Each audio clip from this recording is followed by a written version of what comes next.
up. I don't know what is out there now, but it's plenty. Pleasant. Got a free RTX 2070 from a coworker. I've given every single one of my old graphics cards to my sister's husband. Every single time I get a new graphics card, it's like, Jake, do you want a 1070?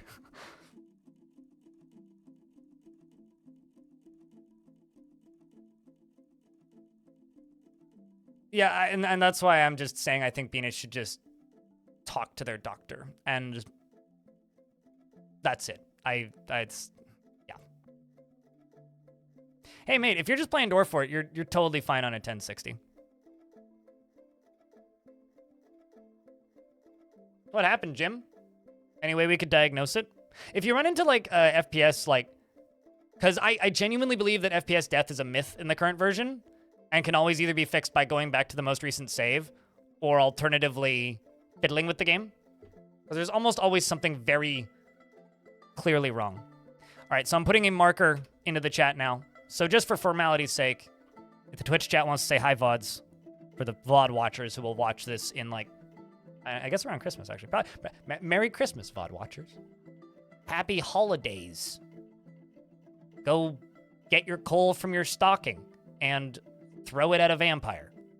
Wait, no, that's garlic. Anyway. Happy holiday.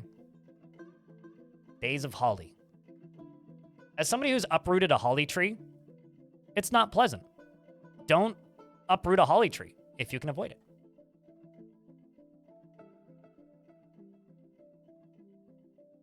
Since we were talking about meds before I put the marker down, generally in my experience with meds, if you take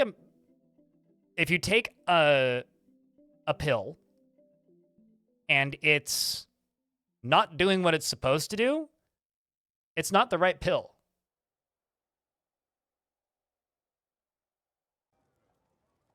That's my statement there.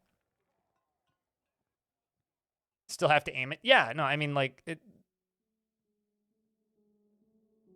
Yeah, usually in my experience, it's the wrong thing. 10 told your doc with your lifestyle, the fact that it lasts maybe 4 hours in your system isn't good, and then they went, well, could try Adderall, and if I had known about that, even if I had known about the medicine before. You played through Cyberpunk on this thing. It was rough though. Okay, so there's one example I can think of a game that actually looks worse on old or better on older systems, and that is Dragon Ball: The Fighters. If you've never looked at what minimum spec Dragon Ball: The Fighters or Dragon Ball Fighters or whatever it's called, Fighter Z, the more recent one by Arc System Works, go look at that game on minimum graphics settings. I'm not a fighting game person, so I don't own that game, but oh boy. Oh boy. That game looks way better on minimum graphics settings. Like, let me just look up a screenshot of this for you, just for reference. Fighters, let's just see.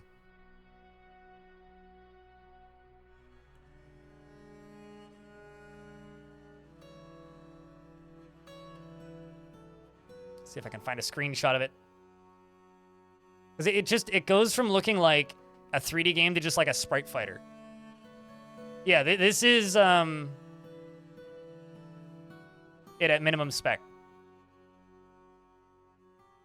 Like it literally just looks like somebody like in movement, like it's that's not the greatest screenshot, but it looks like sprite work. It's fantastic. I wish more games could do that. It is fantastic.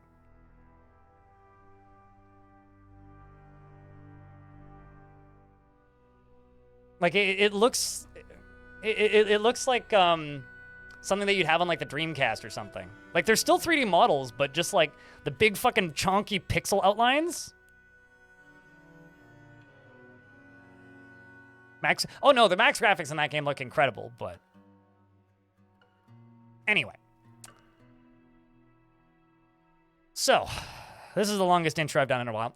So this is Sunbirths. This happens when I don't stream for 4 days, which is what happened over the weekend. But this is Sunbirths. We've had lots of progress and lots of setbacks. The most work we've put into this fortress recently has been getting ready to test this. I just need to get this... I need to get the reloading setup done with this because like it's still got a ways to go. But this is going to be our reloading setup soon. We've got the rollers setting up and everything, so that's a benefit. I just need to get this all the way up to the top so that we can loop it back around. I'm curious if I can like actually blend all these onto one track. I've had mixed results with making minecarts go from a straight into a corner and going the right way, but because there's scroll rollers here and they're going up, I'm hoping it'll just work. I'm not a big fan of anime here at all, but I do like sprite work, and I think that it's really, really good animated sprite work. I've enjoyed animes in the past, but it's not an aesthetic that I go after. So yeah, that's something that we've been working on. Hopefully we'll be able to get this to a level of functionality today, because that is like the big project of this fort is frozen lava cannons, which I've taken my time with because I've been very cautious with the lava because I haven't messed around with lava and ice a lot in this version. This is the most I've done with it. So, you know, when you're messing around with something you either haven't touched in a really long time or you're returning something for the first time in a long time, it sometimes can take a bit to, you know, figure out exactly what to expect and what needs to be done. So, will the hot... I don't know. We'll have to find out, right? Like, that's why I said, like, this has been a big project, which I've been taking my time with. I do not know. We will find out. I might have to rebuild a bunch of walls. And I'm also going to have to put lava right here, which is right below ice. So I need to get this all filled in with blocks so that it doesn't melt, because this would melt, this layer. I don't know about the layer on the edges. So, yeah. As far as dwarfs go, we'll name dwarves when we get migrant waves. We are not actually at the population cap. The population cap is set to 250 currently. But let's just do a real quick tour of the fort, and then we will... Because who here needs a fort tour? Just on both chat rooms. Do you need a fort tour? Just say yes or no. If I get a couple people say yes, we'll do fort tour. Most recently did dig up this entire area. I've been slowly cutting back the glacier in places just to give me more ice blocks. So, fort. Let's start up at the top. So, this, you know, obviously power generation, way more power than I actually need, but it's powering some pumps. Over here we have the library. The library is quite small, but it does have a decent number of books in it. It has 20. 6 of them were stolen. Assholes. But this is my little library. It's fine. Down beneath it is a temple. The accidental fat of workers. I didn't realize it was called that. Over here we have the top of the Weaponsmith's Guild, which is a big dormitory, which is connected to the Weaponsmith's Guild. So the value is added onto the Weaponsmith's Guild, and everybody can sleep here. They also teach lessons here, so they can socialize, nap, and do all the things they need to do, because I don't have enough bedrooms yet.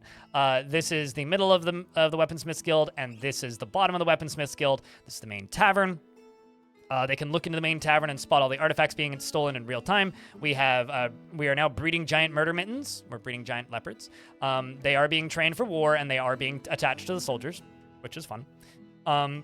We have a second tavern up here. This is just for people who live in the fortress, so no visitors are allowed in this tavern. This is excuse me, I had the hiccups apparently. This is the secondary tavern, so second of 2. Over here is the prison, which I'm starting to decorate with these lead statues of the adorable kitties. Here we have a bunch of bodies of creatures we've slain, and here's the rest of the prison, including J Fox, who's stressed, starving, and dehydrated. Why is that? Why are you stressed, starving, and dehydrated? That's not good. Hold on. I wonder if they're going for water in the wrong place, because this well isn't here anymore. So they'd be going down to here. Oh, and this bucket is full. With what? Now, You know, I know Putnam said that she fixed buckets. I don't think she fixed buckets.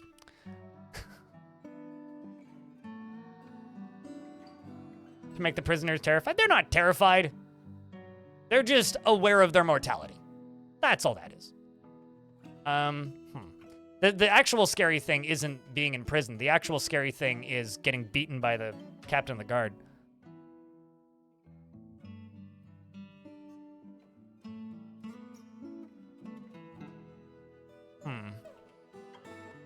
Let me double check something. Let's go to work orders, labor. Ores. Am I out of... Did I sell my buckets? I got tons of buckets. Where are they? Oh, they're all filled with ice. That's the problem. So does fixed dry buckets not remove them from ice? Great. I guess I'll make some buckets.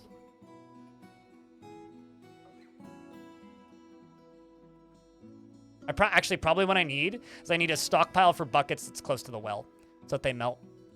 I think that's what we need. I think between the hammer and the lava, most of the dwarves would choose the lava. Well, let's just say the hammers have steel short swords. The hammer has, well, the captain of the guard has a steel short sword and a squad of legendary swords masters. So it's not somebody you want to get hit by, shall we say. It's really not somebody you want to get hit by because he hits hard. But anyway, let's finish the fort tour. So we got bedrooms, you know, we got our prisons areas, we got general crafting and various other things, noble bedrooms. We do have the king in the fortress, who is Tyrandess, who is currently demanding backpacks. We also need low boots, so that's not too bad. I can do both of those. But if we start scrolling down, we can move through the fortress. Down here is the metalsmith's forge. I've been expanding this area and trying to make these bedrooms nicer, and we'll be doing that with bedrooms over here as well, adding in more bedrooms because it turns out we need more. There's various different areas that have been dug out for different resources down here. This is just a whatever stockpile filled with whatever things. And then that's my well, which I guess I need to fix.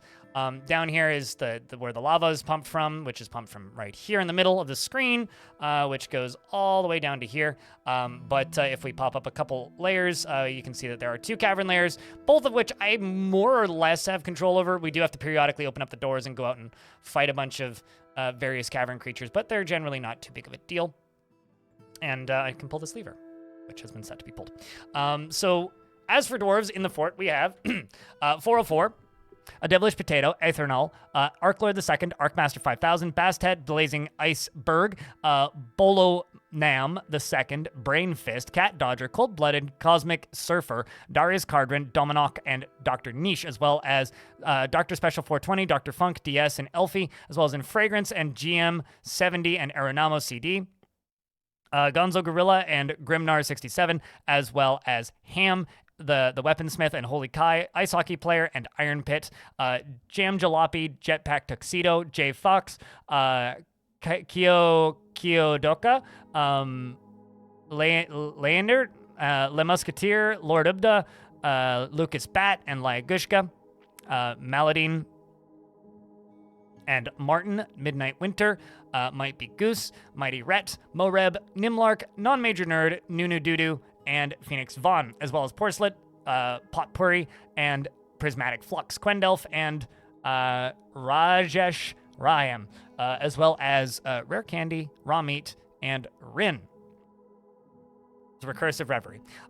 Really Swifty, Roble, Salty Tempest, Serious Salsa, Shanira, Smitchell, Sparky, Stone aka Caesar's Wall, Stormwolf, Stonecoat, Telenartho II, The Great Udolph, 2 Lights, Pong Led, and Tyrandess, as well as VY Chaos, and Vicky Trickety. Vic V Vikingo, Recognize, Zyratak, and Vixen Rose. And there's some others who are not here currently. I'm hoping we'll return Diamond Destruct, Psyomegas Neezer, Cashmere Ghost, Baka Glass, Andre, the regular guy, Azrael, and Mad Walkir. One of them did come back, so here's hoping. Shatnar, Unemployed Shaku, Terminal Wetness, and Big Bang A1.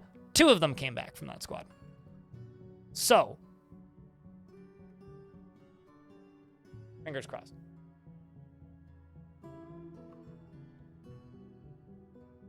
So, pipeweed over in the YouTube chat. I am actually legally blind. My right eye doesn't work at all, and my left eye has severe tunnel vision with floating blind spots. So, I am a legit blind guy. I'm just not your mental image of what a visually impaired person is, clearly, which is a shame. But the reality is, the name is true. So, have some more tact. You're alive. That's all. Hi, terminal wetness. Sorry for summoning you.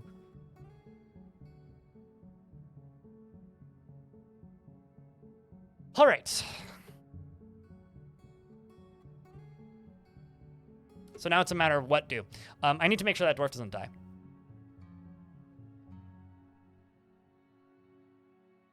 Someone in prison over here. You know. Starving, dehydrated.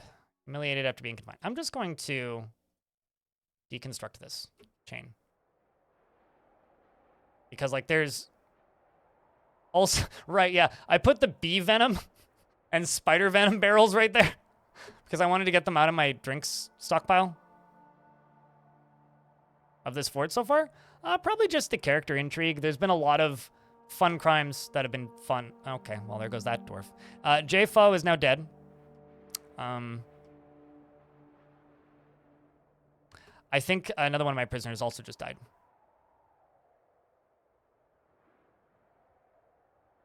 Nope, but somebody else did.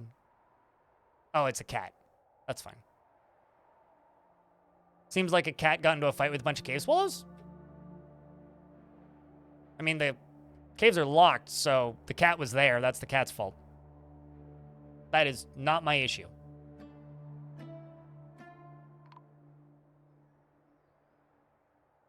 Well, that's a shame.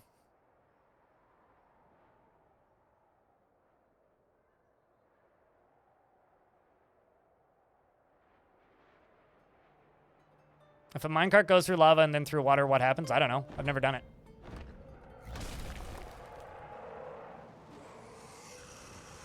I would assume it would become obsidian, but I don't know. Never tried it. No, it was venom, not milk. So why would you imagine a bee being milked? Also, you need to remember that dwarves are smaller than humans. So, you know, you grab the bumblebee and you squeeze. Very simple. Just. Also, did you know they've discovered that bumblebees can play?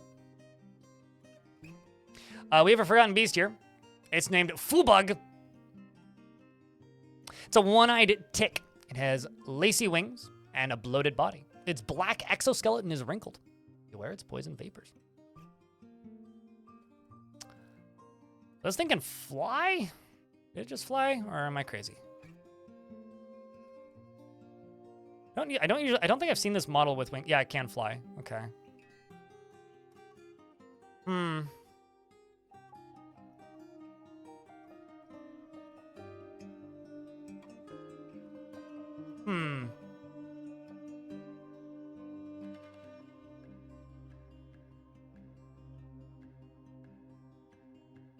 I need to get these, well, okay. I need to get these two squads up into here.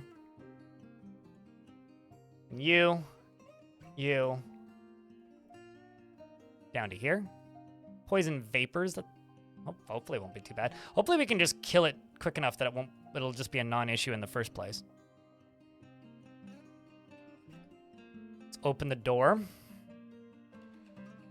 It flies, it must die, kill with fire. Yeah, I know, pretty much.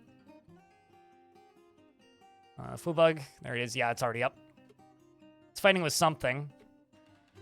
Seems like it's found a whole bunch of cave swallow people and it dies. All right, well, we need to get these creatures out of here anyway. This is an easy opportunity for that. Front door's open.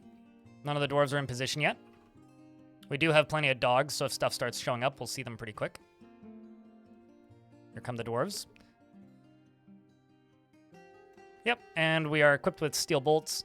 Not enough, but there's plenty right here. So if they need ammunition, they've got plenty of places to source it.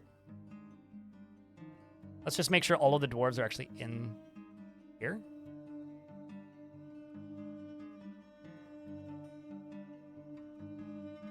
And let's keep all the kids in their own separate one.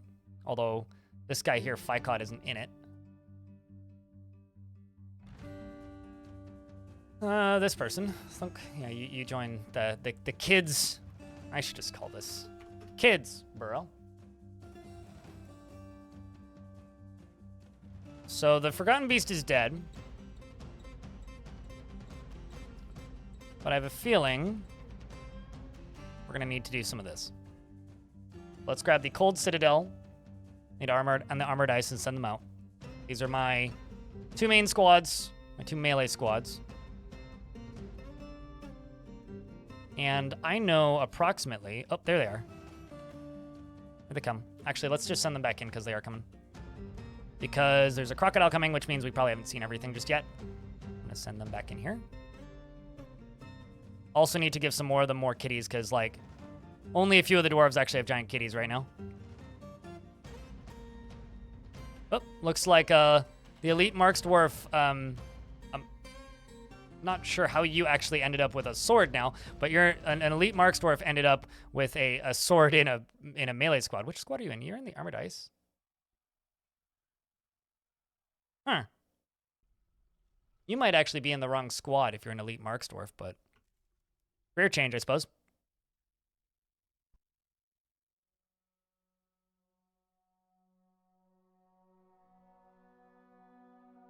Just saw another thing. Oh, there's one.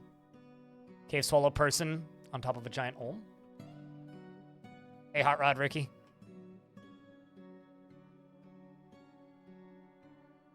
I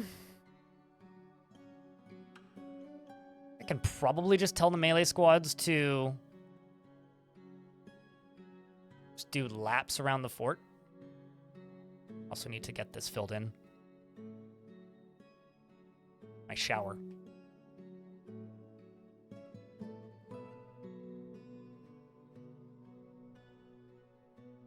Why does when gem windows get invisible?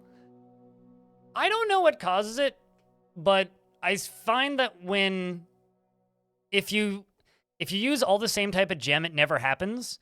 If you use multiple different types of gems, it happens sometimes, and I don't know why. Sometimes unbuilding it and rebuilding it fixes it.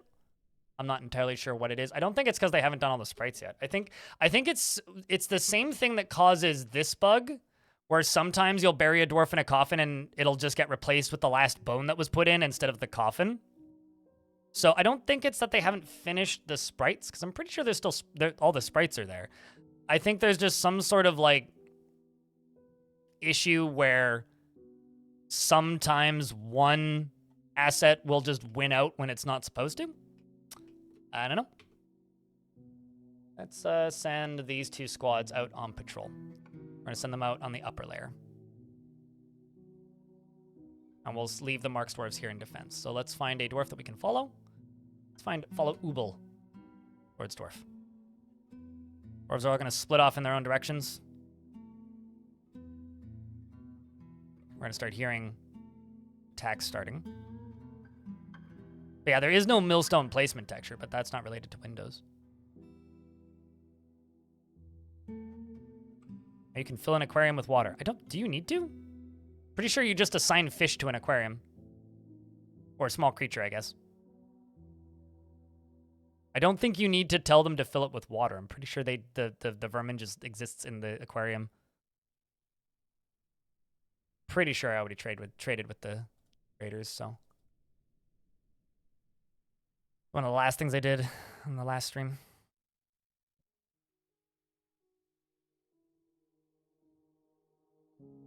Yeah, I had one workout and then proceeded to do more windows and they get invisible, so you weren't sure?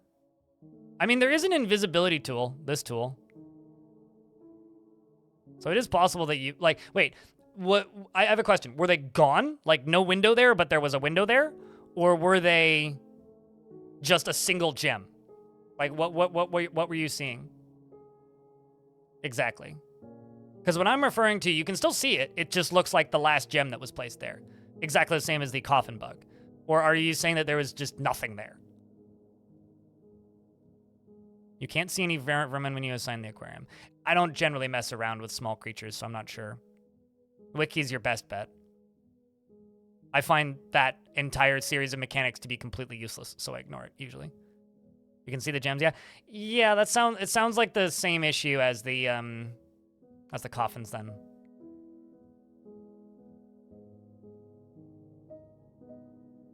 I'd assumed that they'd already done that. Some kind of bear.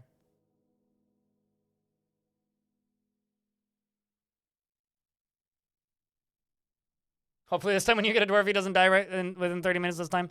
Here, we'll give you one that has a lower chance of dying.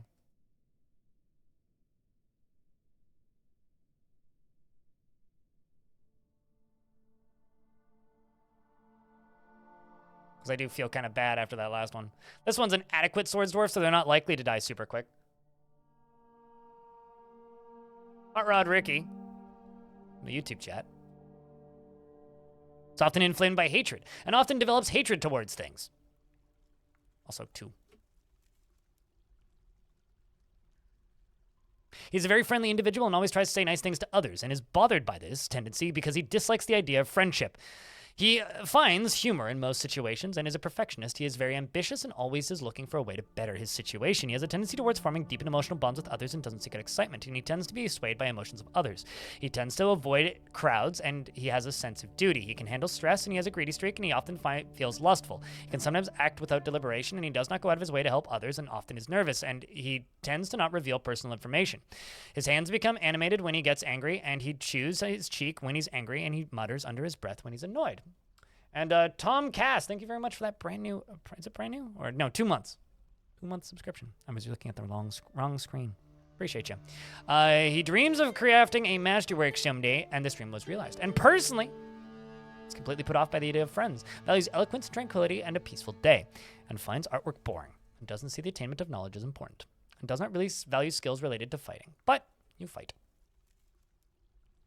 You want to wander. You'll probably get retired from the military soon and go wander. I mean, if you want to do, like, terrariums and things, my advice would be just try and build a zoo with cages. Because that'll let you do some pretty cool things. Okay, so we're done patrolling this route. Let's go to the lower route.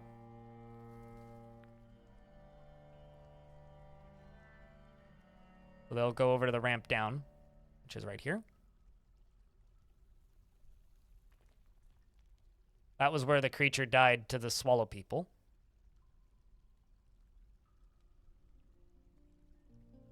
Yeah, there's a couple mechanics in Dwarf Fortress that are completely underbaked. You know, like, theoretically, royal jelly should be one of the most valuable things to cook with.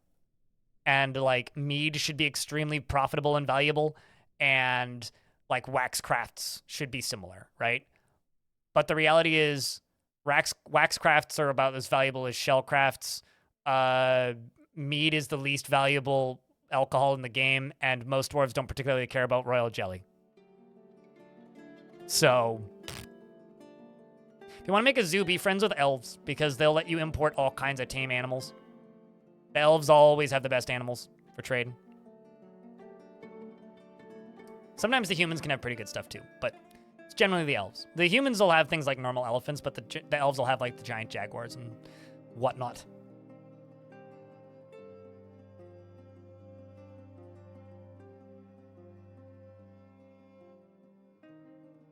Soap isn't tedious at all, at least in the current game, at least not for me. We are currently in an ad break, so I'm going to wait for 2 minutes. People don't miss gameplay. But yeah, no, when it comes to a lot of like the different, actually, hold on, I'm just going to queue up one thing. When it comes to a lot of crafting materials, or a lot of different things you can make in this game, a lot of them are you make them because you want to and not because it's actually like beneficial for you in the game in any way. What was the other thing I needed? Just checking what my nobles want. Backpacks. Ah, man, I missed... why are you green? When it's right up there. That's weird. Anyway, backpacks are the other thing. Leather backpacks it is.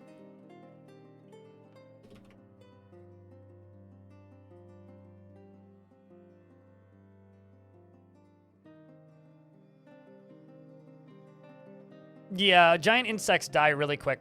I had a giant mosquito who unfortunately passed away. Rest in peace, giant mosquito. Bobtron, hello. It's going all right. How's things for yourself?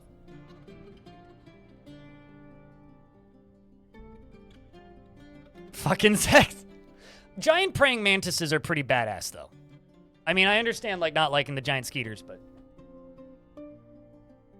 Or as I said, normal-sized mosquito for, normal-sized mosquitoes for, Manitoba. Anybody in Winnipeg knows what I mean.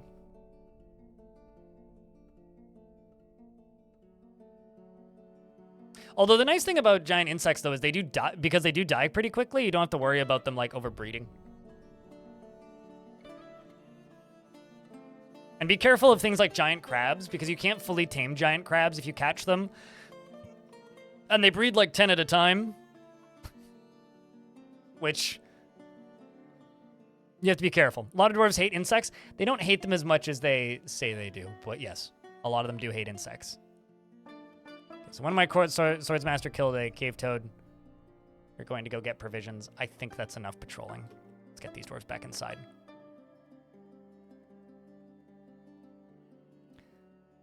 Lighthearted Gaming, thank you very much for that brand new Prime subscription.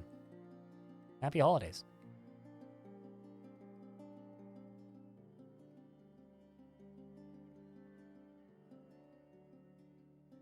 All right, so now we wait for the rest of the military to come flying back in, which they are, slowly. Some migrants have arrived, despite the danger. What danger? Nobody's really died recently. I mean, yeah, like 2/3 of the fort died in a brawl a couple years ago, but like that was a few years ago. It's been years. You're telling me about danger. Pfft.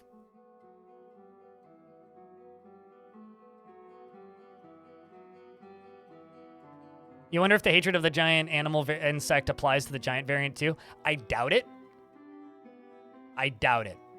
I very, very, very, very, very much doubt it. Because with the food system in older versions of the game was specifically... So, like, if a dwarf, say, they prefer to consume badger, right? They don't want to eat giant badger, and they usually just want to eat a very specific part of a normal badger. So it would be like, I prefer to eat giant badger. What the game isn't telling you is that they actually prefer to eat giant badger lung. Really has been excellent so far. Yeah, this has been one of the better ones I've done this year, White Pony one, I think. I mean, there's a recency bias for sure, but this has been a pretty good one. Thank you very much for the 21st month. Welcome back.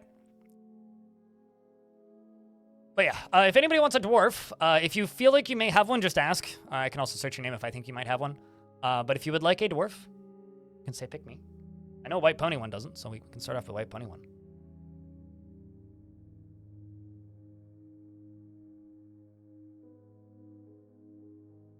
White Pony one.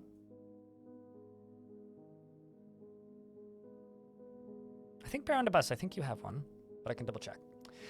Strangely prefers discussions and ideas over abstract discussions and abstract concepts over handling specific practical issues, and doesn't cling tightly to ideas and is open to changing her mind. Onyx, thank you very much for the $1. Just remember, if you cheer $3 or more in bits, Twitch adds 10% minimum onto it. Sometimes more, but thank you. She has a noticeable lack of perseverance, and she doesn't try to get things done perfectly. She has an active imagination and sometimes acts with little determination and confidence. She has little interest in joking around, and she is somewhat fearful in the face of imminent danger. And when she's thinking, her body becomes very still. She needs alcohol to get through the working day. And dreams of mastering a skill, and personally sees cooperation as very important in life. Values nature and sees no value in holding back complaints and concealing emotions. Could you join the military? Because I think you could. Yeah. Thanks for the $10, Darius.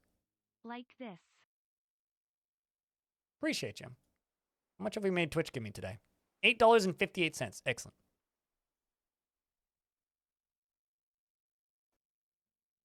Can you have the most cranky dwarf? We added 100 bits to Sure. Darius Skardron's cheer. Bonus bits unlocked. We added 100 more bits. Okay, so Rain... Oh, wait. No, Dead Missing was what I was looking for. Ranger Rick hasn't had one in this fort yet, so...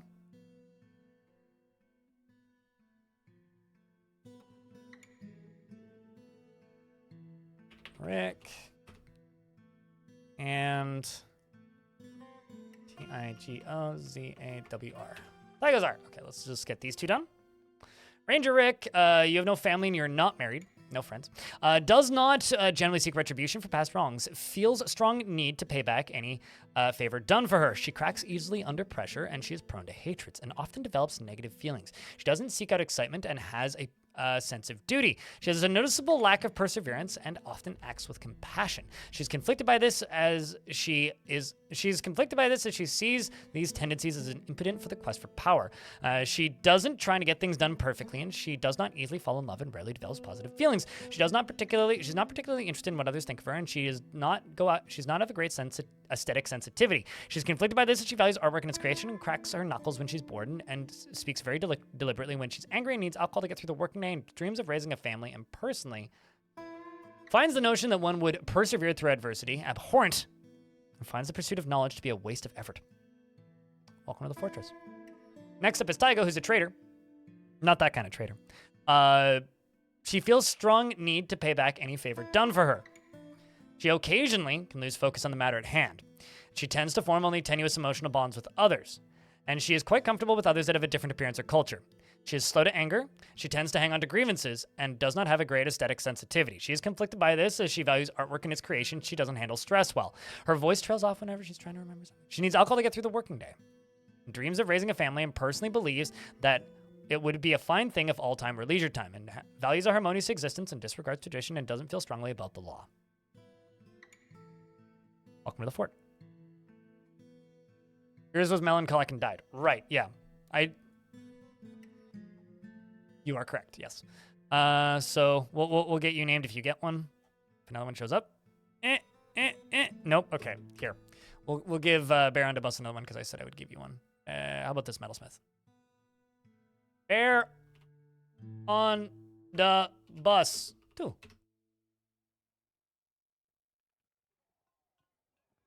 I mean, I check Discord periodically and generally don't appreciate it when people tell me to post it. But, yeah, that's an obsidian piston. Cool gif.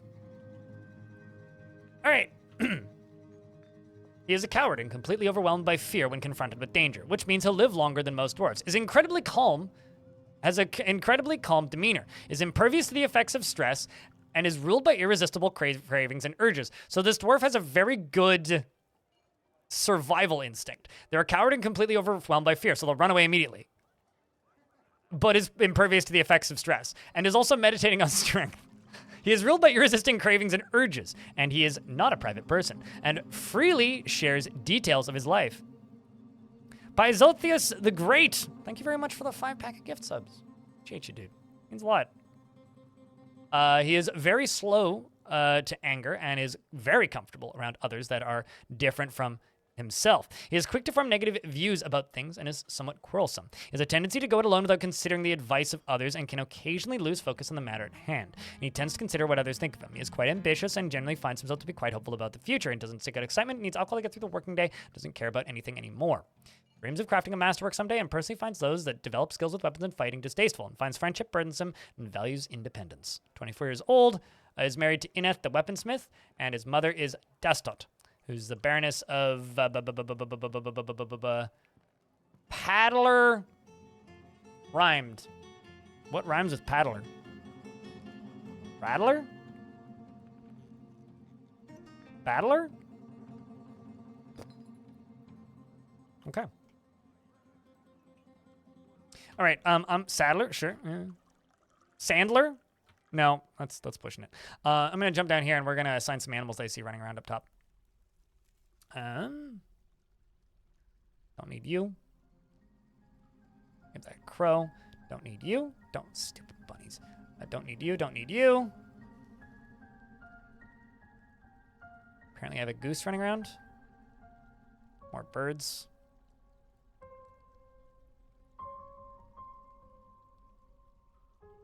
Oh, right. I forgot. Probably tame now. Yeah.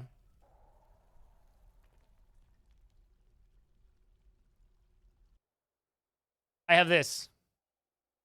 Zebu S. Milson Rortrigit. Fresh larva, the barbarian of painting. I forgot about this. this thing. It's injured. All right, so this is my pet Hydra. We have a pet Hydra. It has 24 notable kills and 8 other kills. It killed Rockar the Dwarf on the way into the fort, which is very unfortunate. But, frankly, solid trade. I mean, with that many heads, you better be a Grandmaster Observer. I think we are going to put the Hydra in the library. Somebody knocked my bookcase over, you son of a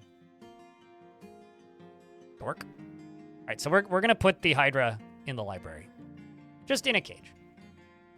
Is where we're going to put him. There you are. That, and I said I was going to put buckets close to my well so that they stop melting. Because this is becoming an issue.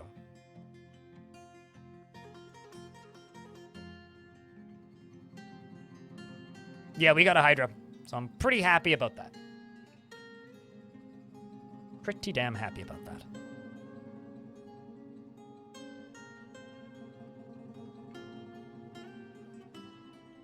Give your dwarves that adventurous thought. What do you mean?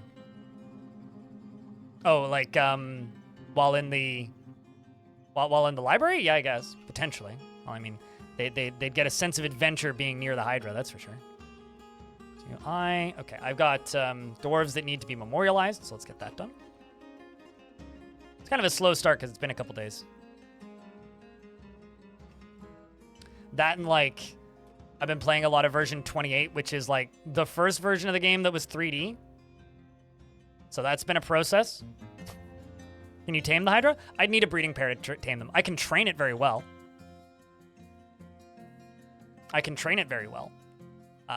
But I can't fully tame it without a breeding pair. And even with a breeding pair, you might not be able to. I'd need to look into that again.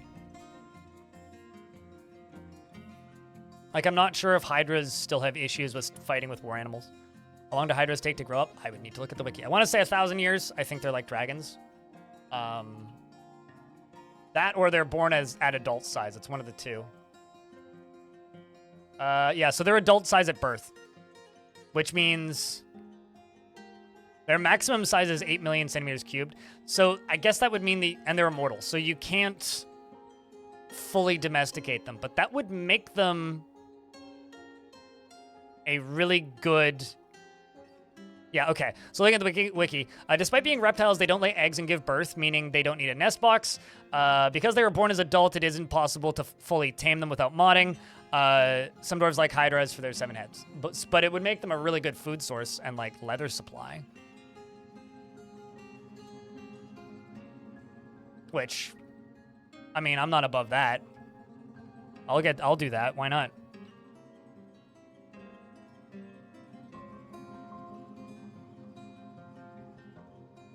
All right, so let's jump back down here. Everybody's got to be inside by this point.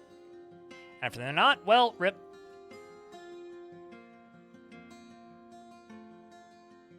Yeah, I remember seeing a video from around the time Dwarf Fortress launched on Steam of somebody who, like, modded their game to have tame Hydras. Anyway, they put, like, 500 of them into a cage trap in the middle of, like, an open area, and then put a bunch of pressure plates to trigger and open the cage trap. And then when the cage trap was opened, suddenly, like, 500 Hydras would just come out of the cage. It was like stepping on a clown car. And then the entire enemy would just, like, get demolished by Hydras. That was pretty entertaining. But I don't know if I'd do that. It's like too close to animal abuse for me. I feel bad for the poor Hydras, forcing them to live in such a confined environment. I don't know why there's water right there.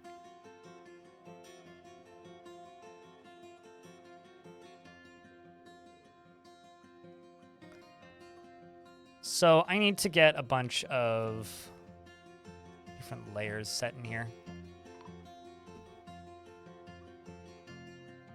There we go. Got that ghost set put to rest. Actually, okay. No, I have a different way that we're going with this. So you are going to get another gear on top of this. Keep building after placement, please. Thank you. And I guess what we're going to do is we're just going to do this. We're going to do horizontal. Tower cap. Horizontal, tower cap. And then vertical. One thing is I'm going to have to do this on both sides.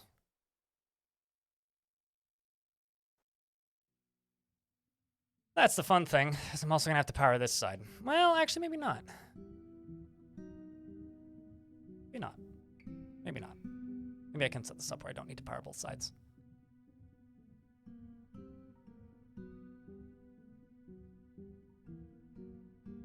Well, I mean, it's 7 per Hydra, right?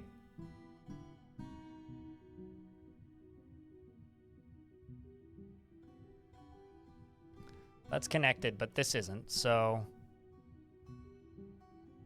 I need to place one of these. Each of these, oh boy. Don't know if this will be considered powered. I don't actually know.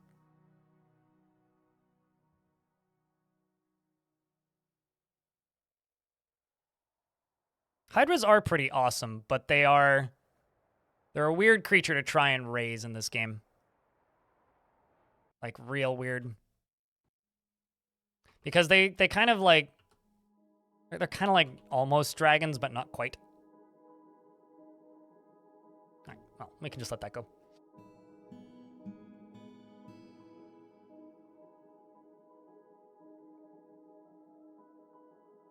And also, Hydras will stay alive until all their heads are gone, more or less. Or if they die of blood loss.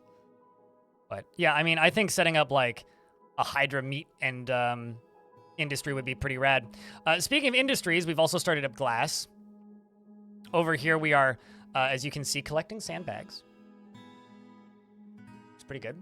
Bob Jecko wants you to post beers chat. Is there a best animal for war training? Anything that doesn't need to graze. Literally anything that doesn't need to graze. Because I find animals that need to graze annoying, because you have to assign them to a pasture so they can graze, and then unassign them from the pasture so that you can send them out. I like giant bears. I don't know if these are the best animal, but I don't really do what's best. I do what I like doing, I guess. I quite enjoy, like, my military, they have, what's it called? Giant leopards. And the giant leopards, they don't have any requirements, right? They just, you know, do what they do. They don't need to be pastured.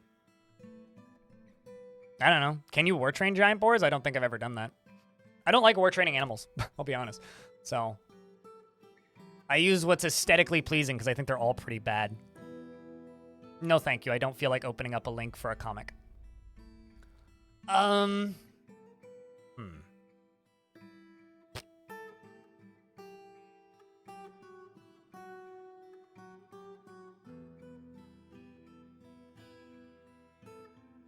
Make 30 green glass windows. The glass industry begins. I'm sure it's topical, but one of my pet peeves is, hey, let's just derail the entirety of the stream so streamer can stare at a comic that most of the chat can't see for a minute, and then go, huh, and then move on. That's not good entertainment.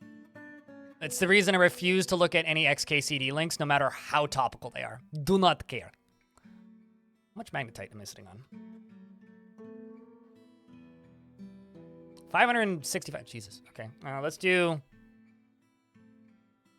melt magnetite. Let's just smelt 200. And then let's check how much. Oh, actually, let's just go to bars. It's like, I'm sure it's topical. There's always topical webcomics you can find if you Google.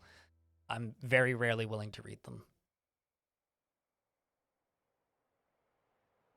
Might be useful for chat, though. So just don't at me with them and expect me to read them, because I won't. Do I even... Okay, so I am currently out of coal.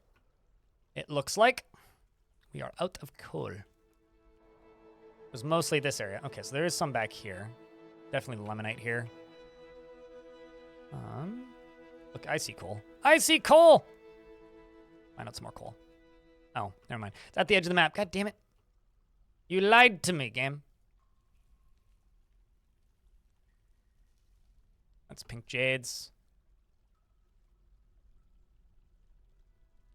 That's cool. Okay, there's still some coal back here.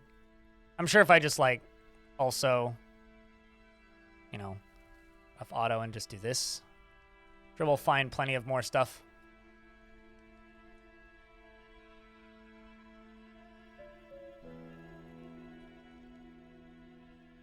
Adventure mode for version 47 is out, yes.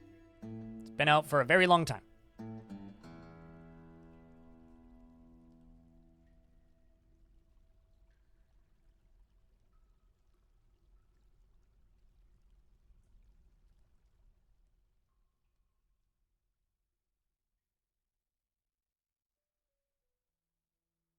Tired of counting tiles for symmetrical rooms? Feel like I'm pretty good at eyeballing it, especially considering if you just like hold shift and hit a direction, it gives you a very specific amount. So it's pretty easy to like do that. But yeah, no, it depends on how good you are at eyeballing things. Yeah, no kidding. It's a good. I feel like Dwarf Fortress must be a winner game for some people because like the average concurrent viewer count I had throughout the summer was like, I don't know, 150, 140 sometimes. And then ever since like we hit October, we've spiked back up to like 200, 230, 250. So it's definitely like a winter / cold weather game for a lot of people, which means nobody in California is allowed to play this game because you don't have winter. Just saying. Couldn't look up from work since May. Jeez, yeah, that's pretty bad. That was me in December last year, so I feel you. No, it's been interesting because like it's we're like 1 year out from when a lot of the people I guess who watch me now discovered the channel or Florida. Well, I mean, they don't play video games in Florida. It's actually funny. Like a large portion of my audience is from Florida. Like a very non-trivial portion of my audience is from Florida. I'm going to take not them. Well, actually, yeah, I'm going to take all my squads and set... these guys will leave on training because they still need more training. These two more advanced squads, we can take them off training. We're just going to set them to no orders.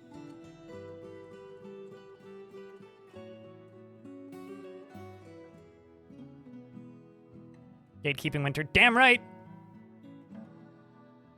So it's warmer. Yeah, I know. I'm just being silly. There's many portions of my babbling that should not be taken even remotely seriously. This is most certainly one of those things. Rough bloodstones, cool. Let's see about that glass. There you go. We got dwarves making glass. Look at this. Got a new industry up and running. Glass. Need to figure out what to do with glass. Actually, you know what we really should be doing with glass? I feel like we should be making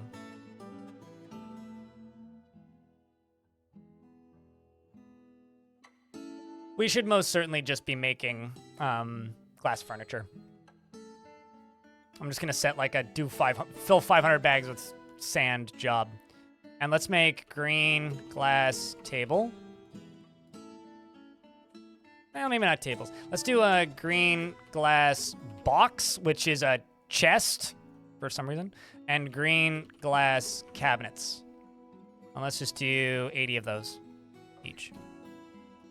And we'll do 25 tables and 25 thrones.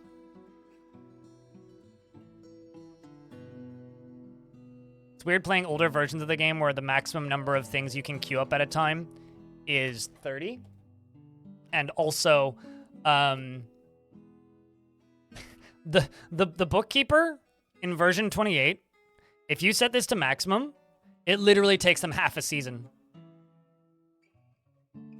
to get everything sorted for your inventory. Make leather backpack. Nobody making a leather backpack.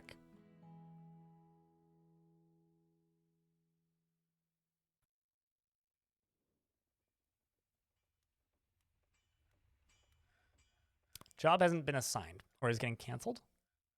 Out of leather?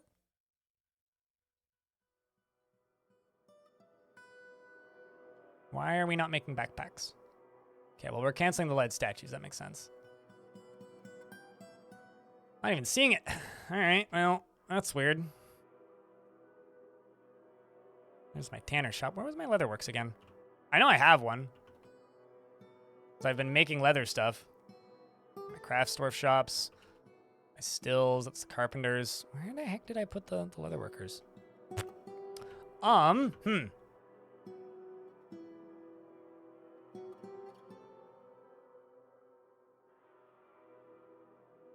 It's transparent. You can see through green glass block floors if there's nothing underneath them.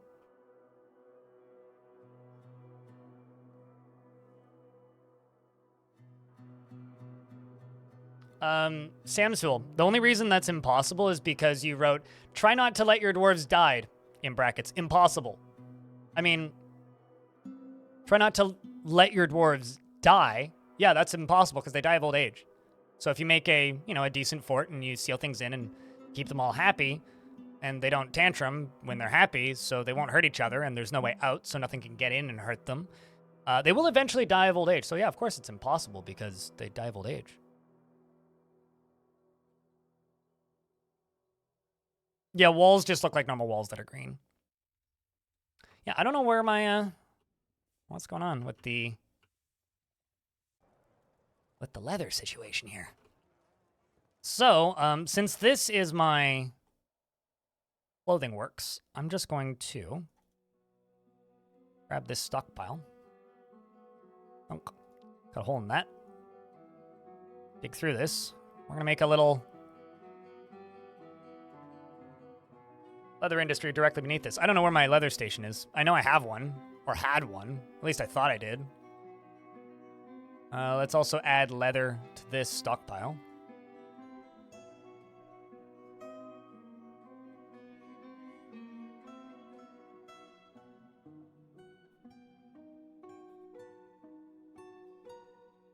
But yeah, I'm thinking about maybe doing green glass block floors around here. Because, like, I've got a lot of these, but I don't know. I'm getting tired of looking at the gray all the time.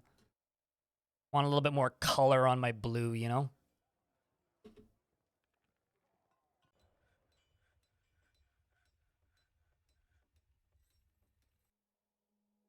And I'm aware I just killed the stairway, but that's fine.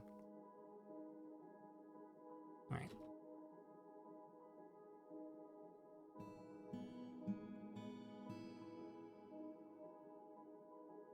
That can be my leathersmith area, which of course I need to fix again.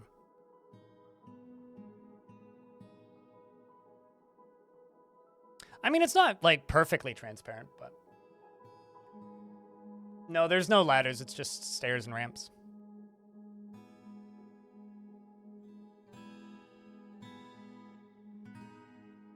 Although in adventure mode, more things are climbable.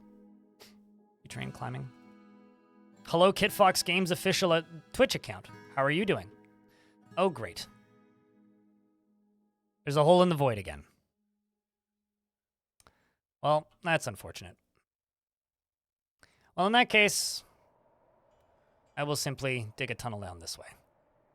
That bug is something. It's another one of those bugs that's just been in the game for forever.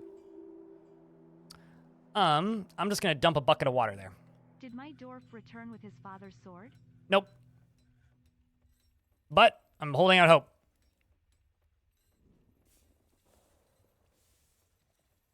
Just gonna pause the game because we are now in an ad break, which means KitFox is probably stuck in an ad too. That's awkward. Yeah, if you have a tile that's been floor for a while on ice, when you deconstruct that tile, there's a pretty good chance that tile will just be inaccessible and unusable.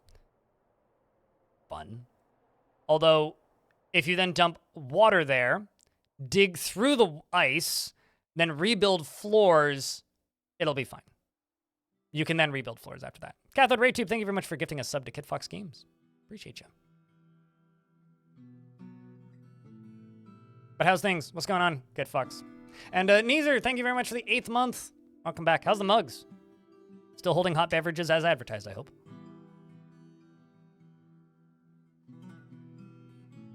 I barely ever look at, like, the social media platform previously referred to as Twitter.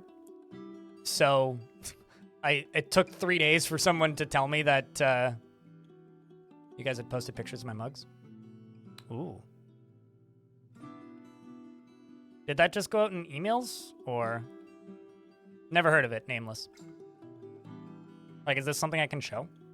I see a thing. Oh, I was just babbling about mugs. I saw the thing come through that you sent in DMs. Is this something I can show? And is this something that's going out in emails?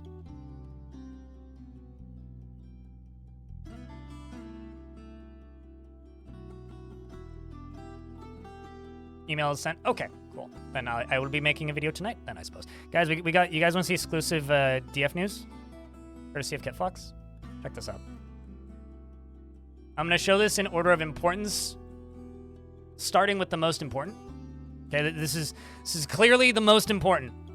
The thing that every single person who has been waiting for Dwarf Fortress has been waiting for. The Walrus Man.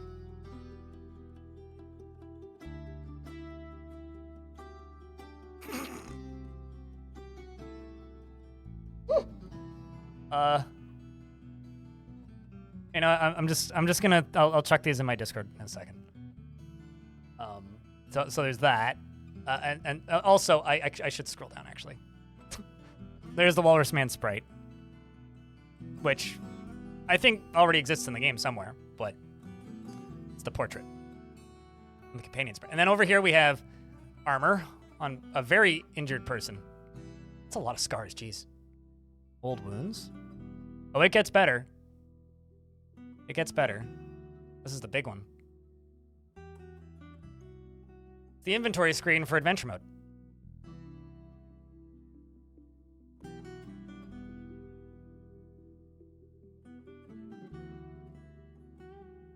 It's got gold coins. Water, of course. Chopped sheep leather. A lychee wood carving knife.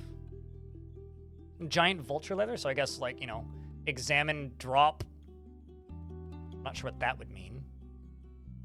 That's probably equip. So maybe equip, unequip, I guess. Put in bag, probably. Not sure about that one. Maybe filters? So all this stuff was just like in hotkeys before, right? So it's like a matter of like being like, all right, what hotkey was that? Or maybe that's look in bag? I don't know. Or just like only food. Maybe that's the eat button. Probably just actually eat, which would make you lick most things. Because it's like, I want to eat this knife. You lick the knife. Because you're a normie person who likes normie video games for normies. Dwarf Fortress is going to do the exact opposite of what you expect from any logical UI design, because it's Dwarf Fortress. Come on. Actually, it's almost exactly what I was expecting. Based on the way the other UIs have been translated, that's almost identical to what I was expecting. Yeah, apparently this is going out in the KitFlux email right now, so. Tarkov is absolutely a normie game.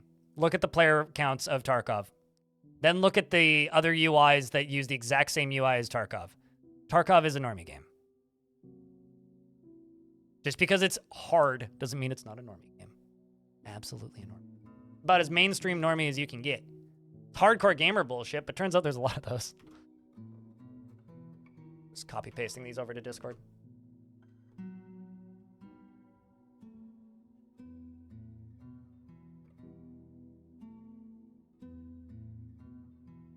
You know, like, I walk up to somebody at TwitchCon and they ask me, they're like, what do you do? And I'm like, I stream Dwarf Fortress, and they look at me blankly. And they go, well, I play Tarkov. Some bits of news for Arena that you'll have to read. Is that similar to the post that was on Bay 12 the other day? There was this post from the 14th where it says that, yeah, for those of you who haven't read this, variously progressing along, adventure mode is going well. Arena adventurers are back in, and I did some work to make conversations and regular announcements work nicely together. I had to go back and clean up the old technical problem, that briefly led to an error where my adventurer would autonomously argue with the hippo person from the trailer, which So that sounds like a feature. And I took every time I took a step. And I guess that my test adventure has an irritating personality. And Putnam's been improving Fort mode interface. There's more sorting filters now. I'm really curious to see what those look like. Job search and sorting and alphabetized professions, etc. And we're also working on some improved statues of Jacobs that should be in 5012 and in a Adventureland, Carolyn has drawn some cool armor and clothing portrait versions, which I guess is what we just saw. Plus, while Neo Rice's Guide prepares more animal portraits, which I guess is the walrusman. I have to get away from adventure mode at some point to work on archery issues at the bare minimum before 5012 is ready to go. So I guess it's not for a bit. That means automatic arguing. Well, I mean, it's just like the What was that bug? I don't know. We've had various bugs that are strange like that. I guess it's kind of like the babies riding their mothers to death.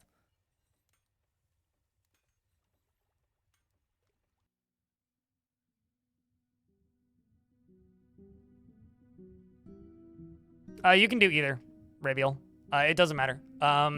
So you can just do one giant dungeon, or you can do separate cells. If you want to be more particular about where a dwarf goes, it's generally better to make separate cells because then you can individually like disable them. But yeah, no, it doesn't matter. You can do it either way. You can just like click drag over the entire zone like this, which I've done for this, or you can, be more specific. This poor dwarf.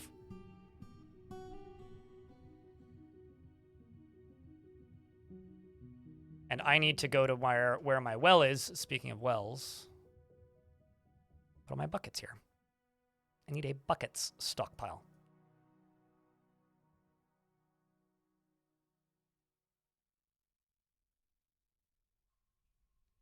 Buckets. That, I don't think I have any stone or clay buckets. Can you even make buckets out of clay? That'd be kind of neat. You gotta run, Big Bang. We'll see you when we see you, dude.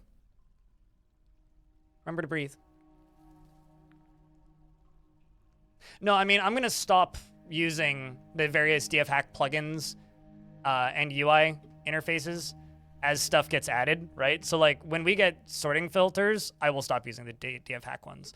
When we get, like, alphabetized stuff, I will stop using the DF hack versions. I'm just going to use the DF hack versions because it makes the process of watching the stream more pleasant, in my opinion. But yeah, looks nice.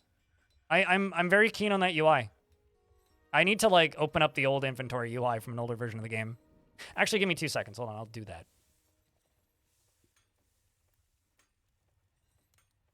2 seconds. I want to see what it looks like in comparison because it's been a minute. And by a minute, I mean yesterday.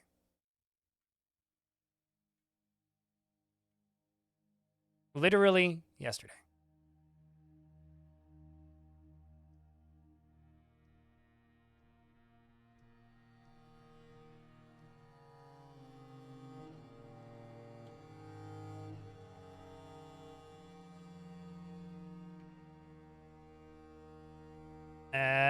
Sure, whatever, sure, yes.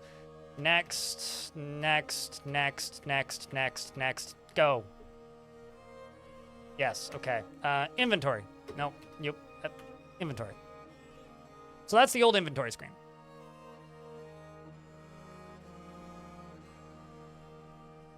Ever do the ice bucket challenge? Nope, no, it just stays with ice in them forever.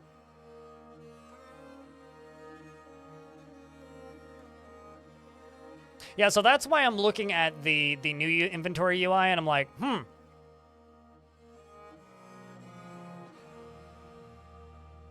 Yeah, it's gonna take some discerning. I mean, like, it's also got, like, hold on. I don't have other pages in my inventory, so yeah, it's literally just, like, select a thing and then say what you do with it. View description. Mountain goat leather trousers. God, I've been playing too many older versions. You know, I should just, like, keep this up in the background, and then whenever people ask me about adventure mode, just pop this shit up. Because just be like, yeah, you see, it's like adventure mode works. Definitely. Where am I? I don't actually know which character I am right now, because Too many others. Okay, we'll just walk all the way over the edge. All the way. Oh, I see me. Okay, there we are. I'm the at symbol. There we go. I don't even know where I am or what's going on. We have adventure mode at home. This is adventure mode at home. Thank you for that meme, by the way. You should definitely throw that up onto, I don't know, TikTok or something. I'm sure you could do that. Hey, guys, we have an adventure mode update. We have adventure mode at home. Adventure mode at home.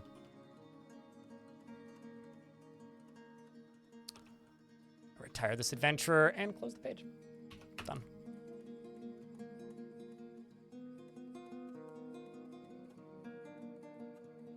There's always been a dedicated dance button. It's just kind of hard to find normally because it's like shift something.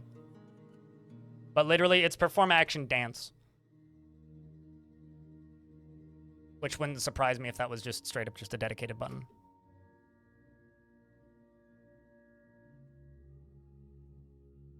It's really funny that people don't like that.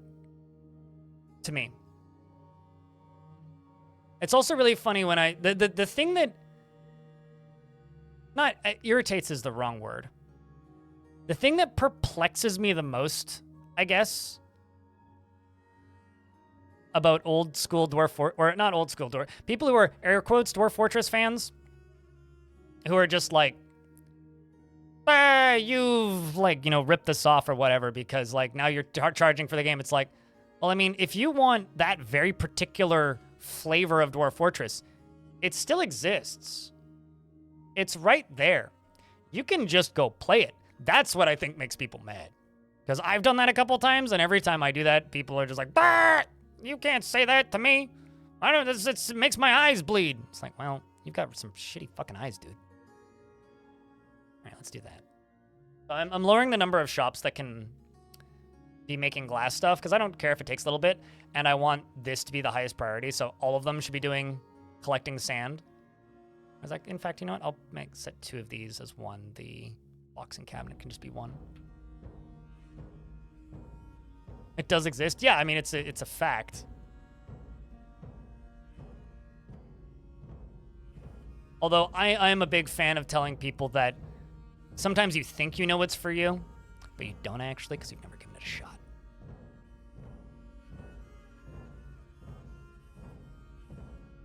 Just to feel cool. Yeah, it's like putting on like, you know, a t-shirt with like studs on them. I'm here I'm here for the like aesthetic appearance.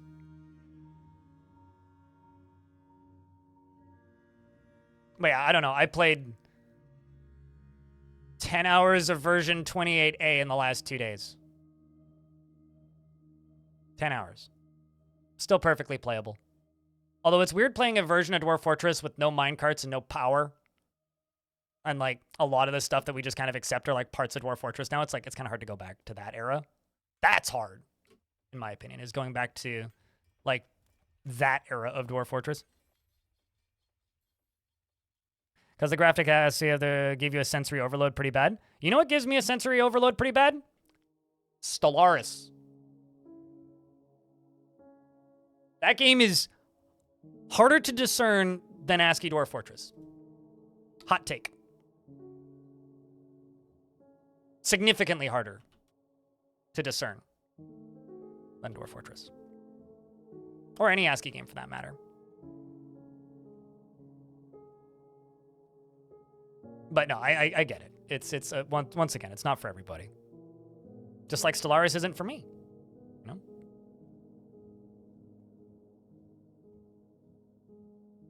Early game's a nightmare to manage. Stellaris is a nightmare. I don't like Stellaris very much. Not a big, I guess, grand strategy person.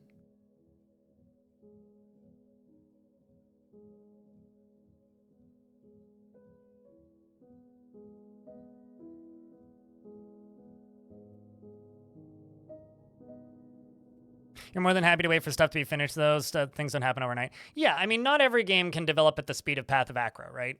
Like there's a joke that's been running around between people who play that game because the developer saw a post on Reddit stating that his updates have been slow, so he updated the game 14 times in 14 days.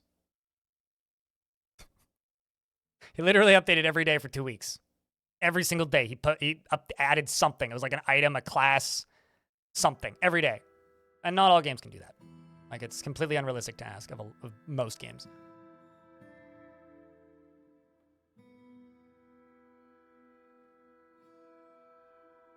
But, you know, we can thank the AAA industry for that.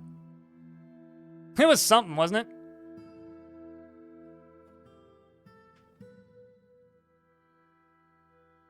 You know, fun fact, with DF Hack and a script, you could make mouse support work on older versions of Dwarf Fortress. But there was absolutely no indication that what you were clicking on was actually being clicked, so it was very tedious. It was really shit. But, like, the funny thing about it, at least for me, is that everybody says, oh, without mouse support, it was too opaque. It's like, well, if you really wanted to make it work, you could have. Which I got accused of gatekeeping a lot, especially towards the last year of Dwarf Fortress being out, where people are just like, oh, I'm waiting for graphics. Well, you can use the tile set. Well, I'm waiting for mouse support. So, enabled mouse support. Especially considering, like, the older versions of Dwarf Fortress did have mouse support. It was just really, really bad. Only worked in the default resolution, which is 60 by 80. And, like, only in those 60 by 80 pixels. And didn't work for all functions. Most people, when they say the word opaque, generally mean obtuse. Yes. But I feel like people or forget that the word obtuse exists in a lot of cases. I think I'm going to remove non-sandbags from this stockpile, because I mostly just kind of want the sandbags to go into here.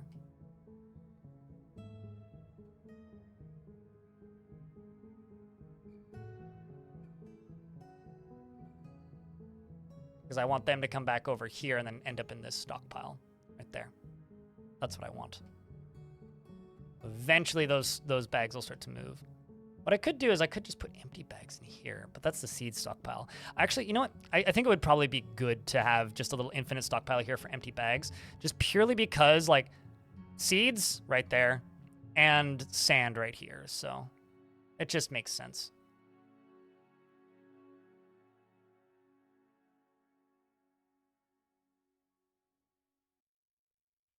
I mean, yeah. I guess they're both. I do see a lot of misuse of the word opaque, though. That's all. I think both answers there could be correct in a sense. Okay, so wait, actually, what direction did I be pointing? Down. These. Yeah, at some point I need to talk with Putnam again, and because I'm really curious about, like, because when people start saying things like, oh yeah, there's going to be UI support. When Tarn says there's going to be UI support, like better searching, people get a certain idea in their head, and what Tarn might be looking at may be completely different. I really want to just know what that search bar looks like and how encompassing it is. Like, how much is covered with that? Like, what is that actually going to allow us to do? How much is it? Is it just like a sort filter, like sort by most recent, sort by alphabetical? Is there full search functions for everything? Like, how much variety are we going to have for use? And I really want to see that. Yeah, the Putnam interviews are fun to watch. The thing is, like, a lot of what she's doing is just, like, very under the hood stuff, to the point where, like, there'll be times I'll just be like, hey, do you want to record another one? And she'll just be like, well, I'm like, I have stuff. And then we talk, and then it's like, yeah, okay, you had stuff to talk about, but it was kind of minimal, realistically, if I'm being honest. So I don't just do them for the sake of doing them, because, well, it would just be for views at that point. This is just going to be for, once again, empty bags.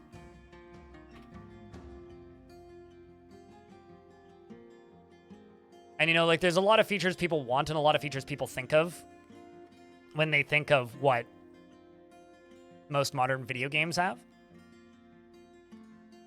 And I always worry that, like, what people imagine is going to be very different than what we end up getting for Dwarf Fortress, because it's just of the way this game works. Like, I think a lot of people expected this game to look and play exactly like RimWorld, although admittedly I think that's more of an audience expectation issue than anything. I don't know. I need to, like, I always try and figure out how can I, like, because, like, I accept that I'm kind of part of this game's marketing, regardless of the fact that I don't like that. Believe it or not, I don't like being used as part of marketing, even though it's where I've ended up. So I need to be really careful with how I talk about things so I don't... Oh, no, I do too. I get, like, annoyed when people conflate the two. If I wasn't so deep in, like, working on stuff for NoClip right now, I would have made a video that I've actually mostly scripted at this point, or, like, outlined for. I don't really script stuff, but outlined, which is... Oh, I need tanned hides. Okay, so I need to slaughter animals to get those backpacks done. That's the issue. But I have a video mostly scripted of just me talking about why I quit RimWorld.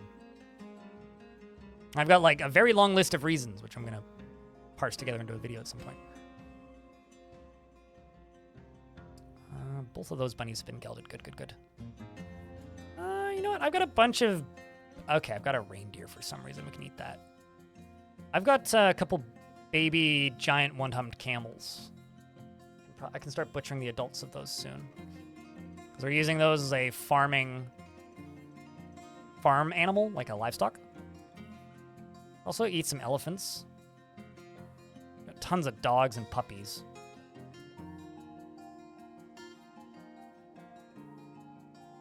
Slaughter a couple puppies, I guess. It's a very different experience, you know? That's an interesting way of looking at it, Eldritch.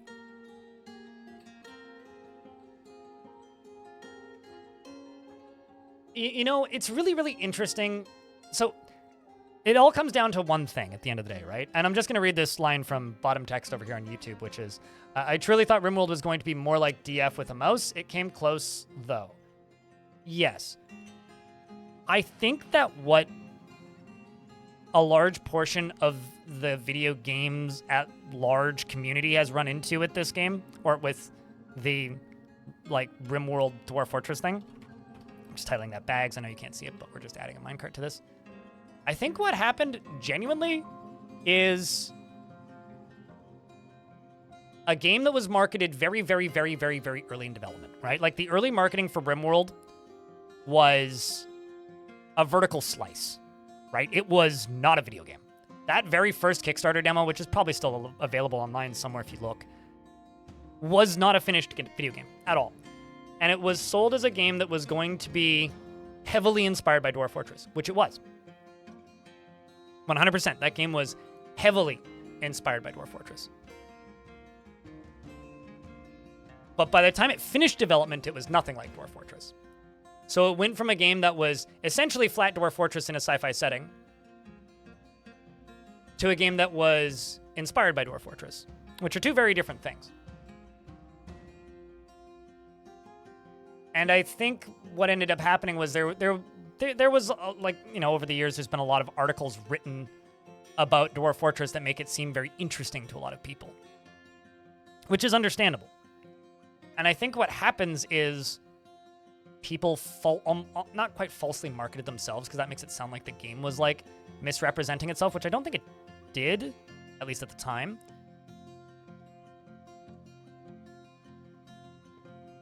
But holy heck, okay, if you're looking at any game and going, I hope that'll be DF but, just stop, because it won't be. It'll be RimWorld but. And you want to know why?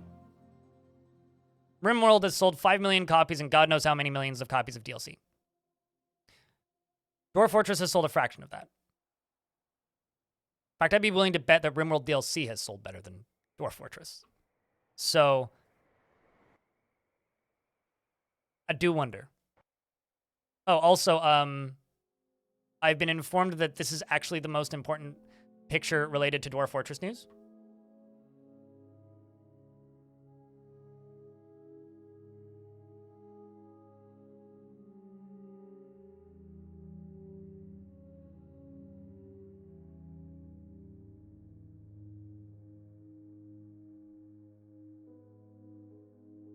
So, like, you know, like, I'll have people who will be like, Blind, why haven't you played Stranded Alien Dawn?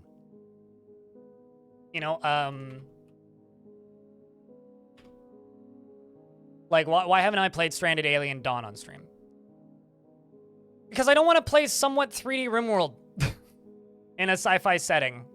Like, this game's neat, but, like, I've watched enough of it to know what this game is, which is a slightly different presentation of the RimWorld formula. I don't want to do that. I don't. I don't want to play that, right? For me, at this point, Dwarf Fortress is the ultimate Dwarf Fortress, and if something is just trying to be Dwarf Fortress, I'm not going to like it. I think by default. Which is the reason I think, don't get me wrong, No Moria was kind of cool. I think No Moria is pretty bad, especially like in a modern context. I think No Man's Sky made me very, very, very, very, very motion sick, and I refunded it and never rebought it. I don't really play open world survival crafting games anyway. But here's the thing, right? I want to play. Was it Nor something? Norgod? Norfolk? Nor Bit?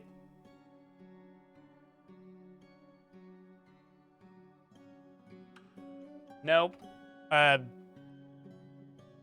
Started with Nor. It was like a medieval RimWorld. But you have like peasants that you have no control over. Shit, what's the name of that game? I think I played the demo of it. It might be in my Steam library. Norland? That might be it. Yeah, Norland. Like, that thing might be neat, because as much as I think there's a lot of wording in this game that I really hope gets changed, and some mechanics that I think are just kind of gross, any games that give you a quest to basically just assault somebody is kind of weird. So there's some things I hope about this game that really get changed. Or at least, like, worded better. Like, I don't ever want to see a character had an orgasm as, like, a buff, because, like, I get it, but go outside. People don't talk like that, you know? Like, that's just not how humans talk. So there's, like, some elements of this game that are just, they come across as weird because I think it's one of those situations where it's not an English-speaking developer making a game in English. So there's a lot of things that are, like, directly translated that just come off as really weird. Like, it's the only game I've ever played that has a rape button. So yeah, there's some things about that game that I really hope get changed. But it's a neat idea because, like, it's RimWorld with a small group of characters where you control a royal family, but there's dozens of, if not hundreds of peasants. RimWorld's pretty blunt about it, but RimWorld is written by an English speaker who understands how to do that, right? Yeah, you know, it's like, you know, spent time with wife or whatever. Doesn't matter if it's an arranged marriage at that point. So, like, it's edgy in a way that makes RimWorld not feel edgy. So there's things about that game where I'm like, that might turn me off of it. But mechanically, I think that's a really neat little video game. At least from the demos that I played.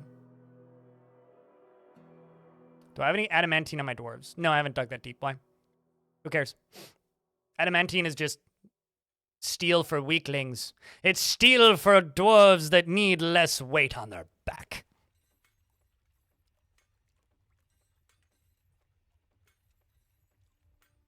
I was gonna say, didn't like RimWorld get banned in Australia for like a good 6 months or something?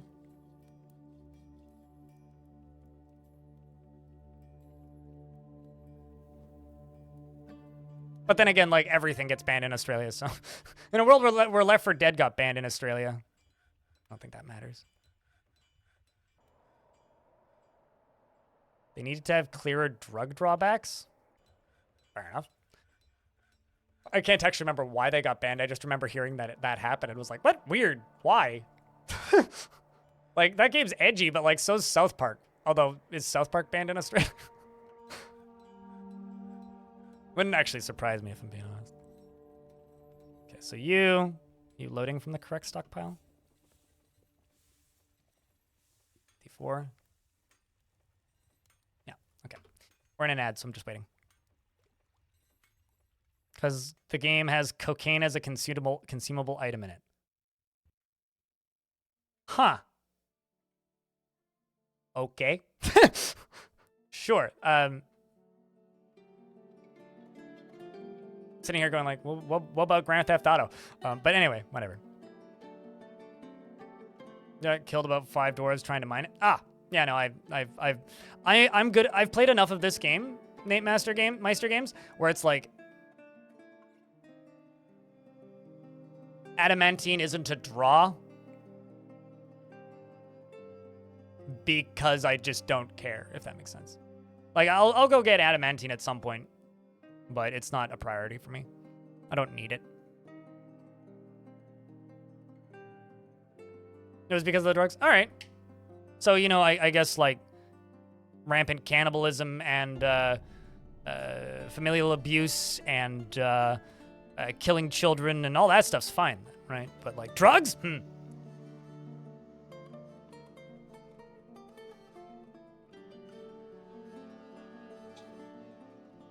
Drugs bad, clearly. Also, yeah, we saw the pictures, Clino, by the way. I'm scrolling up through chat. Yeah, the most important. I do have the email now, so I can read through it. The dogs are Jojo, Una, Sun, Bun, and Sam. Bun is a good name for a dog. More dogs should be named Bun.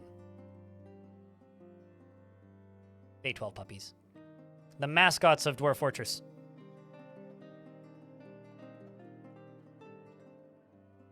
So are these Sun and Bun? I'm guessing. Skimming the email now.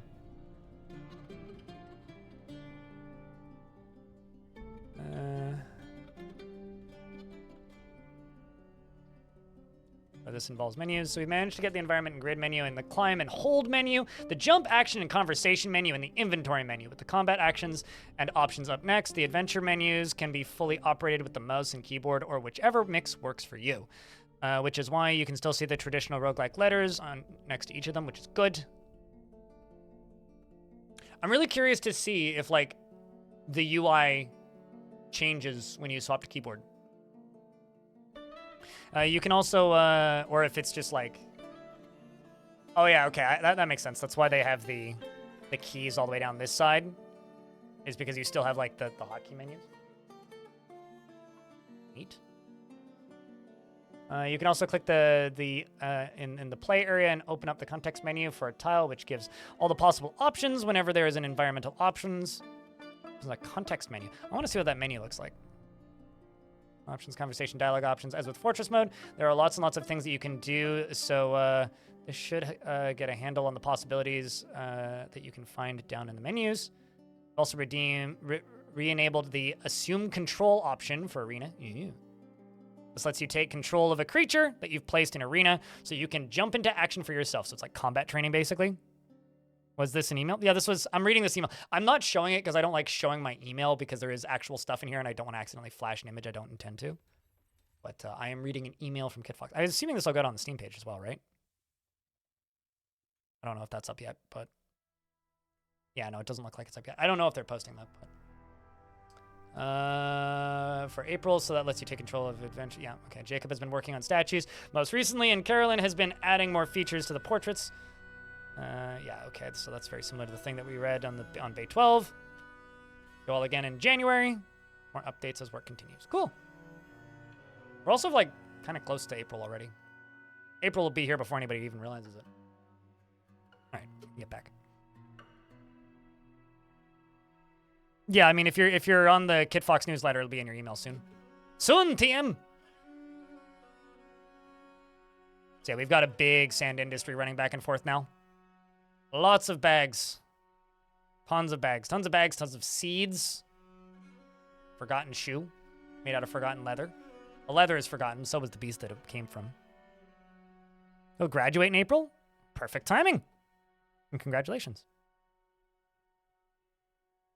Yeah, no, it's what, MailChimp, I think, is what they use. So it takes a little while to go out sometimes.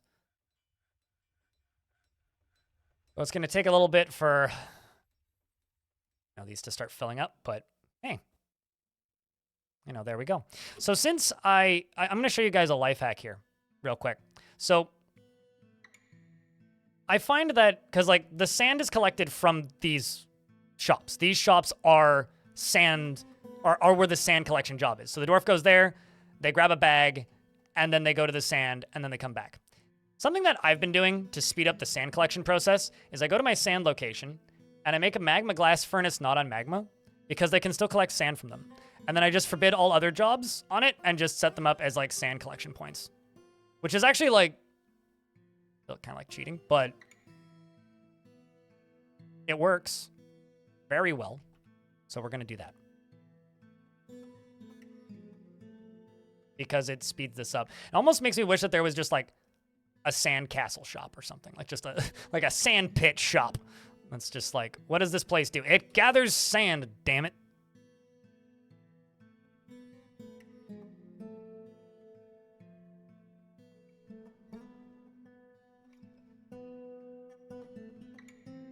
You really like the part of this game where you can make inns and sell goods to traders? You know, and then in adventure mode, you can visit your inns. You can make a collection of like 20 fortresses with like 20 dwarves per fort. And then they can all go collect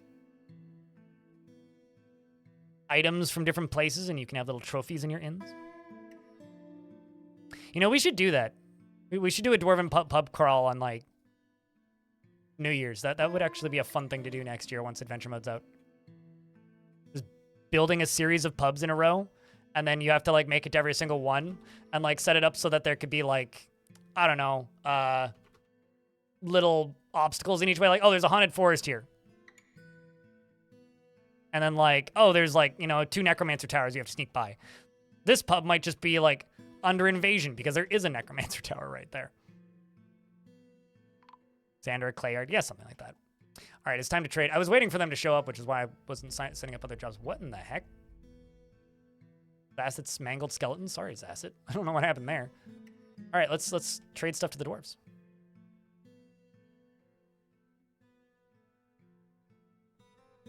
Window not. Also sell some of these bracelets and things.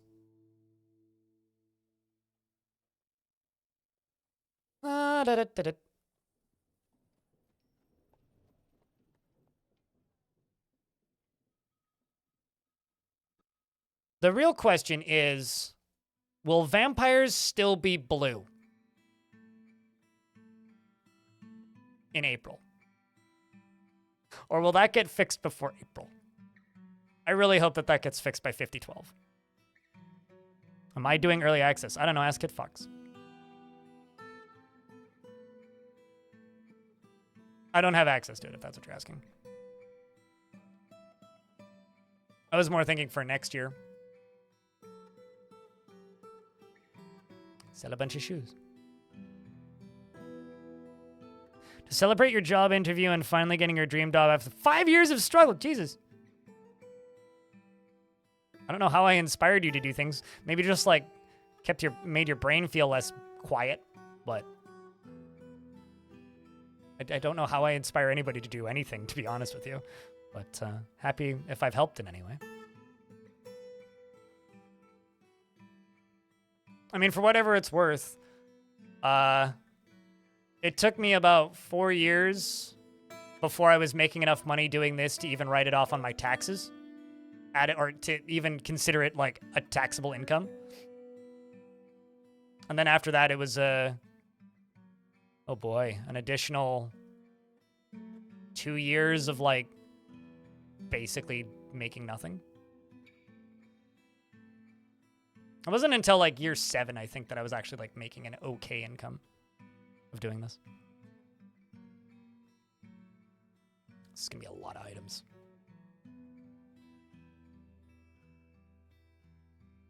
But yeah, I have no idea if I'll get early access to adventure mode. It'd be neat. I mean, it would just mean I could get tutorials out early, which I don't think would be a negative for anybody. Right? I don't think that would be a negative for anybody, right?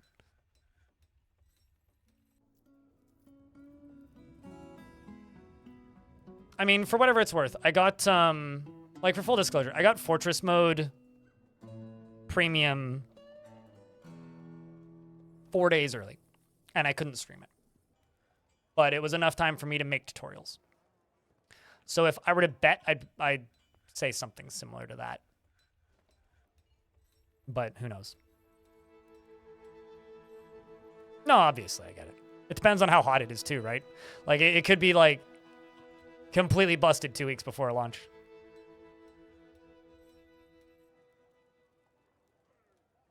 Mists in light aquifers. I almost never do that. I just use pumps. But if you, like, I mean, if the water falls multiple Z levels, each tile that it's falling, it has a chance to generate mist. So if you have, like, on this layer, a light aquifer, and you go down to this layer, and you channel up into this layer with the aquifer, like one every other tile, and then channel down 2 layers, it'll create mist. The tutorial, okay, so the game came out at 9 a.m. EDU, Ponto. The game came out at 9 a.m., or it was either 9 a.m. or 8 a.m. Pacific time. Anyway, within an hour, I had uploaded 12. It was like 1 every 5 minutes.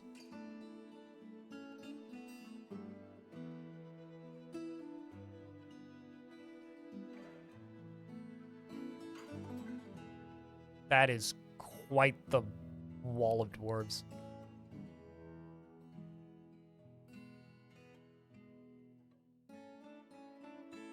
One day, man. It's your second most played game of 2023. I've been actually trying to think about something recently. What is my favorite new game I played in 2023? I think it's probably Path of Acra, actually. Because I haven't played that many new games this year. I guess, like, I played Rings of Saturn. That was fun. That was new for me, anyway. I guess Crab Champions? Crab Champions is probably up there. That game's dumb. I enjoyed Crab Champions. But, like... Although, I guess technically I played Path of Acra on itch. But it's also still in early access, so... Stormwolf, I can say right now your dwarf is in fact still alive. You are a scholar. You were quite pissed for a bit, which is why I made you into a scholar. You really, really, really like working in the hospital, bringing creatures water. You really like hanging out in the temple. What's up, Cormacker? How's things? Cormacker does things for Hooded Horse. Speaking of video games.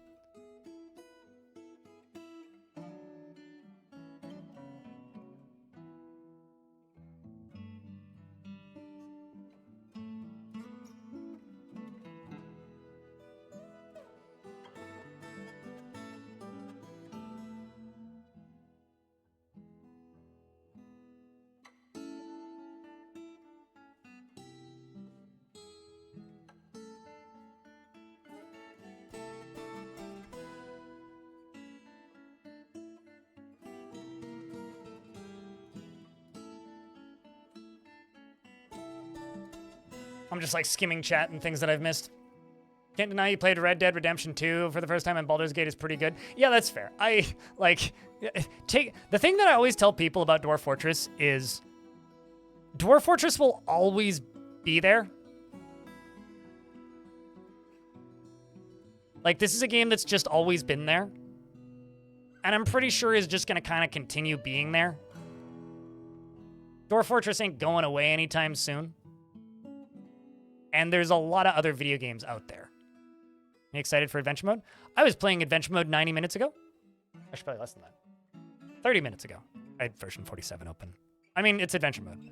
I'm not as excited as most people here. No, I only played it for like 10 seconds because I wanted to look at the old inventory screen because they just released new inventory screen screenshots. But which look like this. The inventory. So I wanted to know what the old one looked like, and yeah, it looked about as I remember. It's just a list of items with hotkeys. Whereas this is a list of items with hotkeys and buttons. Anyway, yeah, no, for me, mostly it's, I know that when Adventure Mode comes out, I'm going to be working 7 days a week for like 3 weeks and not sleeping much. So asking if I'm looking forward to Dwarf Fortress patching is maybe unfair to Dwarf Fortress. Because that's like saying, are you looking forward to overtime? It's like, yeah, I guess. I guess. It's very much a slow burn kind of game. Oh, totally, absolutely. So yes, I am excited for it. Of course I am. But at the same time, it's like asking if you're ready. If you like, Corey, do you get excited to launch a game and have to just like sit there for 2 weeks, like fucking sending emails to people? It's kind of just. You're not wrong. The Dwarven population is the Twitch chat. 234 people on Twitch. It's kind of like unfair though, because there's also an additional 58 people watching on YouTube. So that is funny.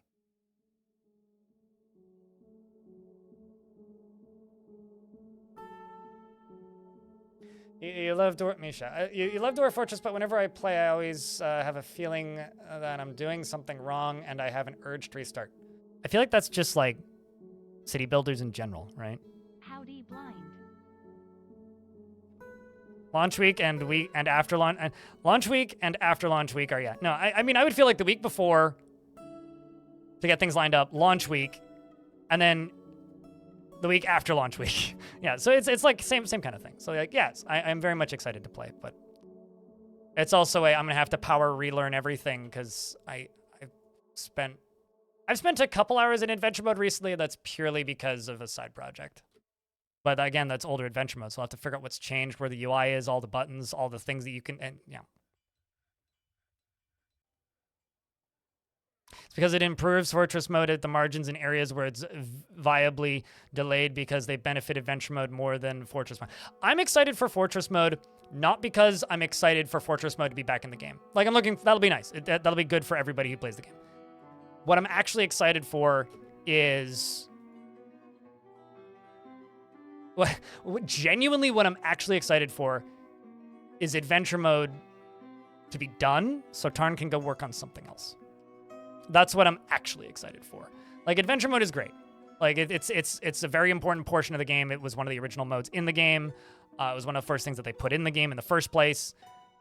It's largely the reason Dwarf Fortress exists. But at the same time, I'm just more excited to be able to do a, quarterly live stream with Zach and Tarn and hear them talking about cool new features that they're working on. And like brainstorming ideas and then having those ideas appear in the game a couple weeks later. That's what I'm looking forward to again. And I want this community to get back to that, because that was what playing this game was like in the very early days. And then updates got less and less frequent. But it really sounds like the way Tarn's been talking about their workflow that there's a possibility we could get back to that kind of work speed. Or not speed, but like constant iteration, I guess is maybe a better way to put it. Like even if, YouTube viewers are tavern visitors, I mean, I'd be okay with that. Less work, frankly. But yeah, that's kind of where I'm at with that. Ever talked about a new mode aside from Fort and Legends? I think most of the talk is like blending Fortress mode, Adventure mode, and Legends mode better. Autumn's been found dead. Was one of the most depressed dwarves. Got beaten to death by the captain of the guard, I would assume, or one of the soldiers in the cold citadel. Cold out there. On hold with tech support. Everybody wish Elfie Bean good luck. She's on hold with tech support. Also, Eurus Games. I saw that. I don't know if I actually said thank you. Thank you very much for the 6th month. Welcome back, dude. But I want to say there. I mean, I guess there kind of is, right? There's arena mode. When arena mode has its combat that is playable, it's kind of another mode. It's like a combat sandbox. There's like no point to it, but it's like combat training, I guess. But you wouldn't enjoy Dwarf Fortress as much as you do. Many thanks. Cheers, dude. I've said this many times. I will never be able to quantify exactly how much effect I had on the sales of this game, purely because I don't really take commissions or anything. So I genuinely have no idea how much effect I've had on this game.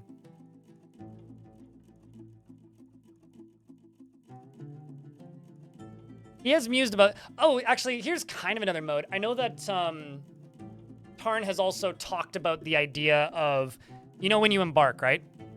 You can either click play now and bang. You're in the game. You have your embark and whatnot.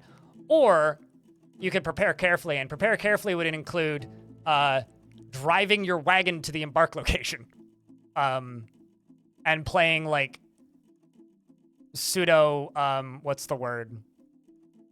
Oregon Trail to get there, and be able to like stop at taverns and pick up adventurers and stuff on the way there.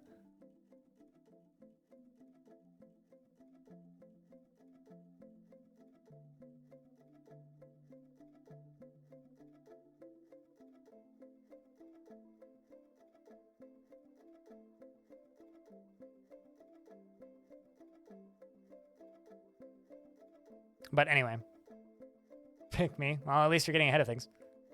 Some migrants have arrived despite the danger.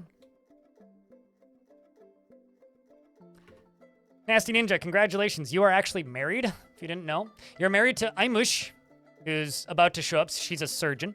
You feel best when everyone gets along without any strife or contention, can handle stress, and likes a little excitement now and again, is brave in the face of imminent danger, and has an active imagination, and is often cheerful. Well, you're joining the military. Doesn't care if others take the time to master skills. Personally finds the independence and freedom somewhat foolish, and dreams of creating a great work of art. Well, welcome to the middle. Middle? Military, not middle. Stuck in the middle with you.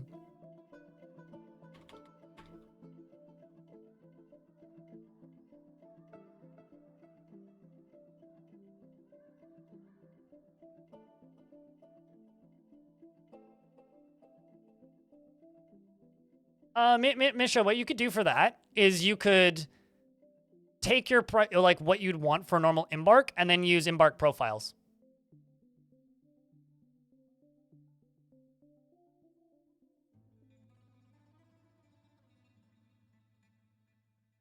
Pick you? Possibly.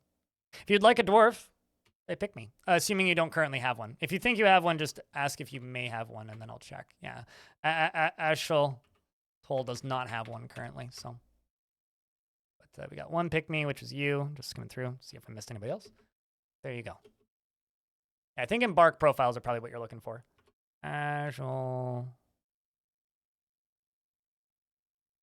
Is it IAN or LAN? Do you have one? You do, in fact, Lucas, yes.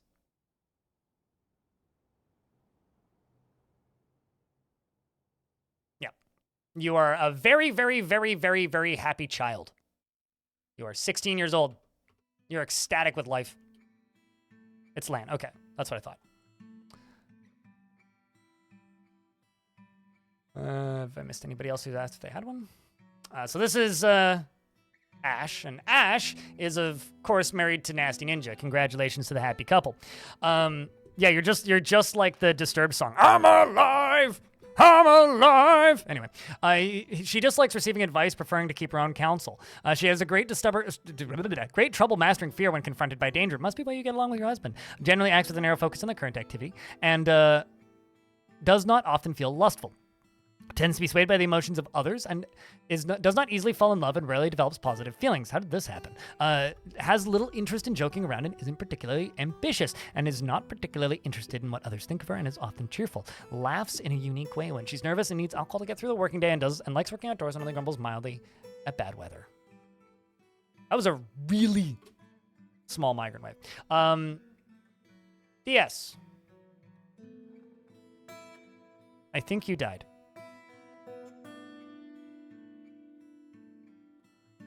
How do you never had one? Oh, no, you do. There you are. You are very happy. Your name's hard to search for because there's too few letters. Also, it's party time. This is, by the way, I think like the most parties per stream I've had in a fort since this version came out.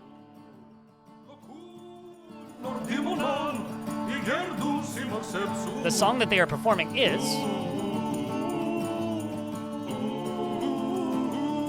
Also, chat, try some crypt zooms. There's also some stories being told.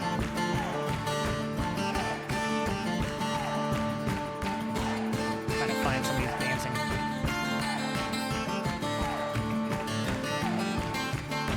The Oceanic Spray is a sacred group dance originating in the insightful handles. The form guides the dancers during improvised performances. Dance is accompanied by the fins of drinking, as the dancers act out the story of Gongith or Moisen. The dancers perform loosely mingled, moving to the music's thoth rhythm. And the passive dance is punctuated by an independent body movement.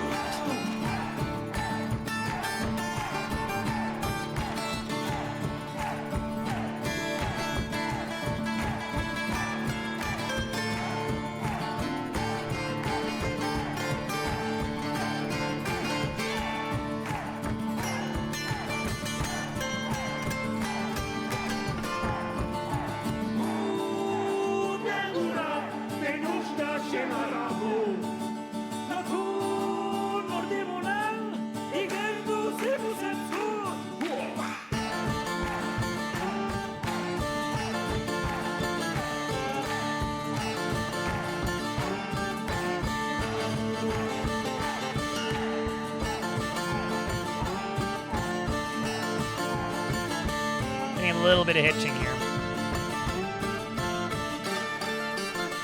It means stuff's spawning on the map.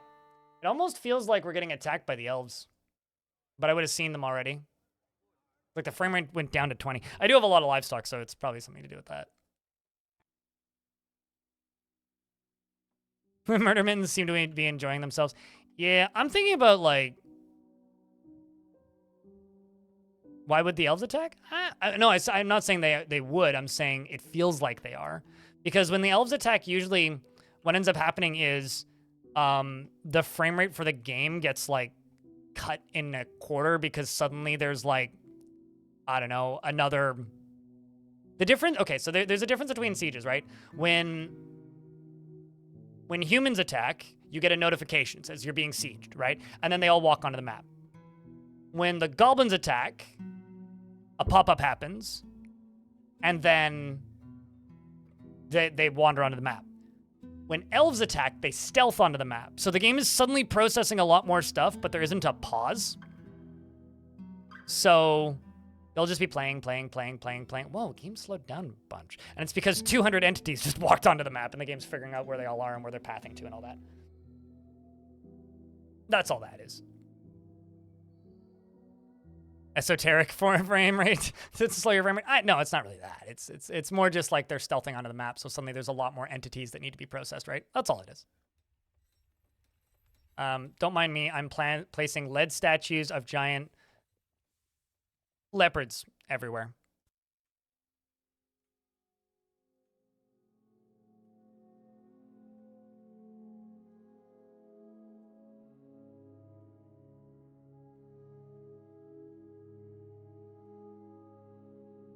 It could be cavern dwellers as well, yeah. But that was a lot of lag even for cavern dwellers. At least for the amount that I'm allowing to spawn. So it probably is that, actually. That is quite likely. Highly probable. Or alternatively, it could be the traders, like, starting to leave. Like, I don't know. It could be a lot of things. Trying to branch out your cavern engineering and building a magma pump stack from the magma sea to your fort near the surface. Any suggestions for something that you could make to learn how to use minecarts?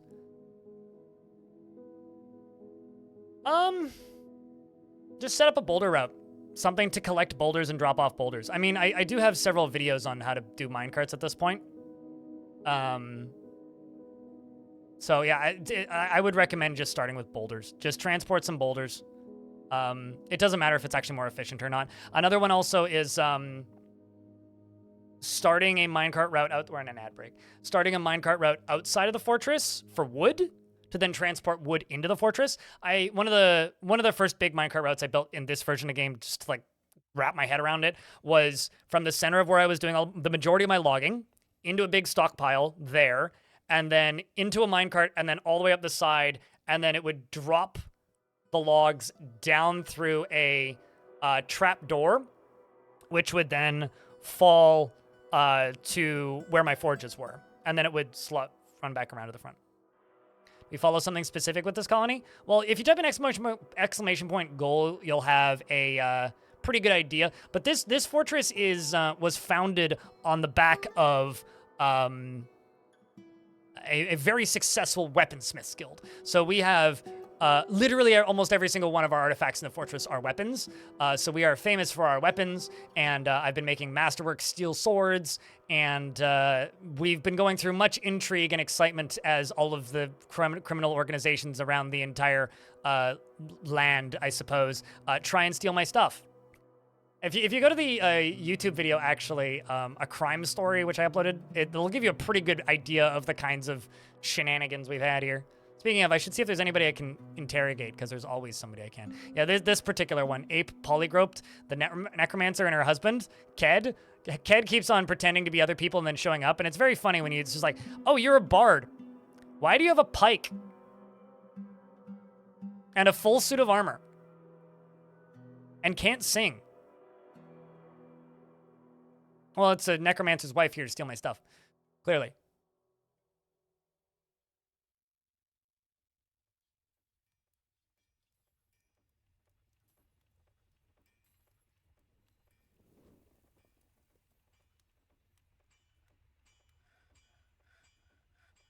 Speaking of, that's kind of sus.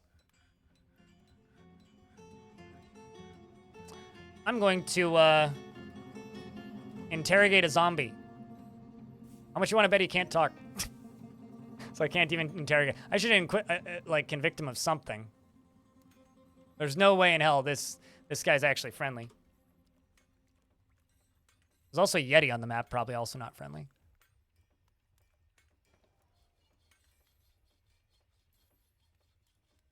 He's a member of the Smiles of Warmth. I'm sure that's fine then, right?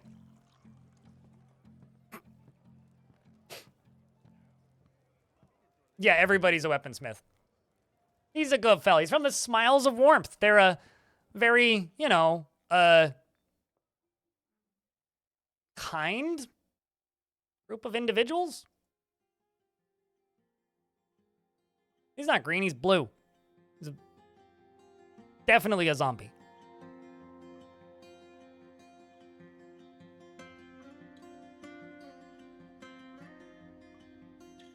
Traders have gone back off on their journey.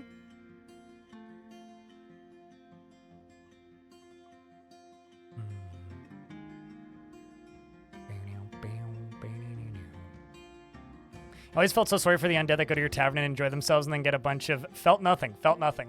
Well, they feel nothing. So, I mean, it checks out. Does, in fact, check out.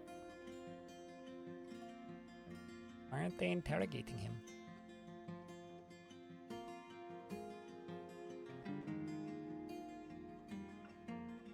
I wonder if this is one of those cases where, like, they can't actually interrogate him because...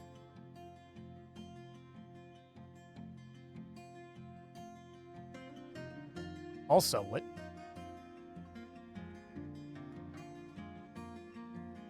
It's coated with Yeti blood. One of my named swords is just sitting here. Should get put away. Yeah, there you go. Why? Did you, like, get into a fight and drop your sword or something? Gotta be something like that.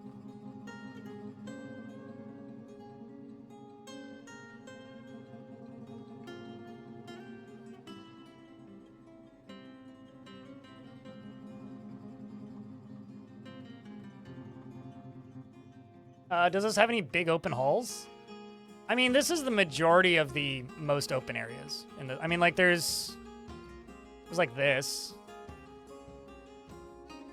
But that's the majority of the fort. Greenish blue, turquoise.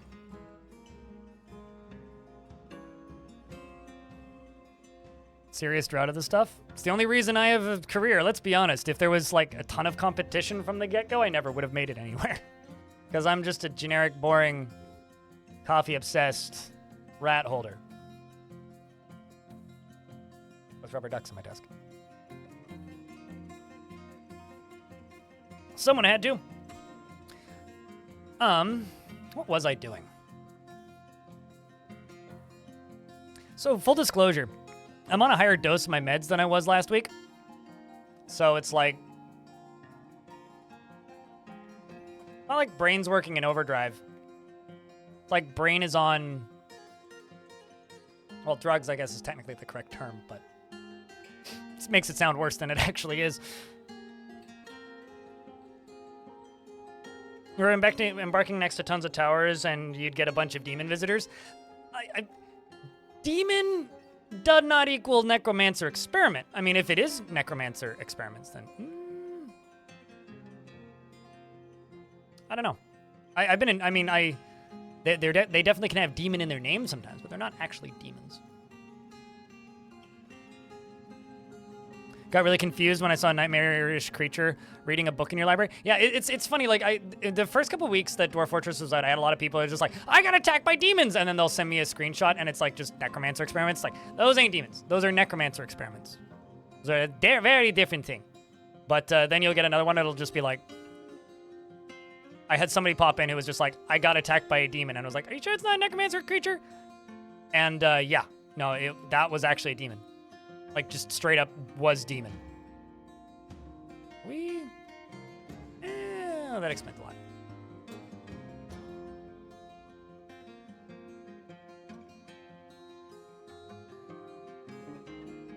Had a night creature poet resident, and he had wings, so he kept getting stuck in trees. I don't know if that's necessarily why he'd get stuck in trees. That would make it easier for him to get unstuck from trees. I had a experiment expedition leader, outpost liaison once, who flew to the highest point of the map and then just sat there. That was all he did. Sat in the middle of the highest point of the map.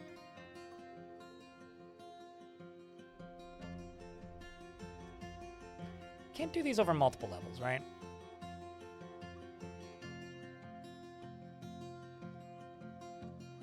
Imagine if you could.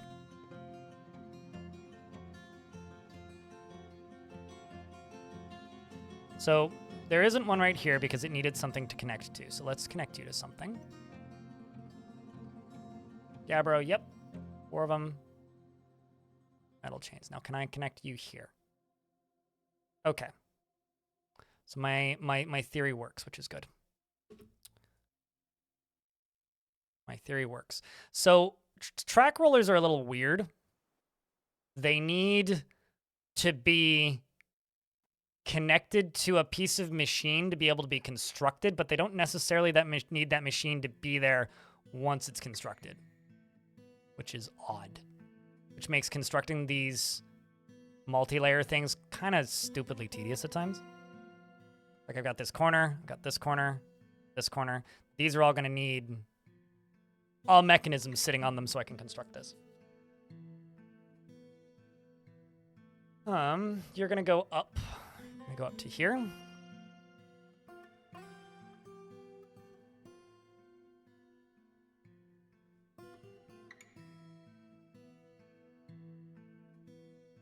then you right here. I'm gonna go up to there.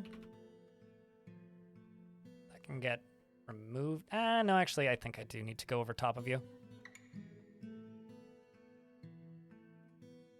So the whole thing connects.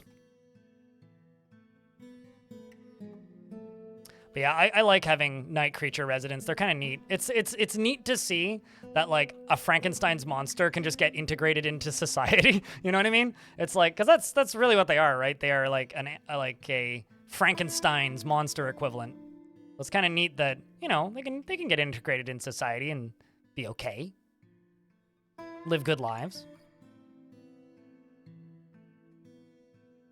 Bunch of ghouls and zombies. Yeah, no, totally. I know what you mean. It is very much a generalized term. It's just it kind of throws me off as to what you're talking about initially sometimes. You really like all the procedurally generated creatures? No, I agree. They're cool.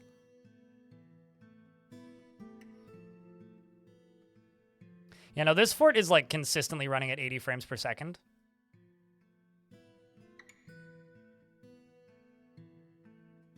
Like, I'm kind of amazed. And it's not even like an open alls thing. Like, I've had forts that are cramped, or not cramped, but like more closed off like this before, that have run at significantly lower frame rates than this. So I don't know what's up with this fort. This fort's just like kind of magical.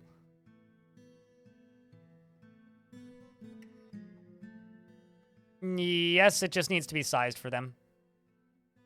So you just look at the clothes that they show up in, usually. Need to go mine more gabbro.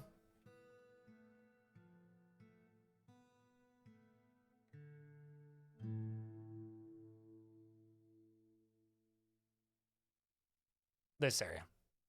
Looks like there is more coal back here too, which is good. Just gonna dig out this entire level eventually. Maybe not on priority 1, maybe on priority 4. Just whenever there's nothing else to dig, just come down here and dig.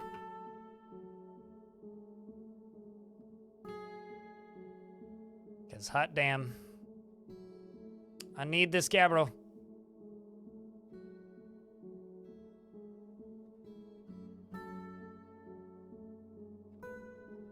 Hey, we're making masterpiece green glass boxes now. Means we can actually jump up to the surface here. And go down to this level. It's not that level. This level. I can give people chests and cabinets. 33 of them. Look at that. Progress.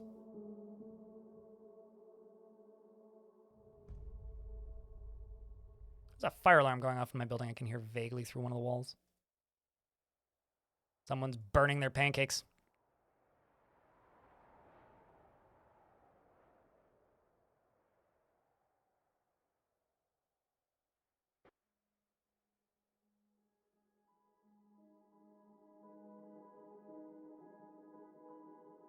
Because nothing outside can be wet and there is no trees. I don't get it. What? What do you mean nothing outside can be wet?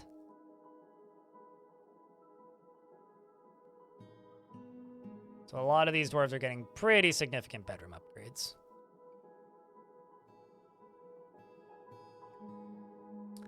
Pretty significant bedroom upgrades. That's all those ones for this level. There's probably more that need it, but... Actually, that's something that's got me a little worried. I'm a little worried that mechanisms are going to freeze. A lot of these dwarves now are going to get places to put their clothing. So these are all the dwarves that still need bedrooms, which actually isn't too bad. Not that big of a number of dwarves that need bedrooms. I mean, it's not a trivial number, but we're doing okay right now. Not the happiest fort I've built, but certainly not the most pissed off. Most of them are like, you know, in the neutral zone, right where you want them. It's interesting, though, because like this is very much like a river worshiper. Like the most popular god here, which this dwarf isn't a member of the religion of, is the sect of waving. Is the most popular religion. Yeah, this, which is this Ormoisen person. And it's like the god of rivers and something else. Like rivers and waves. Rivers and lakes? Double check.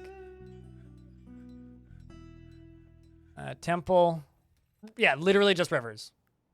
Turns out, that god a little popular. You know, actually, let's check something. There's got to be other popular religions around here, right? Because there's the god of theft.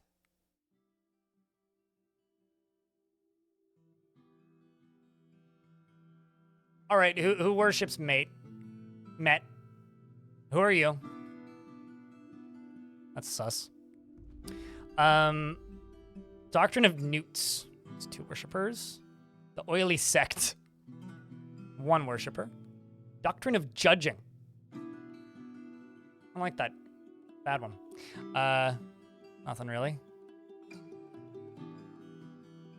The God of Death. The Fated Fellowship. Fair Sect, 1 worshipper.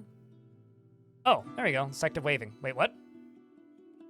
So there's 65 members of the fortress are a member of the Sect of Waving, but 145 dwarves in the fortress worship this god. God of Fortresses has 1 member. The Glacial... I wish that there was more people who worshipped the Glacial Cult, because that's just a good name.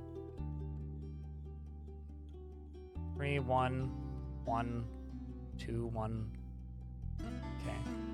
Yeah, because I was kind of thinking about maybe making another temple, but like the glacial cult's like really the only one that actually has worshippers.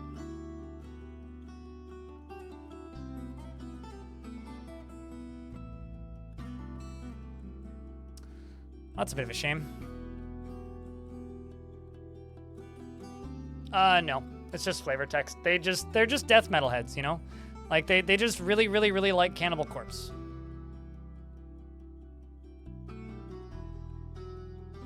Shout out to the two-legged rhino lizard on top of all this. We're just hanging out.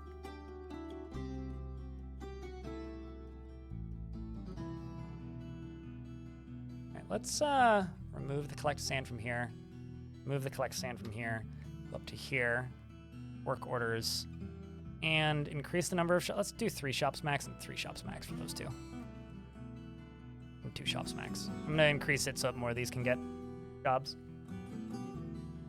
We had a cave lobster god once, but it was the only one dwarf worshiper. I mean, yeah, that's like me having the god that was a chinchilla. It's like, obviously I want everybody to worship the holy chinchilla because all hail the holy chinchilla god, but nobody worshiped the chinchilla, so like, what am I gonna do? But no, I wouldn't be too worried about your civ. Your civ is just fine.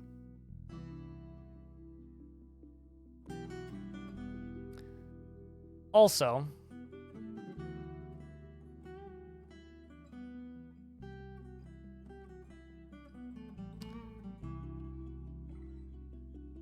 do you worship that god of theft? No, you worship Kib. Character is a member of the Citizen of the Flag of Warriors and a member of the Cobalt Rock. Ooh, hold up. Espionage against, I guess, Goden,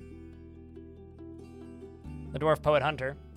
Aligned to the subject's belief in harmony, the subject valued harmony. So this was that zombie that I interrogated. Goden is in fact an assumed identity, and their true name is Aimush. Aimush revealed that in the mid-autumn of 113, the subject plotted to infiltrate the Frosty Beards in order to steal treasures and prepare a coup under the influence of an unidentified creature.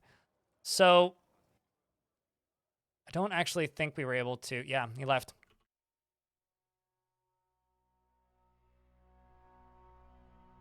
Well, that's a shame.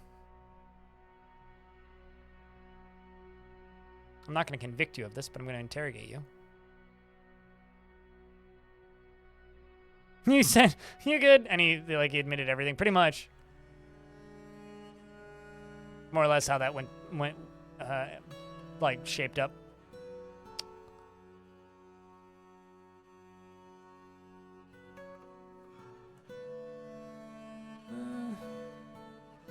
You know what? We'll just let it sit.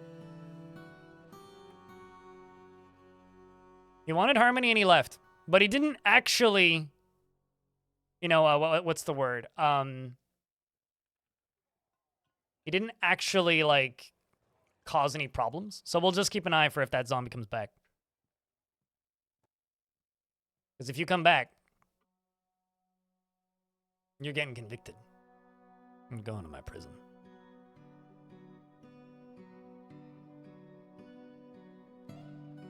Yeah, I remember seeing screenshots of a god that was a fluffy wambler, which is just a very funny idea for a god.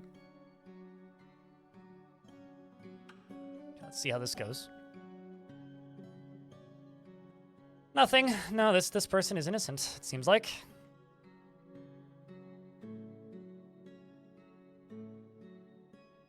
No new the subject was too afraid to not comply. Stukos. I mean, you do have a dwarf's name. So, and your father is Manom, and your mother is Manom, and your father is Olin, which are dwarven names. You don't have any cousins in this fort, which would be creepy. But you are leaving now. Not that I wouldn't. Are you stealing my book?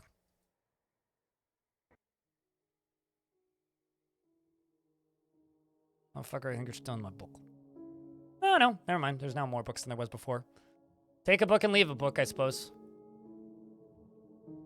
You love you Wamblers? Yeah, Fluffy Wambler. But Fluffy Wamblers are only good biome creature. They live in good biomes, and they're technically vermin.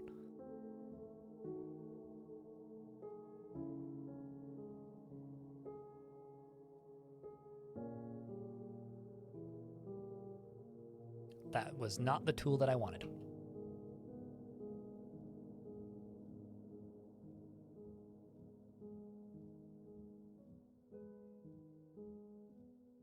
You know what I should really do is just fill this in.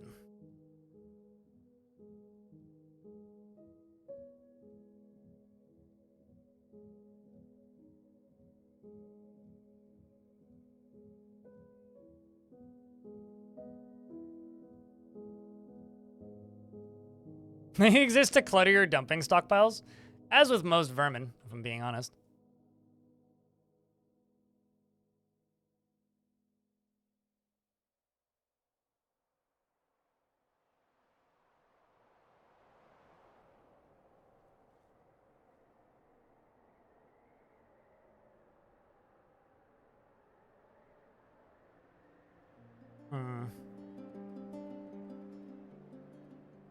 Let's just do this.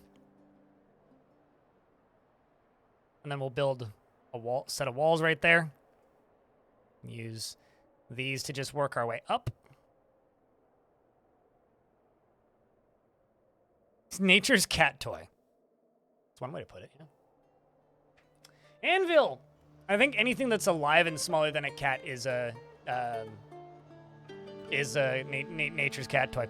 Soyotopsy. It's a good name. Thank you very much for that brand new Prime subscription. And Anvil, thank you very much for the tier 2 for 12 months. It's a whole year. Did you start playing Dwarf Fortress around December 19th last year? It's like actually freaking me how close we are to the holidays. Like, wow, the holidays are like right there. Like, we're practically on top of the holidays at this point. So I'm going to have to pump lava out of here and into here. Which is going to be tricky.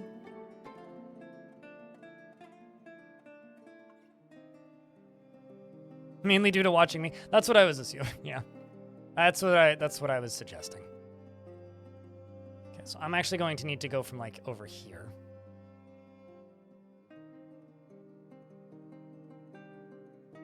This is going to be really tough to figure out how to do.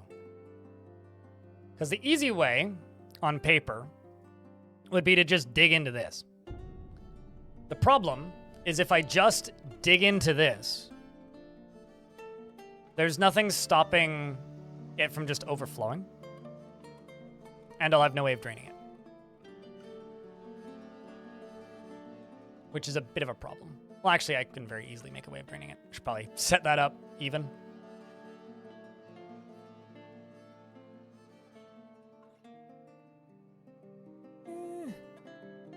Yeah, we can just do it this way.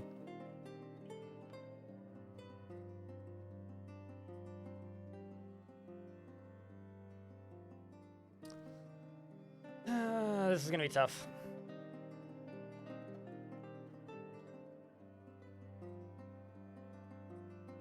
You just started a new fort this week after months of not playing? I think that's the case for a lot of people. You know, like, I think I said this a lot earlier in the year. What? Oh, did you get accused of a crime? Why do you have to kill my soldiers? It's like, of all the dwarves that we could accuse of crimes that don't matter, why do you have to accuse my soldiers? They take time to train. God damn it. Like, seriously. It's annoying. Stop it. Cosmic Surfer, you can become a Marks Dwarf. Same with Brain Fist, I'll say. You both have a need for training. And it's not the most scarring thing in the world. Having to go shoot at a target.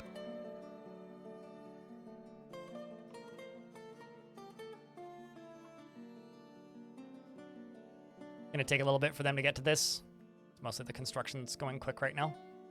Let's just focus on that.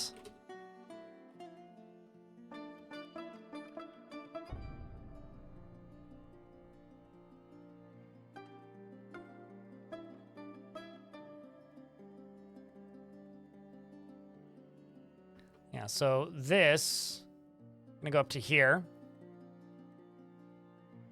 And then take a corner. And then I think run up here.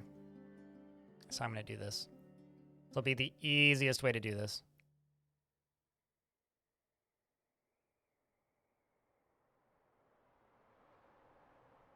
We're gonna run up along the edge.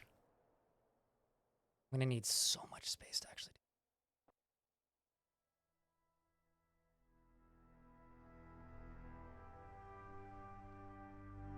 Cheers, Aimless Alpha. Hello, what's up? I think actually fully loading these batteries might be not unreasonable, but very difficult.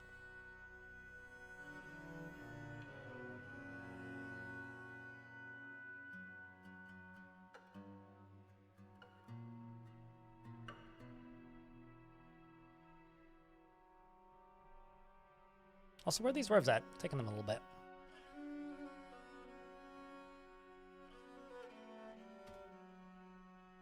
Yes, they're coming. Bit of a travel distance, I suppose.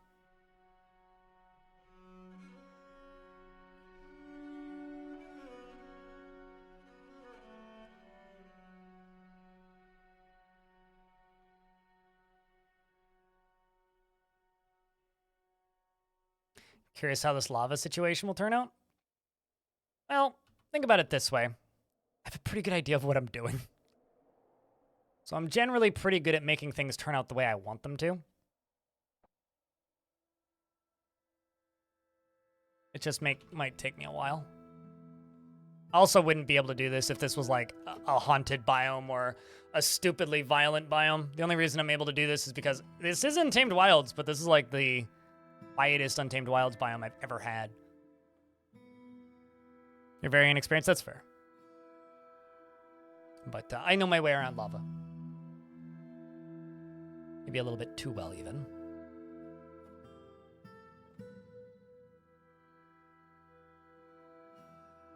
Yeah, no, this game is something. It's amazing that I've been playing it as long as I have, and I still find stuff I didn't know. Yeah, I'm just concerned about how... I just haven't figured out how I'm going to get the lava in yet. That's the only real issue, per se.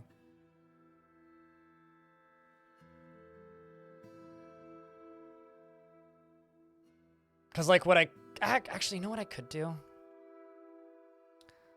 I could go down to this layer. Build a little reservoir down here.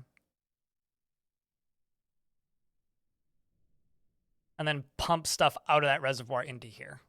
That might actually be the way to do this. Because if I do it any other way, what's going to end up happening is I'm just going to flood this area. And I'm not going to be able to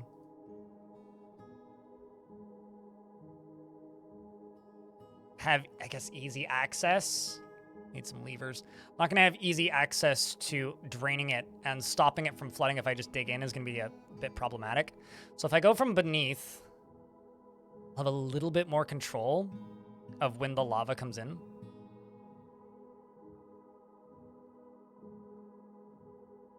And Salvadaddy, hello. How's things?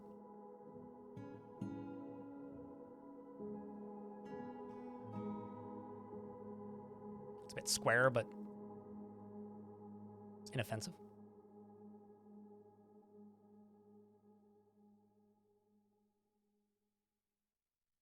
Yeah, we've had some fun with lava in the past, that's for sure.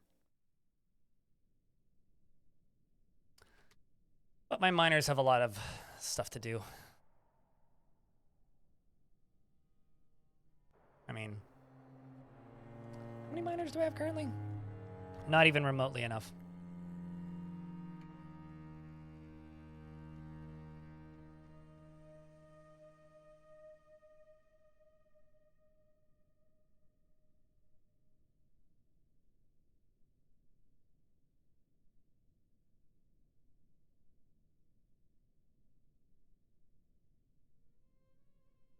It's also really weird to go from eras of games where, like, numbers of idlers matter to then this version.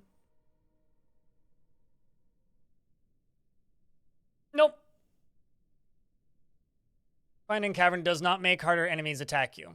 Finding the cavern gives the enemies that are in the cavern access to the ability to attack you. So you go from having a non-enemy entity existing there to suddenly having an enemy entity existing there. Doesn't mean it makes harder enemies attack you. It just means that there are suddenly enemies that weren't there previously.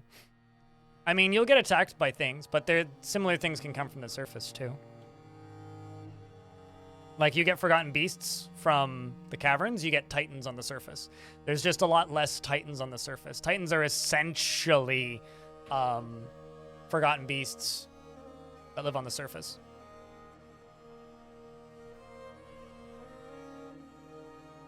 But there's similar in structure in the way they're generated and all that. The thing is, there's just less of them. Also, to the people over here on Twitch, if you want to do me a huge favor, since we're currently in an ad break, one of the best things you can do to help out the stream right now is by simply going over to the YouTube stream and popping it open in a second tab and helping inflate the view count, and also leaving a like on it. Currently, it has 45 likes and 46 people watching. Generally, the number of likes kind of increases the number of people watching on the YouTube side of things. So if you go over there and you go click that like button and increase that YouTube like count by, I don't know, like 40, that would help a whole lot. And there's, 230 people watching here on Twitch and 46 people watching on YouTube. Let's make that number go up.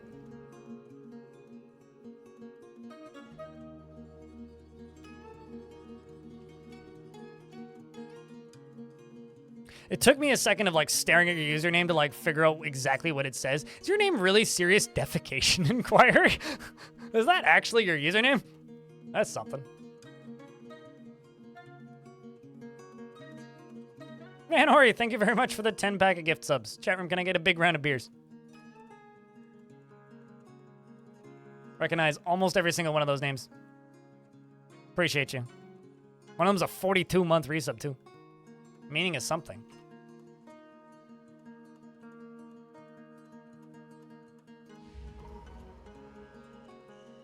Monom! The metalsmith withdraws from society. A metalsmith, not a weaponsmith for once. That's old Dwarf. Look at you. Where are you going, Dwarf? What are you doing? What are you going for? Making us something cool. Aimless Alpha, if you follow the stream, you can use the Crypt Burr emote, which doesn't require a monthly fee, unlike Crypt Beer.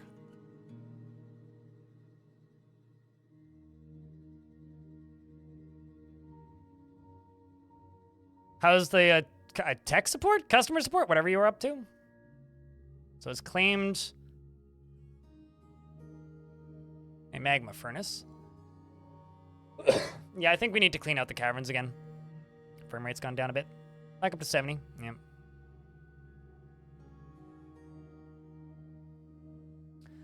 Nixie, thank you very much for the 15th month. Welcome back.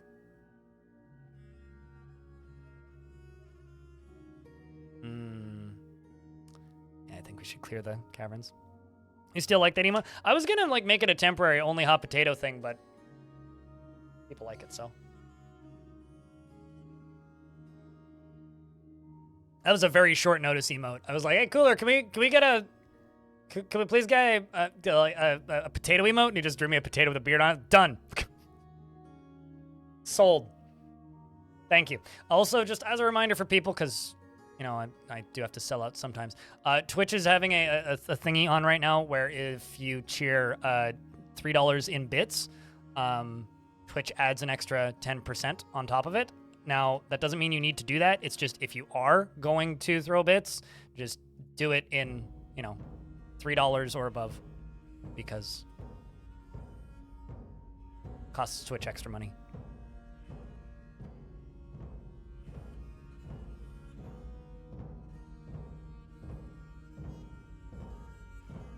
The building era with Microsoft, and apparently it wasn't anything I did or above the security clearances. And above, oh. That's nuts. Can't say that's ever happened to me before.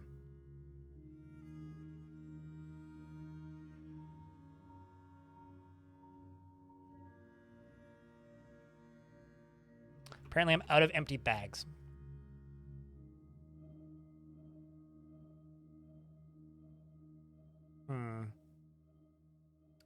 Let's do silk bags.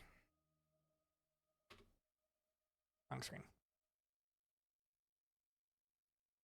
Silk bag. Let's do another hundo. Mood, keep following you.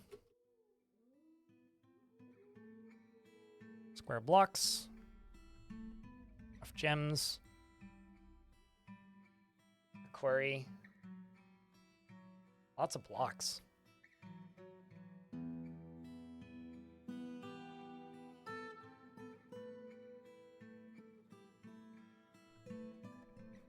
Skeletons. Yeah, it's probably skeletons. I haven't butchered anything in a minute. Let's... Actually, do I have anything I can tame? Nope. Also, how's the training? Okay, so the stray Hydra is trained now. We can maybe start doing stuff with the Hydra. And by doing stuff, I mean cautiously letting it into a cage.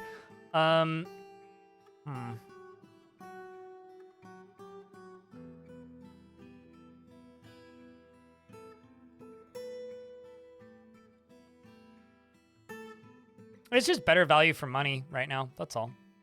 Let's slaughter one of my giant one-humped camels. Let's do that.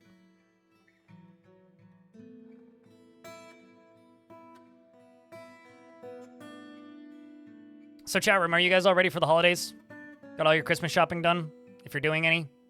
Got plans? Staying home? You gonna be like my neighbor and just do what he does every day, which is sit outside and drink?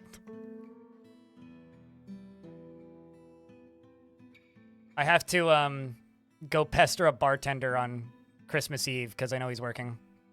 So that's one of the few things I'm gonna do. That's the only plan I have is there's a bar I'm gonna go to and get a beer and then leave. Was satisfied after learning about weaponsmithing. Hydra? It's spelt with a Y. Hydra. They're a melee attacker? Yeah, they don't breathe fire. HY. Sit inside and drink. Yep. That's pretty much it. Checks out. Still got some shopping. Yeah, I have to figure out what I'm getting for my sisters. I'm usually what I do for holiday gifts, and we kind of talked about this a little bit at the beginning, is I do not like or enjoy Christmas or Christmas shopping for that matter. Oh, you already made 68 of them. Jeez, that was fast. So it's not me. It's not my shtick.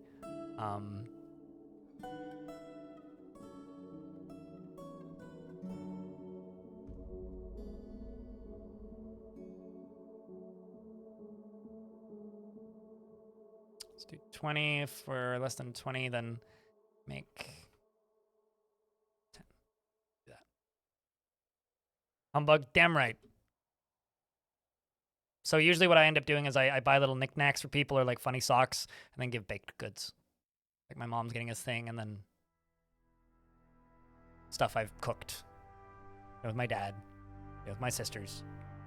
It's just a matter of finding a knickknack. I like, you know those, they're like usually made of metal or wood. You often find them at like dentist's office and stuff. They're just like little puzzles that fall apart and you have to figure out how to put them back together. Or it's a thing that's together and you have to figure out how to get it apart. And they're like, how the heck do I get it together? Like those kind of puzzles. I like buying things like that for people for Christmas. Just like a nicely made little kind of pretty looking weird ball or something that you need to figure out how to pull apart.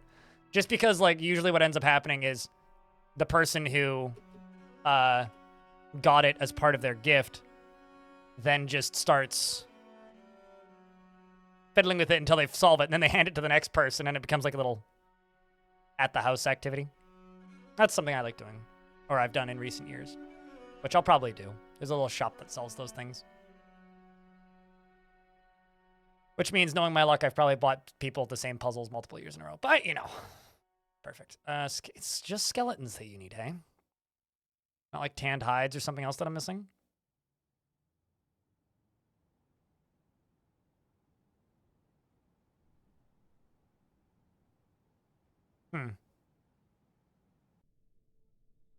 Well, let's slaughter some other things.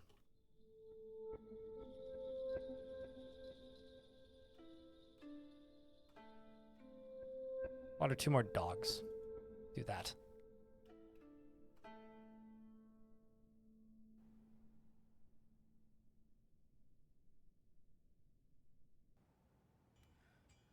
I am out of tanned hides, though.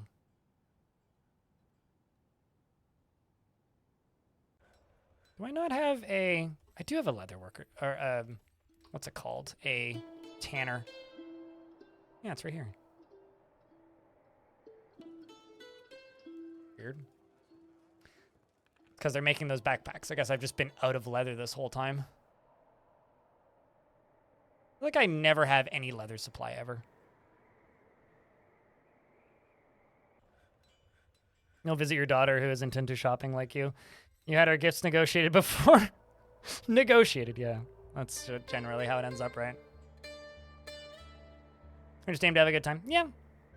I think if you take holidays like Christmas and just use it as an excuse to hang out with family, it's a lot better, in my opinion. All right, so I'm getting some pretty hefty lag spikes. This dwarf wants skeletons. We're going to go clean out the caverns violently, and if you want bones, maybe you'll find the bones that you want down in the caverns. Just get all the military down here. Once they're all down here, I will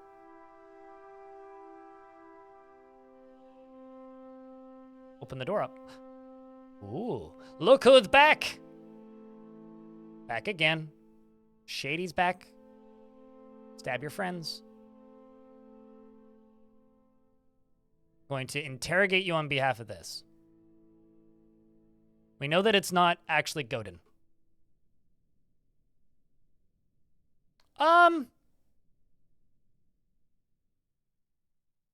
Not really. Devildon, not really. To answer that question, not really. If only there was such a thing we could do. This zombie is guilty. Yeah, this zombie is zombie. Zombie enough of this. I mean, let's see. Are we chaining him or beating him?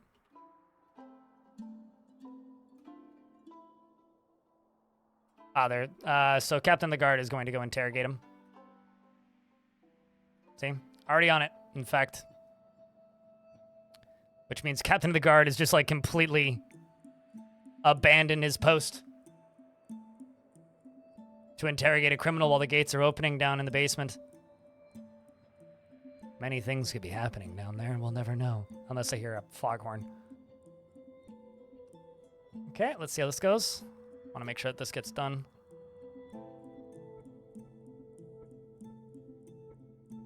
Nothing new, I think. Subject valued harmony. No new information was revealed. What is your conviction, though? That you can get convicted with? 225 days in prison. Okay, so who's going to go chain you? Okay, so this dwarf here. Gonna go train him.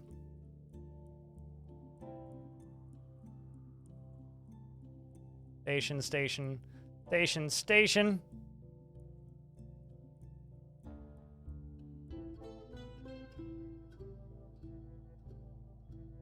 So we know for a fact that there is a bunch of cavern creatures here. Because they're all right here, in fact. And I actually, can we even get to them? God damn it. Once again, we can't get to them there. But yeah, there's definitely a bunch back there.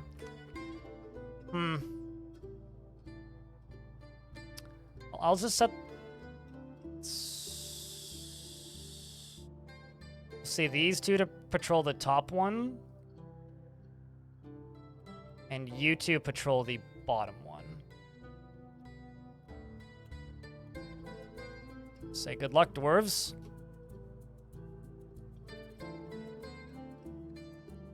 Yeah, I think that lag spike is actually just being caused by these guys. Because when I open the gates of the caverns, immediately the game just, like, chugs. Because, like, they're all just going, oh, we can get into the fort now. It's time to go into the fort, right?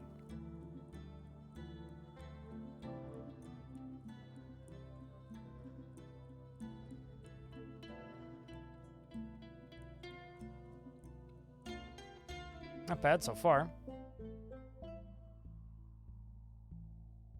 Legendary swords, dwarf. You should do just fine, I would think. Even got prepared goat intestines.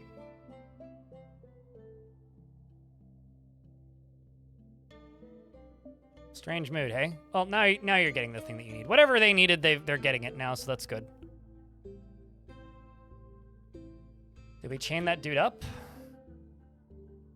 Ah, no, he's probably left the map already. Yep. I don't think we were able to get him. He got away again. The zombie escaped with it for a second time. Shame on us. Although no new information was revealed and they weren't able to steal anything, so I guess we win. Captain the guards in the basement now too. Legendary swords, Dwarf.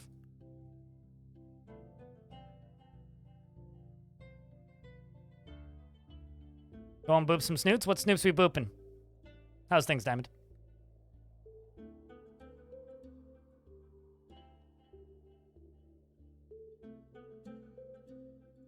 Yeah, the zombie won't feel anything even if we beat him to death. It's fine. Nothing inhumane you can do to a zombie. I do think it's funny that that zombie was successfully interrogated because he values harmony, though. That's kind of funny. Okay, so where the heck... These guys are all the way down here. Really just dump lava into here. Let's send you and you right here. This corner is kind of a problem. Ah, I see what you mean. Do what you gotta do, Diamond.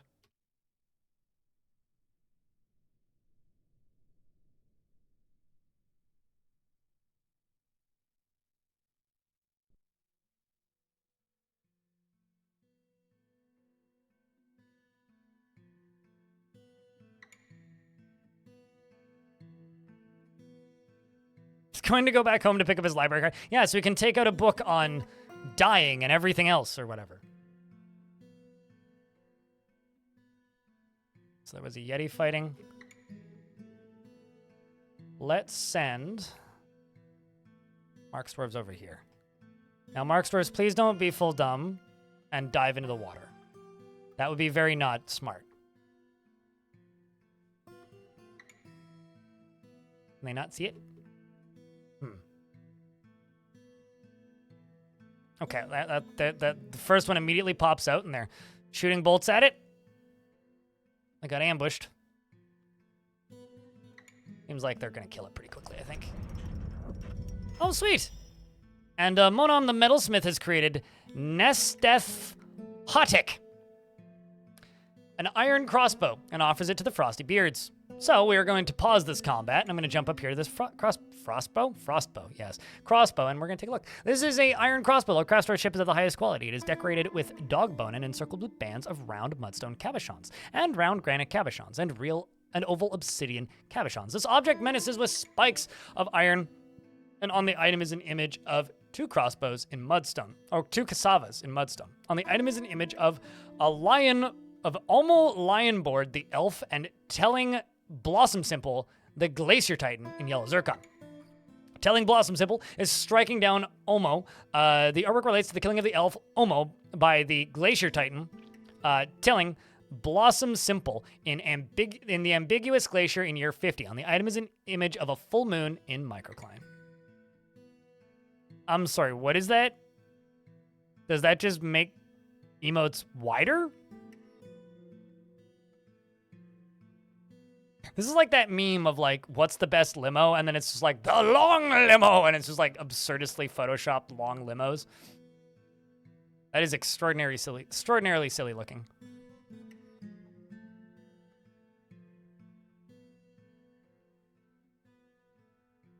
Okay, but what's the name of this one? I've got too many named crossbows. Monom.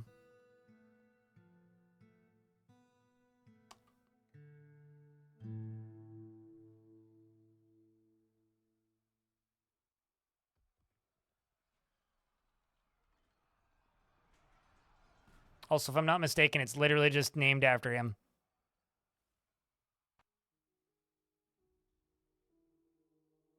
Actually, it's probably getting moved from one place to another.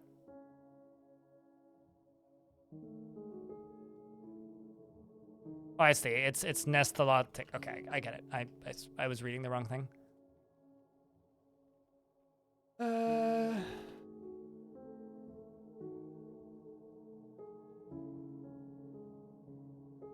Yeah, the minecarts move now.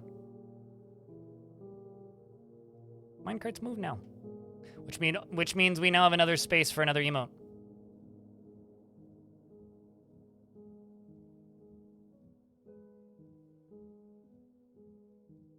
All right, so no, that's done.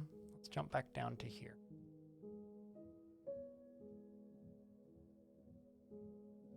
Where this fight's happening over here in the corner, where they are beating this poor old woman. I mean, they're shooting her with bolts, which are fracturing her little bones, and they're also whacking her with bolts.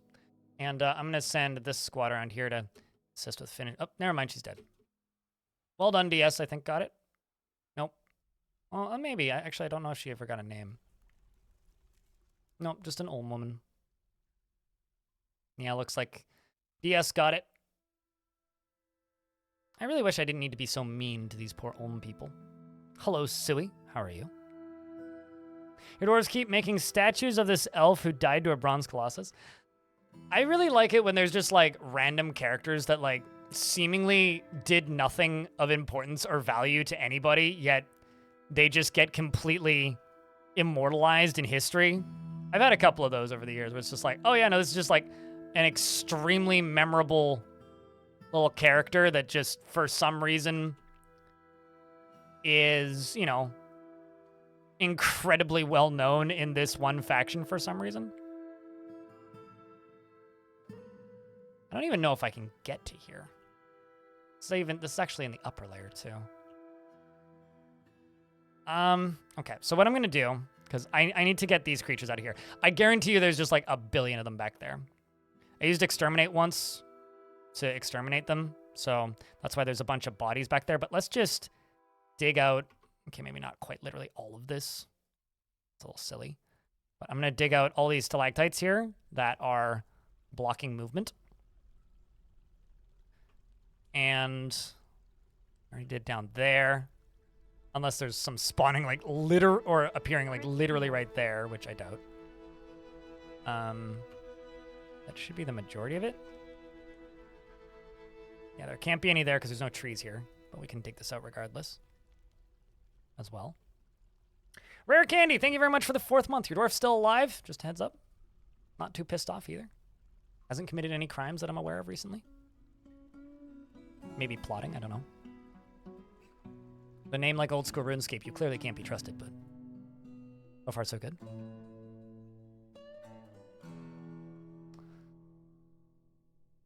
Well, so what we gotta do is I gotta bring these squaddies, I guess, up to here.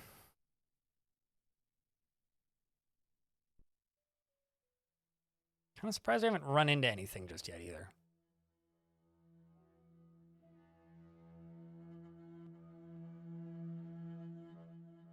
It's going to take a little bit for these miners to get out here. Maybe more than a little bit even. But yeah, there's gosh knows how many creatures back there. Once you played on a 6x6 map with a heavy force and a dragon attacked the outside and breathed fire and you had around 4 FPS for over 20 minutes, at least it'll recover eventually, right? The beauty of that is like it's only going to there will only be fire outside until it rains, right? So if it rains, you're golden. Fire gone. Problem solved. It's actually one of those problems that'll fix itself relatively quick.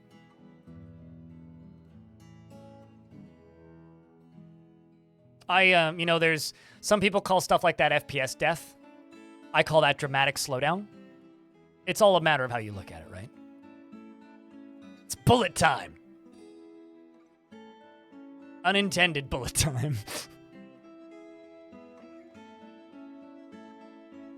It was dramatic, all right, I believe it, yeah.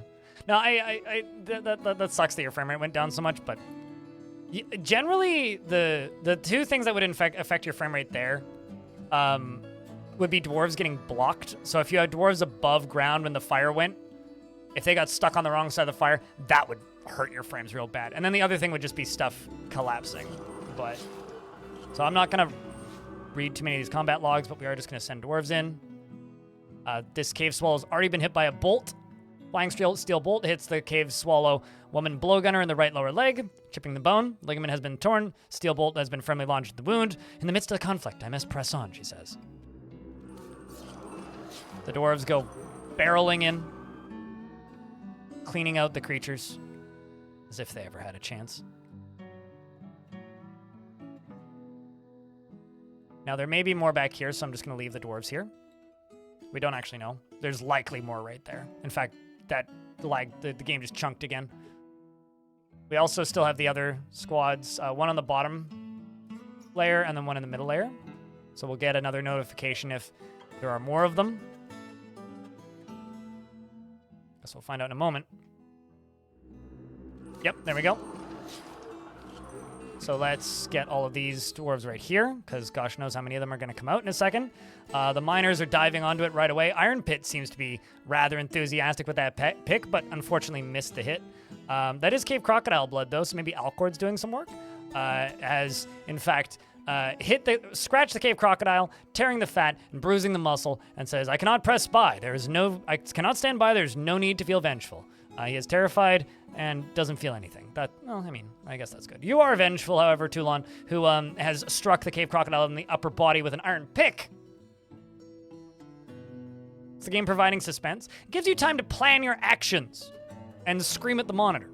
Both very important parts of playing Dwarf Fortress.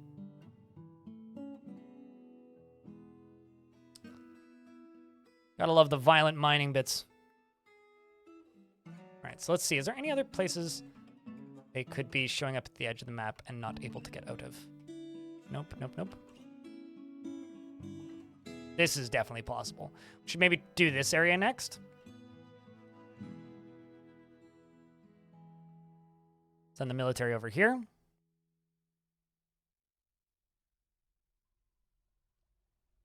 the benefit of this is, like, there's going to be patches of rock now, which trees won't be able to grow on anyway, so it'll kind of solve this problem. This one's also trapped. Also, I just saw something move that wasn't a spider. I saw a web disappear. Probably something back there, too.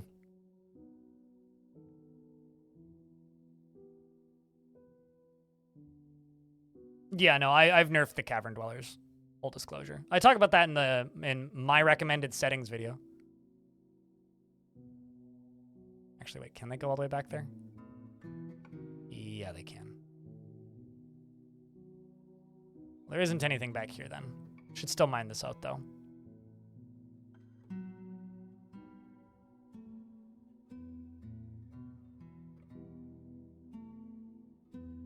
And down here will be the next one, which I'm pretty sure is inaccessible. Unless they surprise me. Nope, it is absolutely accessible. Okay, well then, I was just seeing things. I still think we should go through and chunk out a lot of this, though.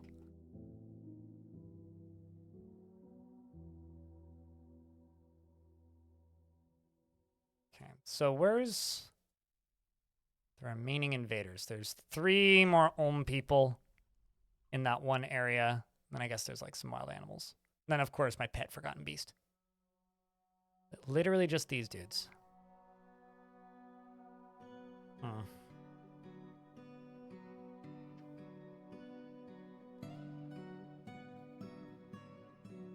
Yeah, I guess just the default balancing for cavern creatures is nuts.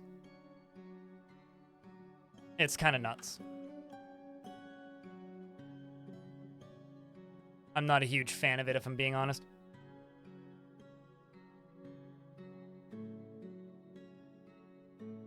Glad it helped, Aimless Alpha.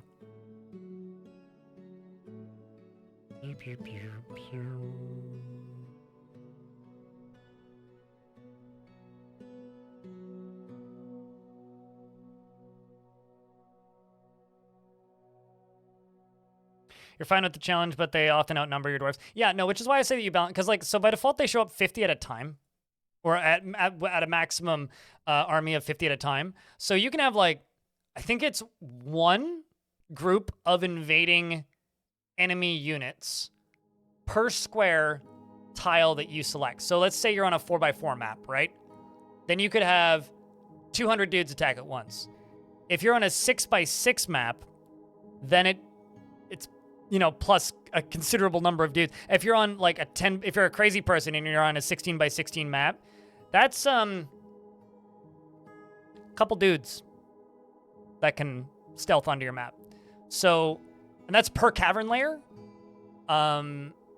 So I set it to like 3 to 10 at most. So like, yeah, there might be like, 50 little duders between the 3 cavern layers. But like, yeah, that's a fun little process of going through and cleaning them out and not too threatening. And it's not gonna like insta-gib your fort.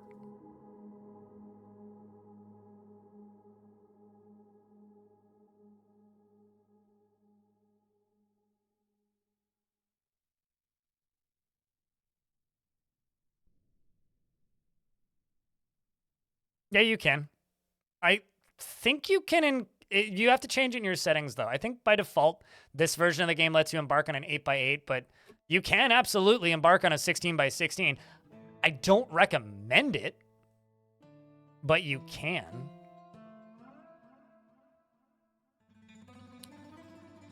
All right, so I need to get the water out of here.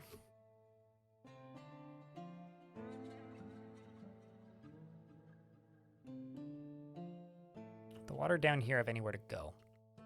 No. Well.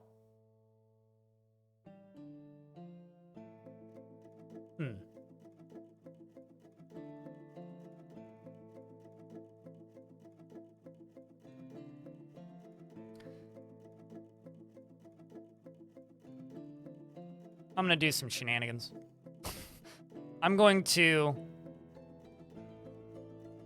take a triple ramp down. Do this. All the way up to the edge of this. And then what I'm going to do is I'm going to smooth and fortify all the way along that. And then I'm going to get them to channel along this and just drain this faster than it fills. Although, how deep does it go? Ooh, it goes one further down. Well, in that case...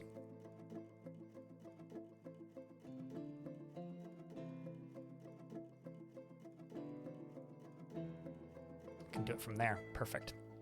So what instead I'm going to do is this. With a trench at the end. Smooth and fortify along the bottom. Go up into here. Actually, this is going to be tricky to do properly. I should be able to...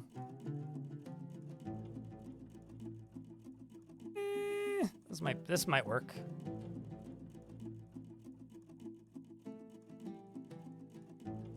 That'll work. Be able to just channel down and then dig across up here and then channel down across here. So it'll all work. It'll do its thing. What's up, 84 Run? Can you block the cavern edge by making obsidian there?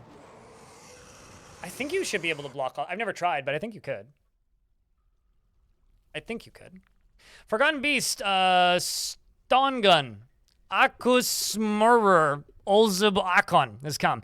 A huge feathered 8-legged crocodile. It has a bloated body and its eyes glow yellow. Its slate gray feathers are long and narrow. Beware its poison vapors. We're all in the caverns right now. You're all in the caverns. So this is the lower layer. This is the one that I'm currently digging on. This squad is closer. Go get it.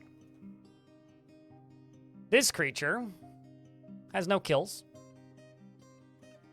So it definitely doesn't deserve to be sitting on that pile of blood there. That's just menacing aesthetics, I suppose.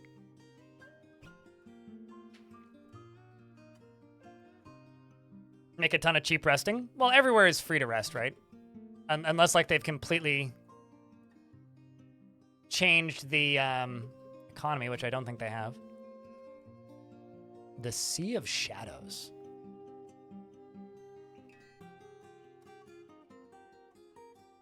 Hold on a second.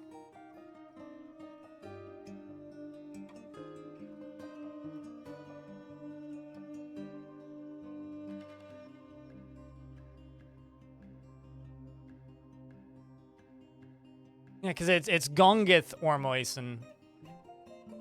Whereas this is like the same last name almost.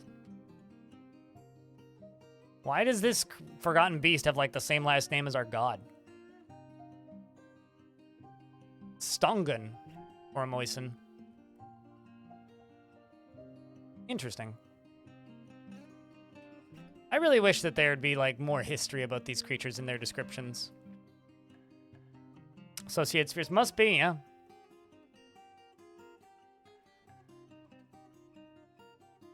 Must be. Be bad if they fought it in this. Where are you going?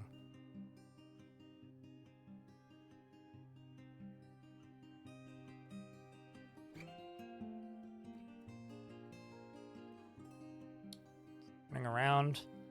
It's interesting that I can see it in the trees. That makes it transparent. Okay. The first dwarf, I mean hero, to get into fighting range is DS. Who is out of bolts.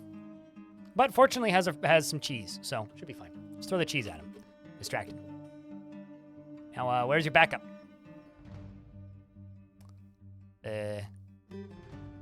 Dwarf, where's your backup?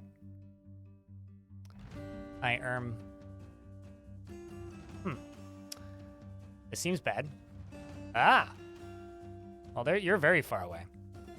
You're not too far away. But, Guess most of them went to go get more ammo, which probably would... Wait, it says that you have ammo, though. Am I just not seeing it? Oh, there it is. You do have some ammo. Not much. All right, you 1v1 me, bro.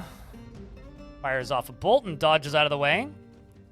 Dodges out of the way, probably gets pushed backwards, caught in a cloud of whatever that crud does. Fires another bolt. We do have another dwarf coming in over here on the left. This is 2 Lights Pongled, who is an adequate Marks dwarf, by the way, also a member of the Frosty Bolts. Really could use a good meal. But aside from that, a very happy dwarf.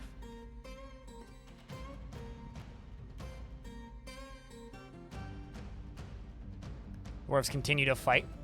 This combat log is mostly just this dwarf dodging. And because this dwarf... Oh, yeah, they did get knocked over by the creature. Because this dwarf is mostly dodging, they're actually, improving a lot of skills that we haven't seen much of. They also have what's called Frozen Extract, so I'm not entirely sure what that's going to be doing. We do have another dwarf coming in, who is a swords dwarf. This is actually my champion. This dwarf has mostly killed my dwarves, because the champion... from what I can tell in this fort, is more or less the executioner of the fort. This dwarf also killed the king, or the queen, rather. Yeah, so Kingslayer killed the queen. He's coming in to assist. DS is terrified, but very satisfied after improving skills. You still have plenty of bolts left, so at the very least, 2 lights still firing bolts. The silver bolts, okay, you haven't actually fired any. Only one at the Forgotten Beast, which you did bruise the heart. That's a good shot, dude. Fires a steel bolt and Forgotten Beast hits it in the upper body, bruising the heart.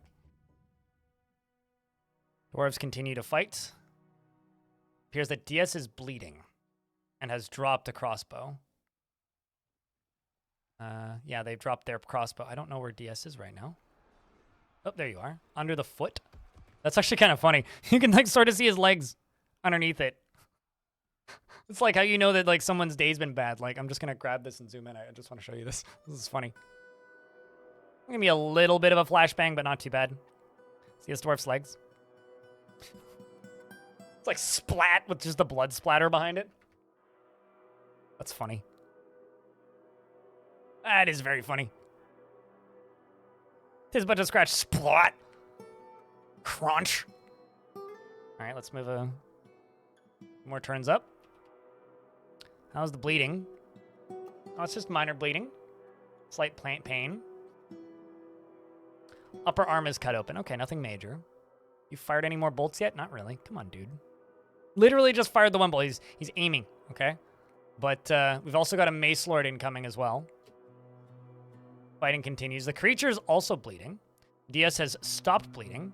Probably should acquire that shotgun again. Or not shotgun. Crossbow, same thing. Is very satisfied upon improving observation, which is good. Massive skill increases.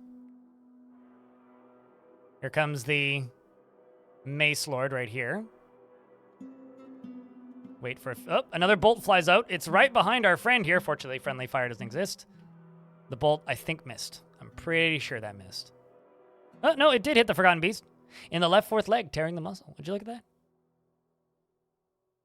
And actually, has hit it another time that I missed. Shot him in the head, and a tendon in the skull was torn.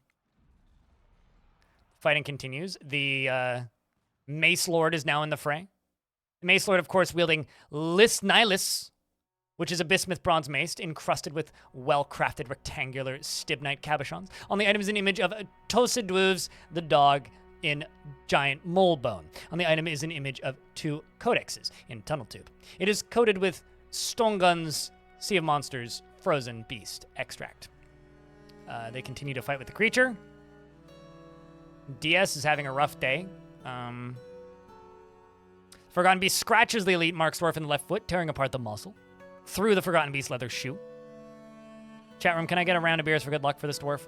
I fear we may lose DS today. It's possible. Dwarves do a better job surrounding. More bolts are loosed. I see more blood spreading. It's a mix of DS's and Forgotten Beast blood. DS is now faint and heavily bleeding. It's terrified. Has the tide turned? I must press on. You had to go all in, didn't you? Heavy bleeding continues. Still hasn't reacquired the crossbow, though. But the creature dies. Mace Lord bashes the Forgotten Beast in the leg, fracturing the bone. Onul was the one who was credited with the kill. And Onul, as I have a part in this, must require an answer. Might require an answer. And I'm going to give this dwarf to Aimless Alpha, who despairs at anything positive happening in the future and lives without feelings of hope. Probably doesn't have much faith in DS living. Finds something humorous in everything, no matter how serious or inappropriate. Is bashful, is grounded in reality, and has an overbearing personality. Thinks that he is fairly important in the grand scheme of things, and is rarely happy or enthusiastic. He is conflicted by this as he values parties and merrymaking in the abstract. He generally is quite confident of his abilities when undertaking specific ventures and tends to form only tenuous emotional bonds with others. Needs alcohol to get through the working day, and likes working outdoors and only grumbles mildly at bad weather. Dreams, or personally, views tranquility as one of the highest ideals, sees perseverance in the face of adversity, bullheaded and foolish, finds maintaining decorum a silly and fumbling waste of time, and doesn't particularly care about craftsmanship. Has killed one of my dwarves and the Forgotten Beast, as well as lots of animals and cave swallows, peoples. Our strange moods stronger than regular. They have a accuracy bonus, I think. It's a small bonus. It's not huge. And I'm going to real quick just queue up a butcher table down here. I need to find a spot to put it. And I'm going to remove the orders on these 2 dwarves. And there goes DS. DS, you are a good dwarf. You are a strong dwarf. You tried to get the solo kill. Crypt Beer cheers DS. He was a good dwarf, Crypt Beer. But it just wasn't going to happen. Not today, unfortunately. She was a good dwarf. Lucas King, thank you very much for the 2nd month. Welcome back. We'll give you another chance at life, too. It'll be a 2DS, even. Uh-oh. Actually, we lost 2 dwarves. Kogan's corpse was found. Uh-oh.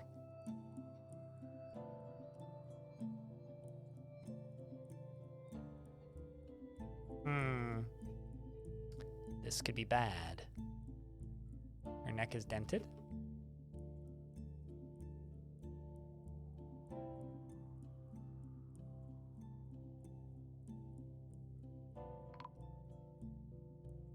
Yep, Kogan the Mace Lord was found dead. Kogan barely even got hit. At least you were avenged. How's that? Yeah, the Forgotten Beast was killed. That is being avenged, yes. You get covered in any of this stuff?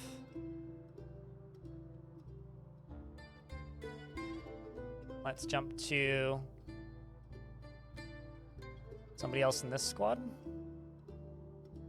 You're covered in water because you just walked through the pool. Same with you.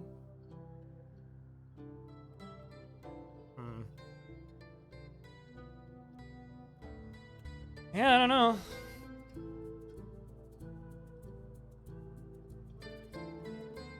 Question is, where was that forgotten beast at when it died?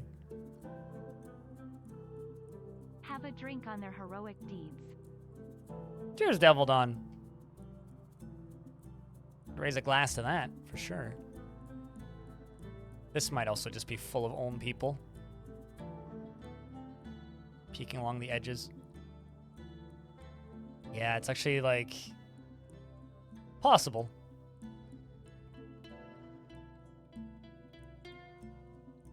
Okay, you're probably building the thing. So I'll follow this dwarf.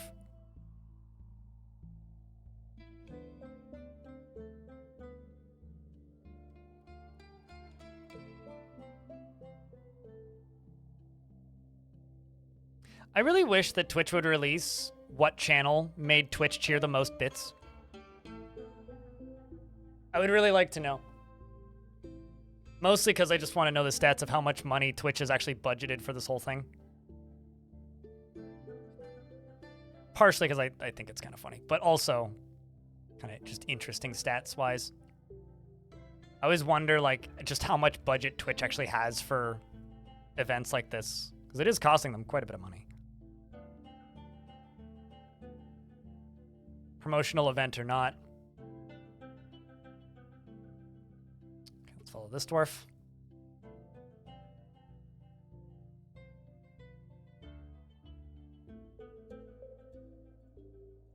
One of my camels grew up.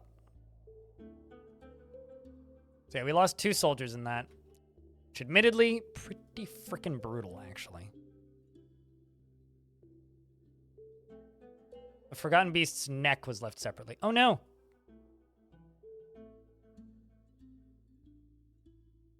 Okay, this...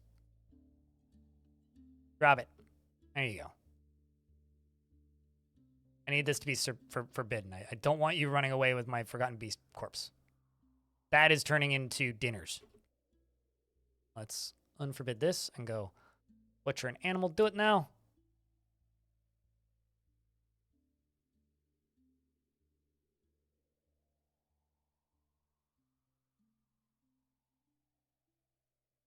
But thank you very much for the ridiculous amount of bits this week. I guess last week too, but last week was crazy and this week is no different. It's not, at least so far. Okay, so let's see. Just want to make sure that they're butchering it, because then we can make crafts out of its shell, we can make crafts out of its bones, we can make it into leather shoes, or loincloths, or whatever. Helmets, armor.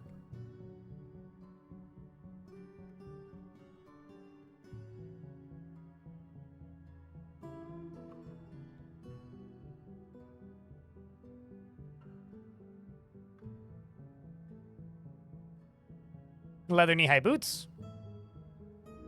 Yeah, I mean, I guess we could probably do boots. Got cavern dwellers. Ooh. Interesting. Oh, are they coming from that side? Oh. I've been trying to figure out where else they could be coming from. I think I may suddenly have an idea. I mean, like, this one's flying across, obviously, but, like, that's not going to be all of them.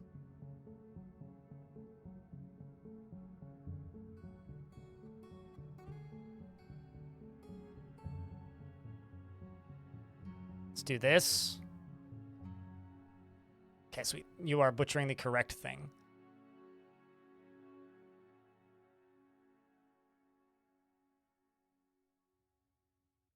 So I guess, well, also, wonder how that water goofball thing that I've been doing is sorting out. Oh, pretty good, actually.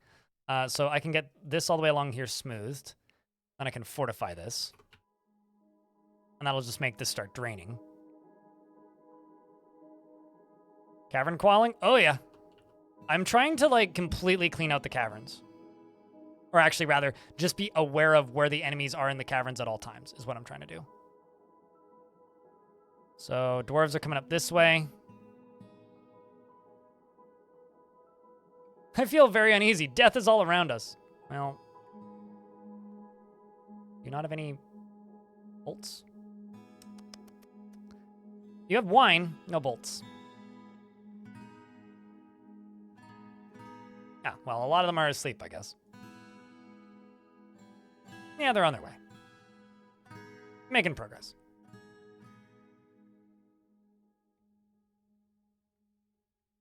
I guess we should probably also send the melee squads down here as well. Because the enemies are all over on this side. And obviously they can't go this way, right? So they're trying to go in through this side and they can't.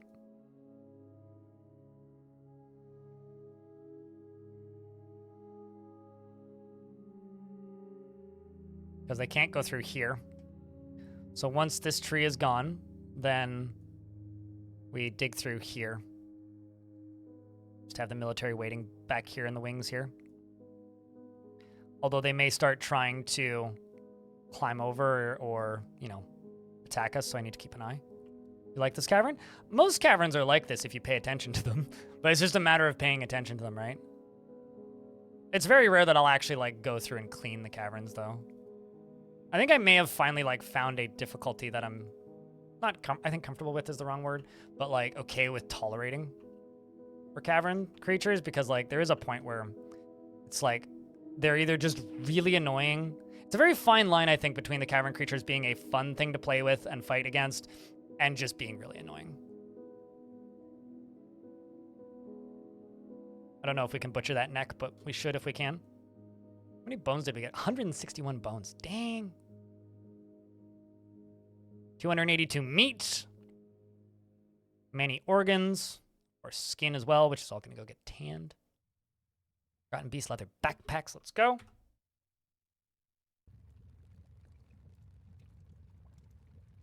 The frequency is too high? Oh, to like do it all the time? Is that what you're saying? But yeah, I don't disagree with that necessarily. I don't know if you can adjust that setting of how often they spawn. I just changed the numbers of how many of them spawn, which is more than enough for me.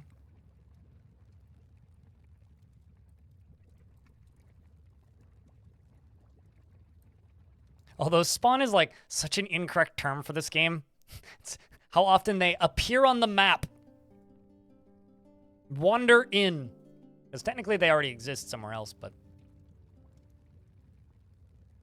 Although a lot of these nameless creatures are just like cheated into existence. Weaver's been found dead, excuse me? What?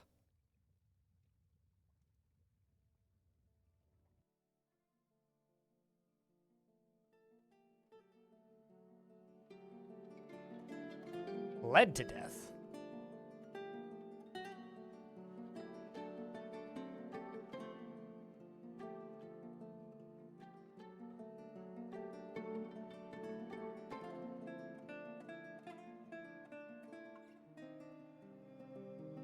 How the hell did you bleed to death?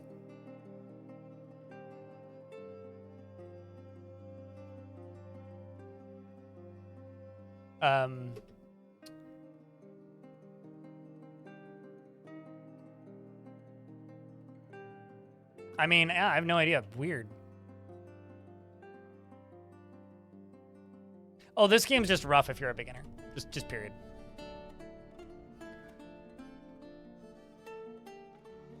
Did somebody tumble down the stairs? I didn't see a combat log associated with them at all, which is why I'm confused.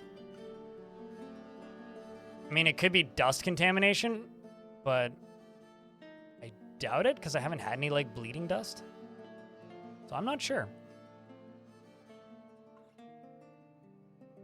So let's hope this doesn't cause my dwarves to suicide themselves. It shouldn't. But they might, like, climb along this. Okay, so my Mark's dwarves are starting to shoot bolts at anything that pokes its head around the corner. If they poke their head around the corner, they get turned into a pincushion. They're also firing up here at something. Probably hitting them. Another dwarf has been found dead. Oh. Wait.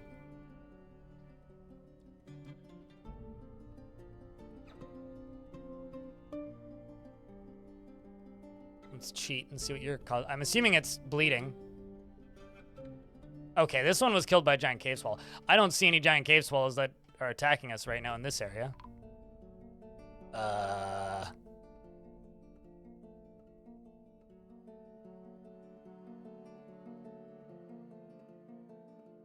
That is okay. That it has to be that forgotten beast.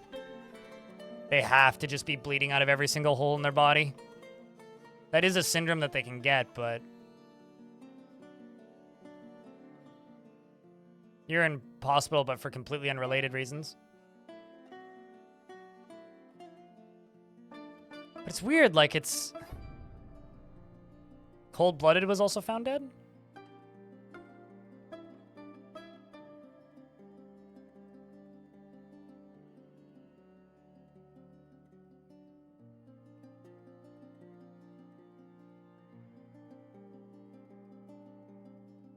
I wonder.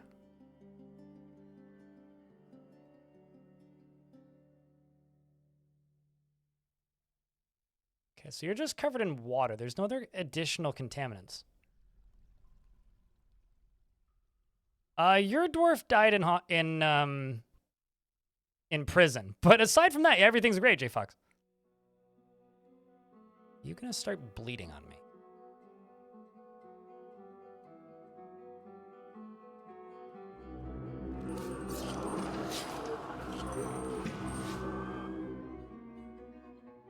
Okay, well, I can't worry about that for right now because we just discovered another army, apparently, that are attacking me. And it seems like this dwarf just found them by themselves, which is on the lower layer.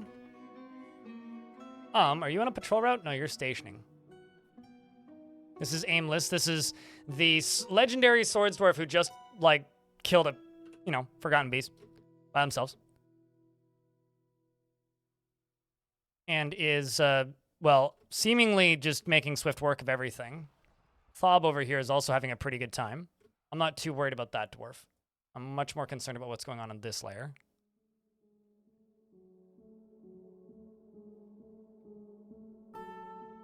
Mark's dwarves are still firing bolts, or were up until a few seconds ago.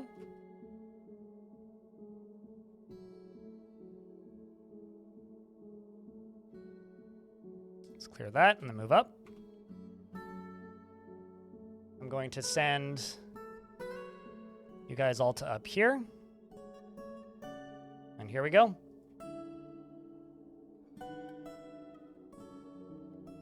Don't know if there will be more discovered. Nope, it's just the ones that are here already. But they won't get stuck back here anymore, which is what matters. Okay, so now that we've done that, we need to go figure out where that other collection of dudes are. Guess it's just these ones. Oh wow, there's actually some like right next to me right here. All right, well, let's send one. Let's actually just set them all to patrol the lower cavern layer, because it seems like a lot of stuff's coming in on the lower cavern layer.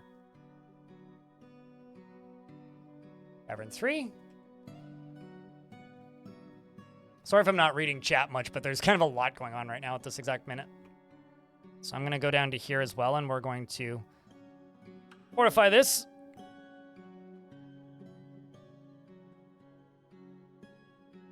And I'm in an ad break, so I will pause.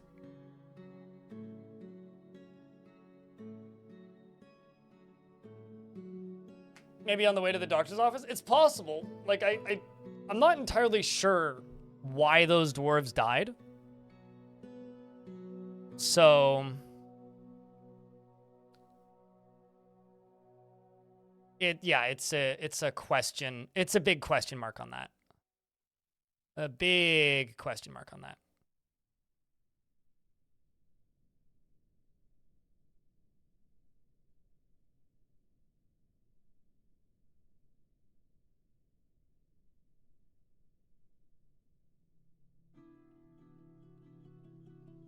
Come here, you bloody shits. Pretty much, yeah. No, it's just like, come here, I will stab you in the face. Once your face has been successfully stabbed, then we can move on with our life. But not before. This is madness! Madness!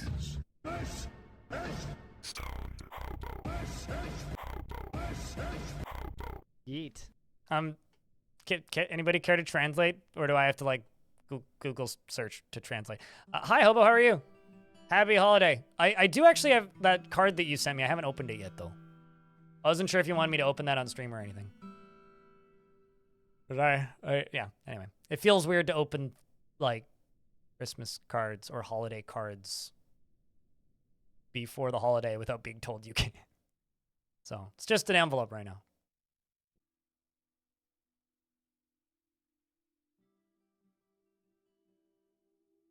But, hello, Hobo. Hope things are well. We're messing around in the caverns, and things are kind of cray-cray. By that, I mean there's just, like, messy things everywhere. No, absolutely. I mean, what else could possibly be more appropriate for the holidays than ceremonial face stabbing? It's like the first thing that you do for the holidays. Most important part of the holidays, like, period, is face stabbing. People normally stab turkeys or hams. But various things get stabbed.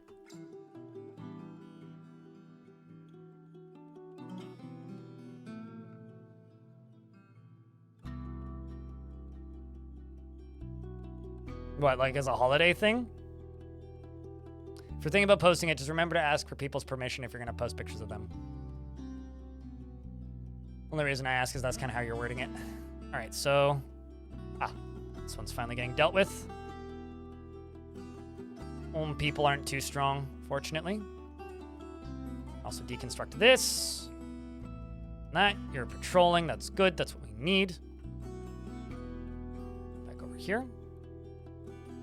There's just going to be a little cloud of dwarves in a minute.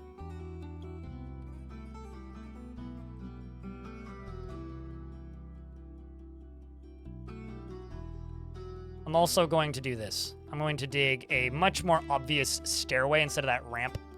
That ramp makes me nervous. Let's just connect these two cavern layers properly. This way.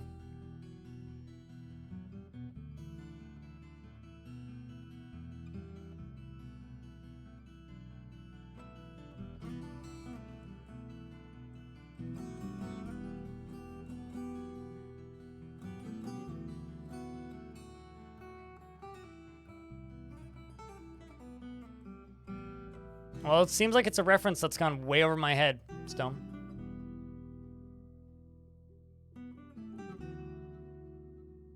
Yeah, Stone's command is Stone exclusive. Stone gets access to his command, and that's it. Because it's his tier 3 sub command. Did I ever give you one, Sniper? Because I do owe you one. It can be almost anything you want within reason. The within reason part is the key part there.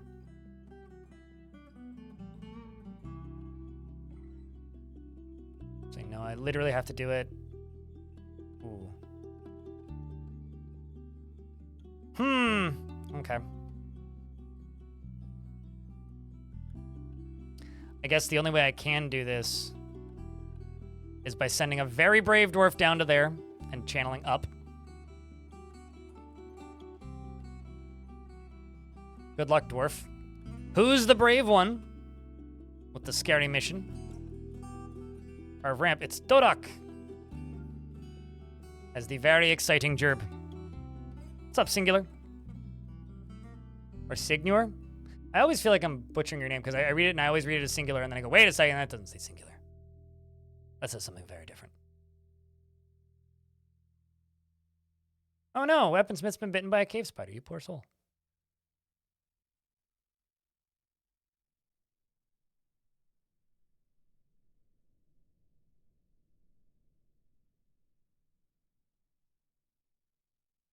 This dwarf is drowsy. I wonder why that is. Make you run slower.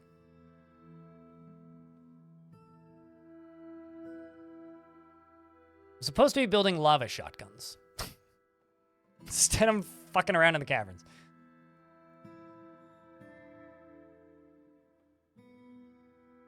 Song from, from Romania. Well, all right then. I'm sure it's one of those songs where if I heard it being played, I would understand it, but just seeing the or know what it is, but just seeing the lyrics written makes it difficult. This will wake you up quick. Now you just got to go up and out. Come on, you drowsy drowner. There you go. All good. Nice and safe. Now let's do this again. We're up here. And over here.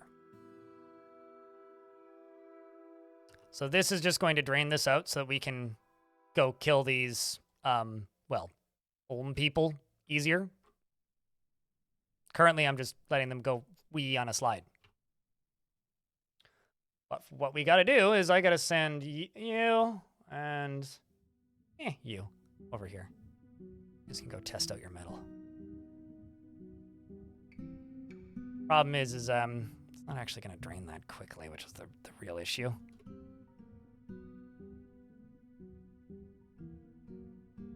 I could do a cave-in. I said Olm people, not old people.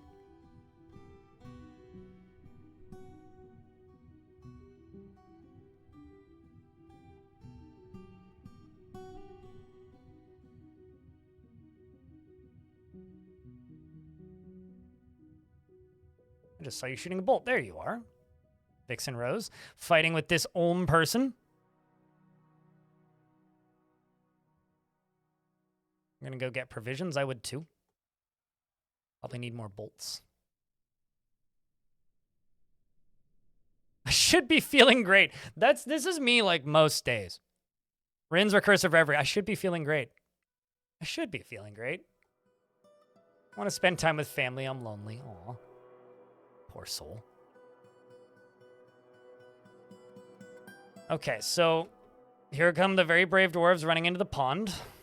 Taking out that one. Now, it's possible that we can kill this one. But doing this is going to be difficult. I'm going to take you. I'm going to station you guys right there. Don't fall into the water. That's the key. Do not fall into the pond. Ah, there he goes. We wanted him to come up to us so that we can kill him. All right, now you guys go back up here. And he's dead already. Excellent. Successful cavern cleaning operation, I think. Okay, actually, hold on. There's lava, like, right here.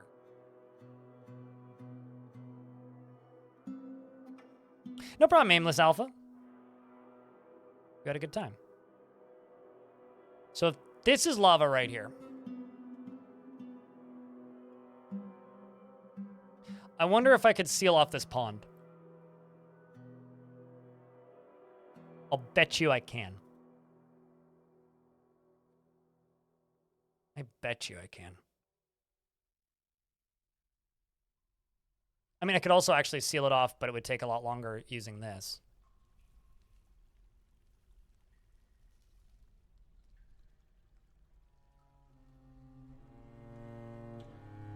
It's not really science, it's more just... Yeah, I think actually using this might be safer. So what I'm going to do, we're going to do... I mean, that was just shenanigans. We're going to do a... lava obsidianifying or cavern obsidian project. I'm going to turn this cavern into obsidian. I'm going to use a pump for this.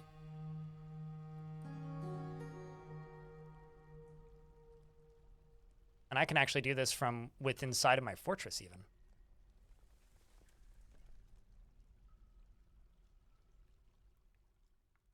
All right, so what I can do is I can just get all these dwarves back to patrolling. I'm going to get you guys back up on the upper cavern.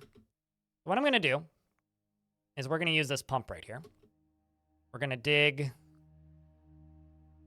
all the way up to the edge of this right here. You are going to go down one layer. We're going to dig out about that much. And then down into here. And one back up here. And I'm just going to build 2 metal pumps in this. Those 2 metal pumps are going to pump lava down into here. Along here.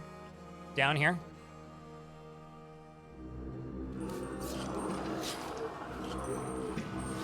I wonder why they're mad. More cavern dwellers. I mean, there's squads everywhere. Running out to fight with the creatures and stop them from causing any problems in the rest of the fortress. Spawning on multiple areas of the map all at once. It's a coordinated attack, clearly. They've been planning this for some time. I have 2 spots.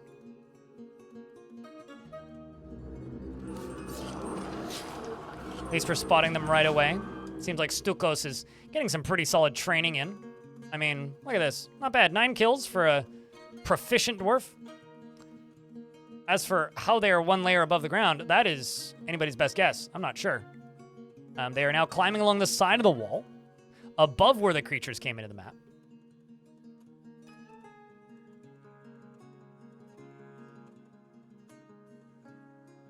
W Tiger, thank you very much for the 7th month. Welcome back. Fewest dwarves killed guaranteed. Well, okay, define fewest. Define fewest. So I need to get lava into here. So right here. So let's just go. Okay, so that's one area I need to get lava. Then we'll block it off and just dig out another zone. And we'll just do it that way. Because that'll be nice and easy.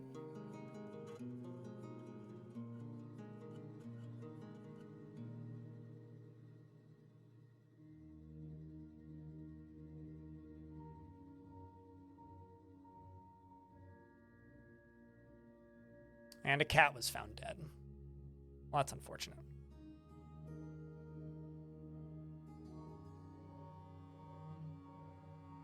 It's pyrolusite. I always see pyrolusite and think it's coal, and I get excited. It's like, yes, more coal. No, it's just pyrolusite.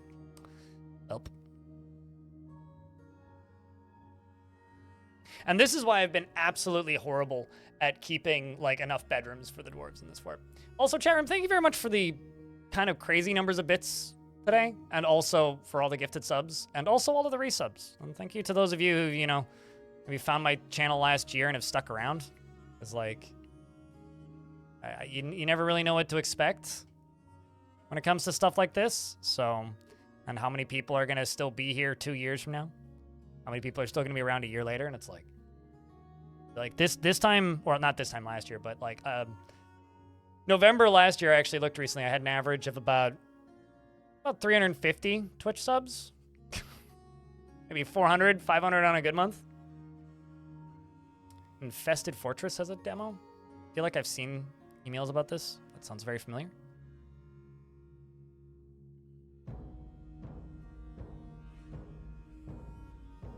Oh, yeah, okay. I have, in fact, seen emails from this.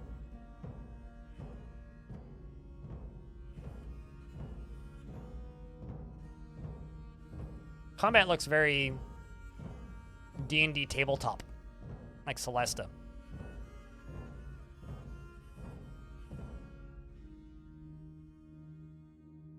Has been, Rev. Yeah.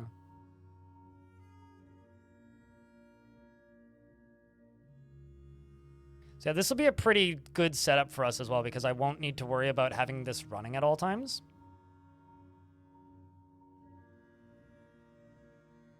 What, that the combat is very D&D?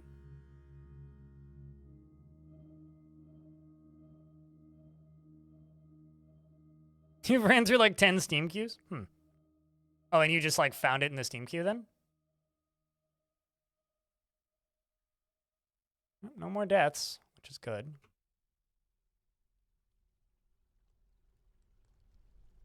I really should be working on the surface and not fucking around in the caverns. I also know exactly where I could acquire, give this squad a break. I also know exactly where I could,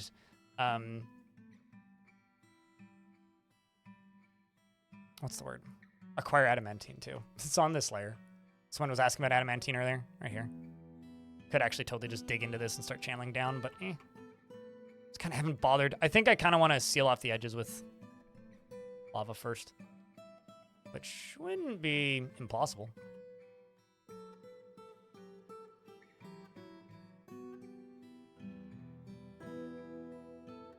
I have this habit of just like idly scrolling through the Steam queues, so maybe they're just doing what I do. I'm watching my Weather Mountains tutorial Let's Play. I will say, I don't know when you wrote this down, erosion control, because I have no timestamps in YouTube chat, and I can't make it work on pop-up chat, but the Weather Mountains tutorial is like 99% still accurate. There's a few menus that have changed slightly, but considering it's a year old, it's still pretty good. We'll have to do another tutorial Let's Play at some point when there's, probably not, I don't think I'll need to do one when Adventure Mode comes out, at least not for Fortress Mode, but whenever the next, I guess, big expansion is.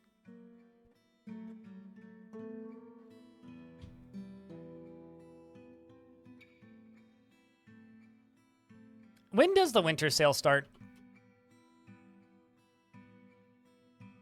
I'm looking.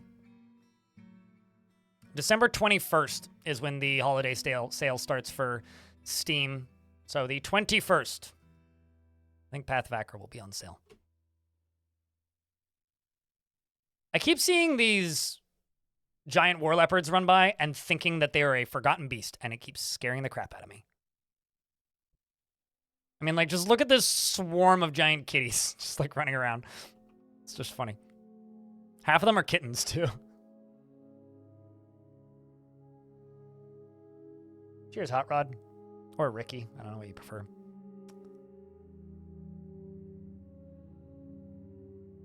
You don't want to tempt your large backlog? I use it mostly just as a way of keeping track of things. But yeah, no, I agree.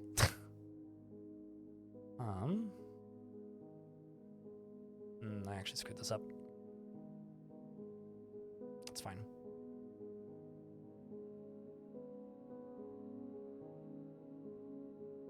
I'm just gonna have to build a wall down there.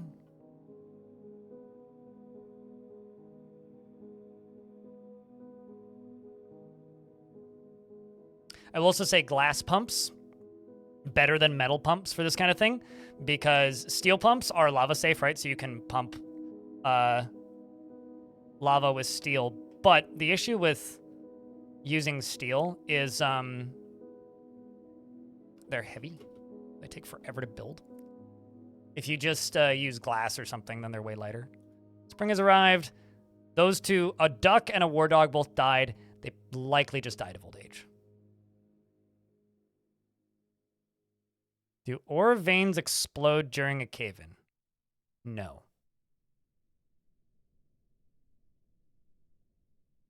Why do you ask? Because you're asking me if I've ever seen that happen, and also asking, like, if that happens. So, no, I don't think that happens.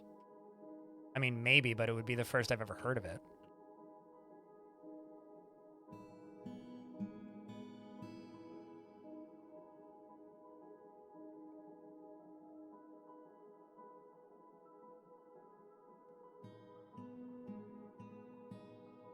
So, no, I have not seen that happen.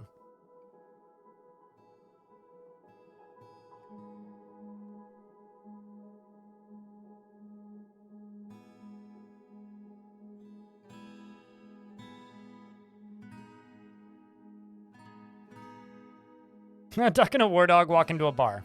Quack. Bork? Probably?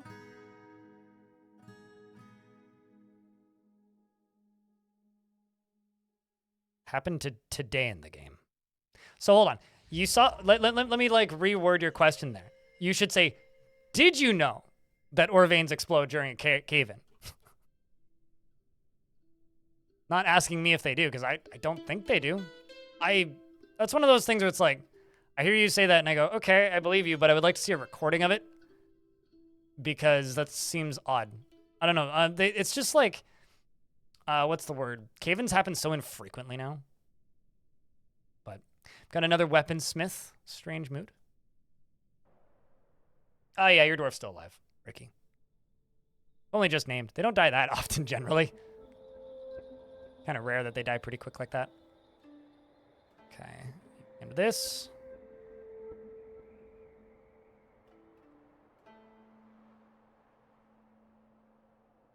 Probably just swamp bodies. Bones, yes. Yeah, probably just bones. Because there's no bones in the bone stockpile.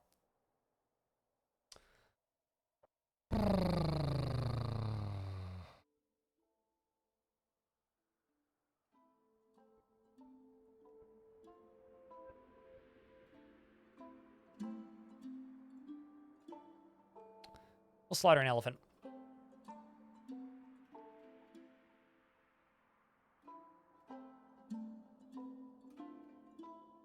We'll keep an eye on that. There. Ah, the elves have arrived to trade. It's time to speak with the elves. See what cut gems I have to give them. Sell them 2 emeralds. That's probably enough to buy whatever big animals they brought. I'll spring a couple of those. I can also jump down to here and I can just... Actually, I don't even need to do that. Let's just say cut gem 50. Cut gems! Not 510, 50. Yeah, no, it's like, because you're asking me a question, then you're telling me a thing. It's like, well, are you telling me or are you asking me? It's a really strange way to, like, word that statement. But yeah, like, what happened exactly? Like, you caved in, I'm assuming something on top. I don't cave a ton of stuff in super frequently. But, like, did the entirety of the ore vein explode? Or, so wait, when you say explode, did, like, just the area under the cave-in, like, turn to boulders similarly to the way constructed walls do when they fall? Because if that happens, I wonder if that means that ore veins are, like, considered constructed walls. But, like, even constructed walls don't have that happen. That's weird.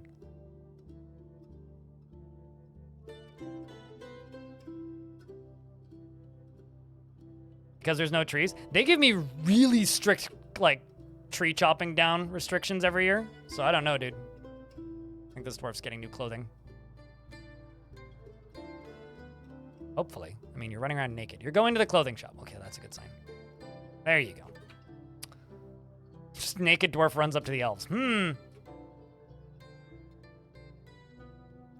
bring Raw Meat the broker over.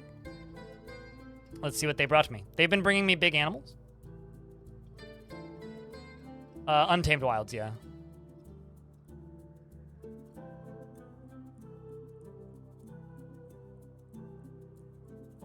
Cody, a donkey. Donkey, a magpie, and a Cody. No big Cody? Well, that's a shame. I had 2 Codys, I suppose, but they're only 120. They're very cheap. I don't even need this 1 gem. A ton of pears and plums and things. Cacti fruit. Let's do sand pears. Sand pears. Cherries. Sand pears. Cherries, cherries. Sand pears. Sand pears. Sand pears. Sand pears. They're nice and cheap. Pear, pear, pear, pear, pear. It's funny. Gives them a good deal. They get 1 zircon. Just a bug, perhaps? You drop the 12 by 12 column of stone in magma. That 12 by 12 on the topmost layer went down 1 Z level, and as soon as it dropped, the magma teleported on top of the vein in the column. Yeah, I don't think that's a cave-in specifically. I think there's something else going on there. I think it's called you're messing around with physics, but that's interesting. If you could, like, make that replicatable, I would replicate that, reach out to Putnam and let her know what happened. And try, because I couldn't tell you if that's intended. Putnam could. I can't. I have no idea. I've never seen that happen. But because you're doing stuff with pistons, which are already breaking the game's physics, it's like, like that suddenly becomes like a weird edge case where it's like, I don't know.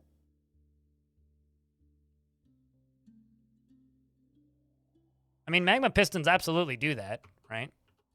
We're well aware of what a magma piston is. Salva. I mean, Sniper wrote the guide on Steam on how to make them. It's kind of our magma piston aficionado here, but I don't generally make magma pistons. I just, you know, build pump stacks.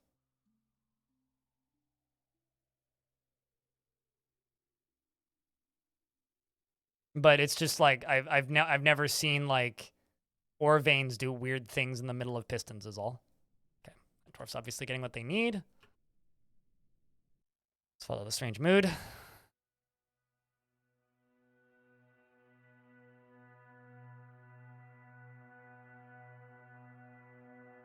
He's got elephant leather, that's a good sign.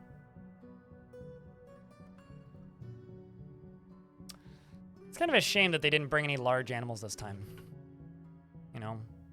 At least we got breeding pairs of all the kitties.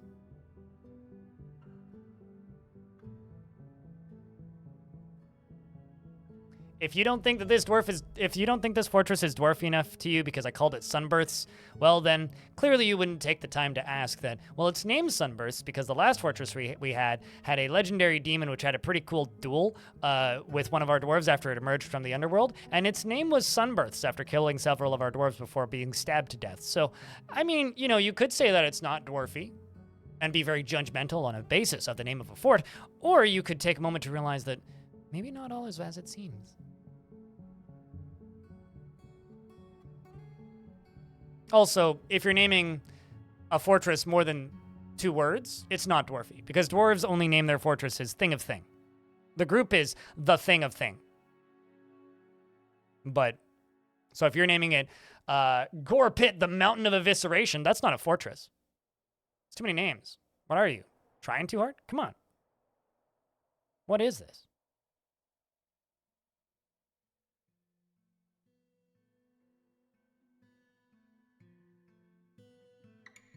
Oh, it's very dwarfy.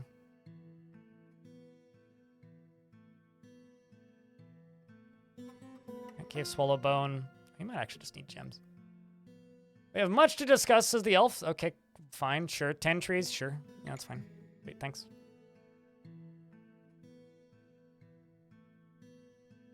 You actually went for a lot of words just because, lol, you ended up with Cyclonath, the Shield of Stone. Oh, I mean, you absolutely can. But just for me and my dumb headcanons, which don't matter, by the way, the reason I won't ever do that is because, well, obviously, the way dwarves generate their names for their fortresses is the only logical canonical way.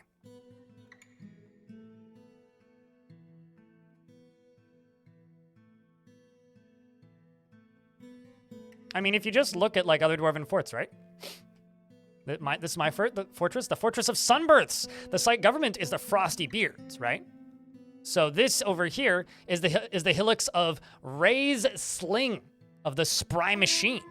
Over here we have the hillocks of Mob Cloistered. See, thing. Whereas the long names are the government names. I think that you are some kind of goblin spy that should be removed from my chat room. You're judgmental of the name of my fortress, and now you're telling me that my name isn't fun. Well, I can't help you, dude. I'm being very sassy at somebody in YouTube chat. If anybody over here in Twitch chat's confused. How is the strange mute? He's at it. He's gathering gems. It'll be valuable. Yay, my koalas are growing up. They grow up so fast.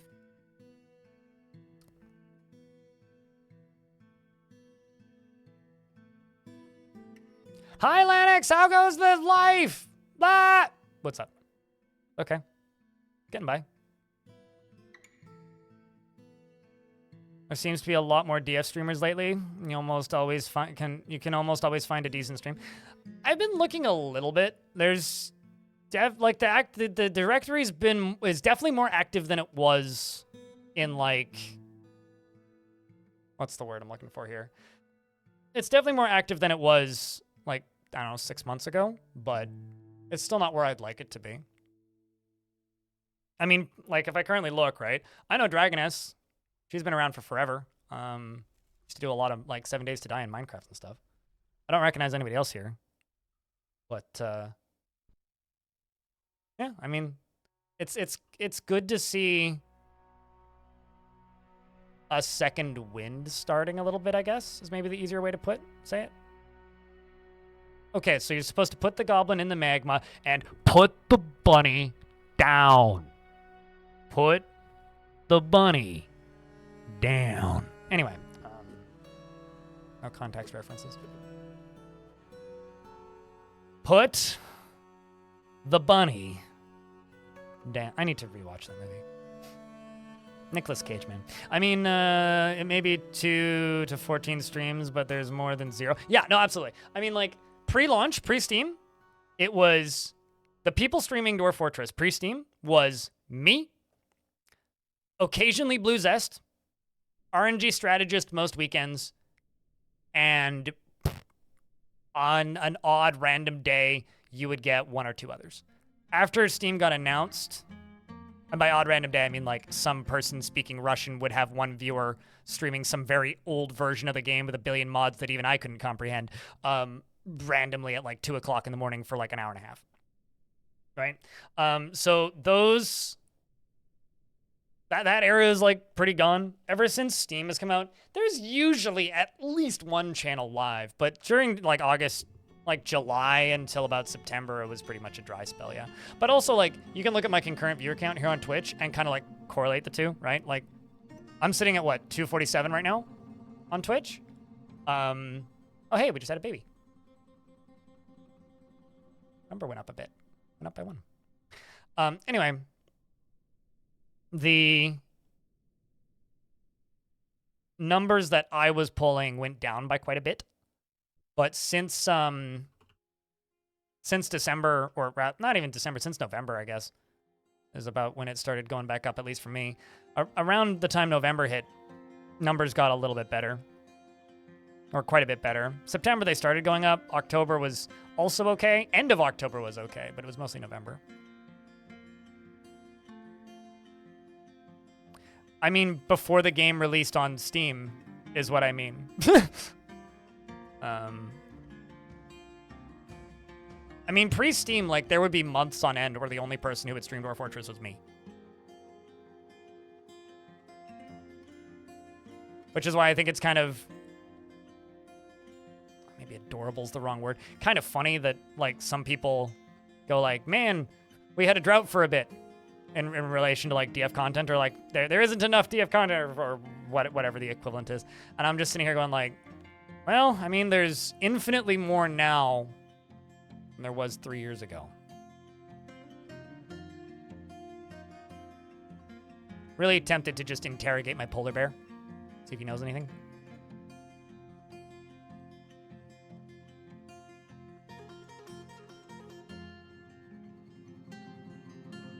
No, it does. Absolutely, Poster, it does.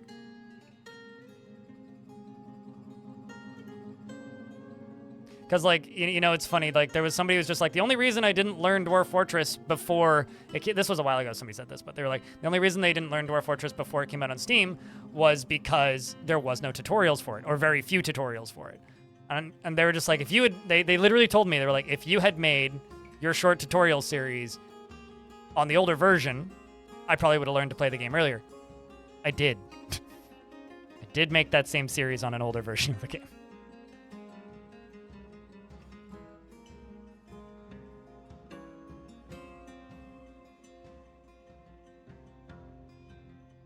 It wasn't as all-encompassing because nobody watched it. But I covered a lot of the basics. There's a chunk.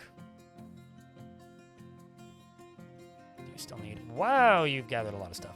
Iron bars, bones, elephant leather, that. Okay, what else do you need? Gem shining. It's just a lot of gem shining, isn't it? Do you like specific types of gems? Is that what's going on here?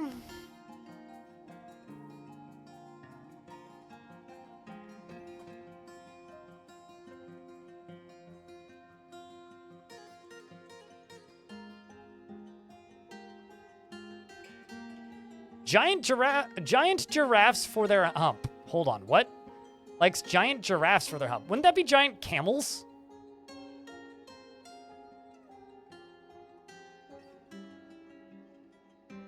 It's probably more leather, yeah, but like... I was just checking to see if they had any particular preferences. Let me just check the wiki real quick. Giant giraffe.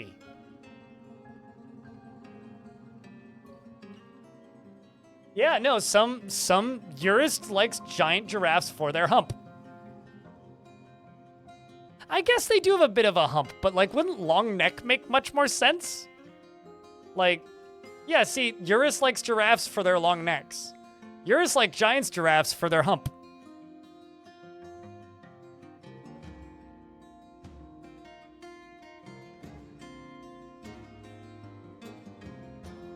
If I wanted to use show mood, buddy, over in the YouTube chat, I would have used show mood.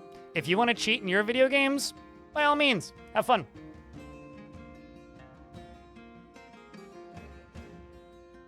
What the fuck's the point of playing the game if I just use console commands for everything? It's like playing Skyrim and just maxing your character out immediately using console commands and then finishing all the quests. It's like, sure, if it's your 245th time, but I enjoy playing this video game. So what I'm gonna do, we're gonna go for more leather, because he only has one piece of leather and he does hover on leather for a little bit.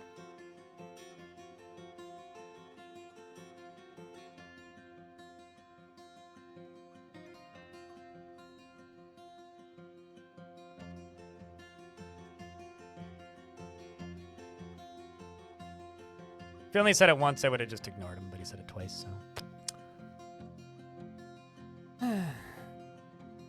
Giant giraffe gets humped from bending over? Maybe.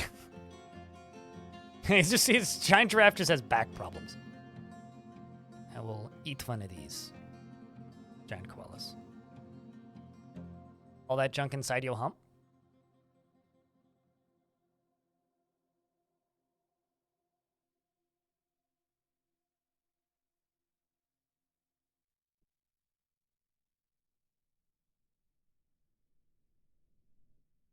Needs Gabbro. Mm-hmm. Where are you? Unable to get to Gabbro then. Yeah, I need a lot of Gabbro. And there's also a lot of, what's it called? There's a lot of, I need a lot of Gabbro, and there's also a lot of coal in that area. So I'm trying to get the coal out of it.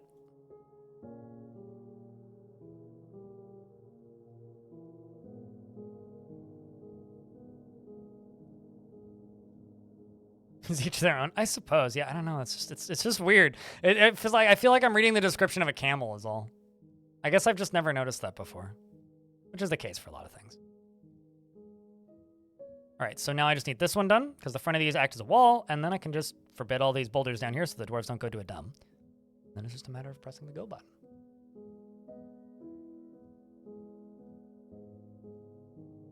We're waiting until another one of my critters gets slaughtered. We can start pumping these. And like I said, let's forbid these so that the dwarves don't do a dumb. And by a dumb, I mean, you know, running into lava, which would be pretty dumb.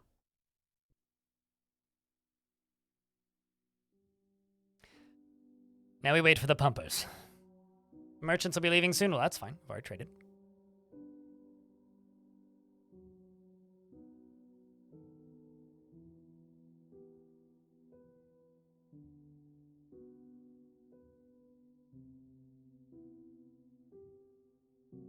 I mean, currently the large project that we're doing is I'm just trying to get all of these dwarves done with these caverns. I need these caverns to be clear.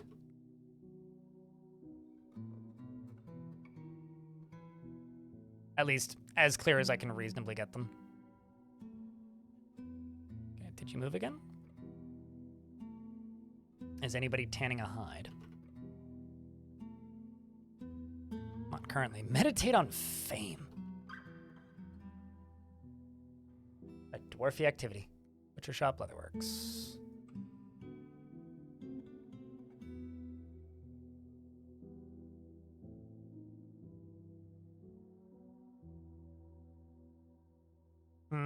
You know what?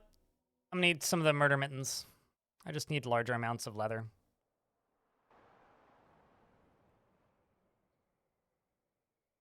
None of the named ones, though. That or maybe a second giant chihuahua.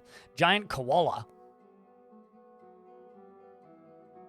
Don't need this goat kid or some of those puppies. Need another one of the camels. Okay, I'll save the kitties. Because look at them, they're so cute. Giant floofs running by.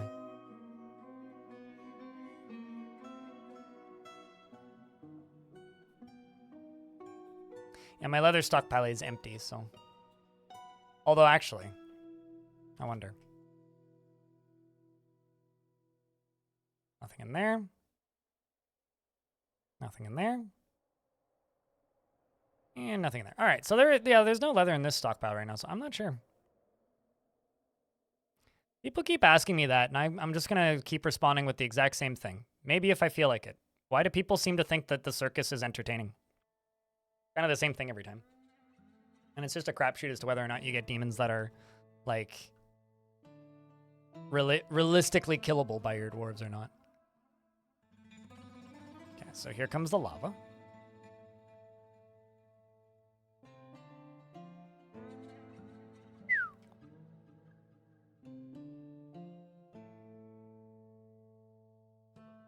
Maybe, but it's not a priority.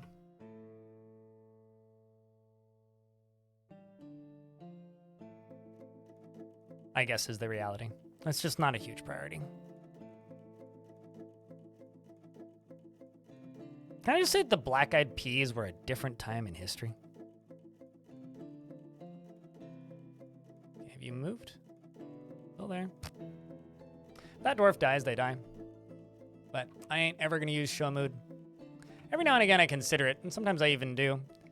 But not now that someone in YouTube chat has demanded I use it. My personal favorite stupid dwarf trick? I don't know if this is a stupid dwarf trick, but I've been melting snow off of dwarves with lava. I don't really read the stupid dwarf tricks, to be honest with you. I come up with my own random crap. That was a terrible song, Nasty Ninja.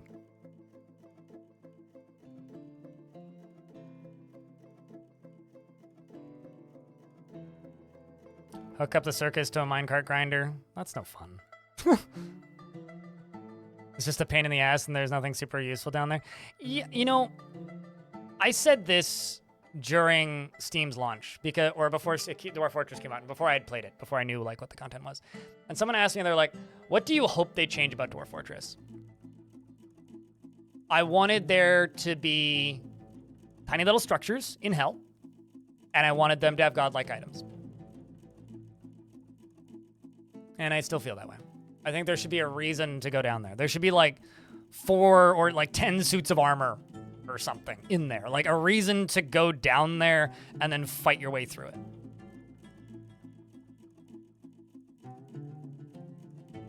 Hell Shrines, sure. And like maybe like make them not always be there. But there needs to be some other reason to go to hell other than just like, I mean, like, the new, like, spires are kind of that, I guess, but, like, the result now is, so what I used to do in older versions of the games, I would just go dig to adamantine. I knew exactly how to not dig too deep, so I would, like, just not expose hell and just, like, dig around the adamantine spires and then get all the adamantine and go along with my day. And now that there's, like, these things, I just don't even bother half the time. Because it's like, I have to dig through that. And if I just hit this button, we can automatically see lava, lava, lava, lava, lava, lava, water, water. And probably like, you know, creatures and things in the middle of that. And it's like, I know it would take me 8 hours to dig through that thing. Real time. Ish. Unless I use some cheesy strats, which I just don't like doing. Because then I don't feel like I'm playing the game anymore. I don't feel like I'm coming up with anything.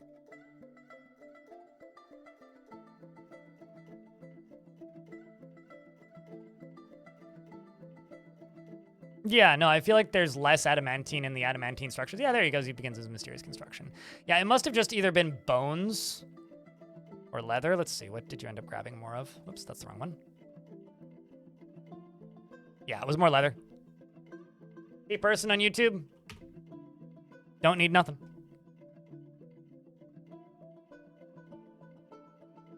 Not only did you tell me to use show mood twice, but then you explained what show mood is to me and why I should use it a third time. I don't understand. Why can't I just tell you like I did multiple times? I'm not going to use it because that's cheating. If I can't figure it out and deduce what he needs, that's on me. Just because there's cheat codes available doesn't make that the better option. Of course, let the dwarf go crazy. But, you know, you can be super, like, rude and sarcastic with me and be like, well, you know, he's very specific. I literally know what kinds of metal we have, which is literally at least one of everything. If not more than one of everything. This is a fortress that's been running for, like, 20 years. You buy all of the metals from the humans and the dwarves so that that doesn't happen. And you're just adding me saying, well, it might be sterling silver. I have, like, 80 sterling silver, mate. So maybe instead of giving me a tutorial on how to play the video game, you just accept, no, I'm not going to use show mood. And enjoy the show. Then everybody wins. But anyway, let's talk about more fun things. And not repeatedly telling me to use a df hack command to cheat.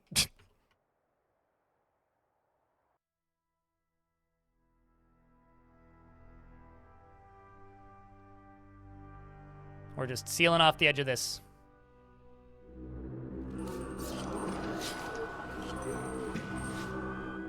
Okay, who's closest to this? Ah, you, right there. Id, the Weaver. Very close to the door, though, so that's good. No, YouTube chat is all full of itself today. Yeah, it's like there's another 127 of where those came from. You're cleaning? That doesn't seem wise. Weaponsmith has created an iron battle axe and has claimed it as an heirloom. Besides, I also knew for a fact that there was no way in hell that he could have needed sterling silver bars or something like that, because I can read the items that he's stating that he needs, and he already had bars and he only wanted one bar, and I knew that. No, it's just this one person who's just being very backseaty. It's okay. They'll learn. Or they won't. And that's fine. I'll just ignore them. But, like, I guess, like, cheat code to how to have a good time in the stream is don't tell me to use the DF hack that I already know exists that I don't want to use and I'm intentionally not using. Because you think it's the better way to get a thing done. Doran, the weaponsmith, has created No Ram Zatam. Twirldor, something like that. An iron battle axe and claims it as an heirloom in the name of the family ancestor Fath Boatwonder.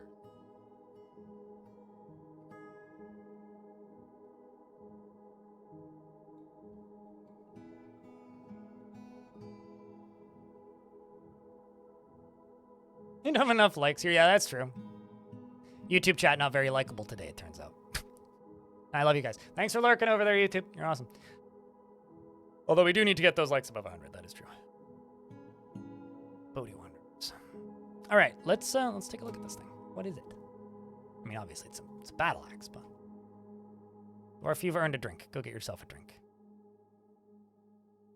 This is an iron battle axe. All craft store ship is of the highest quality. It is encrusted with baguette-cut yellow zircons and decorated with giant cave swallow bone and giant koala leather and encircled with bands of oval nice cabochons. This object menaces with spikes of iron, obsidian, and elephant leather, and yellow zircon.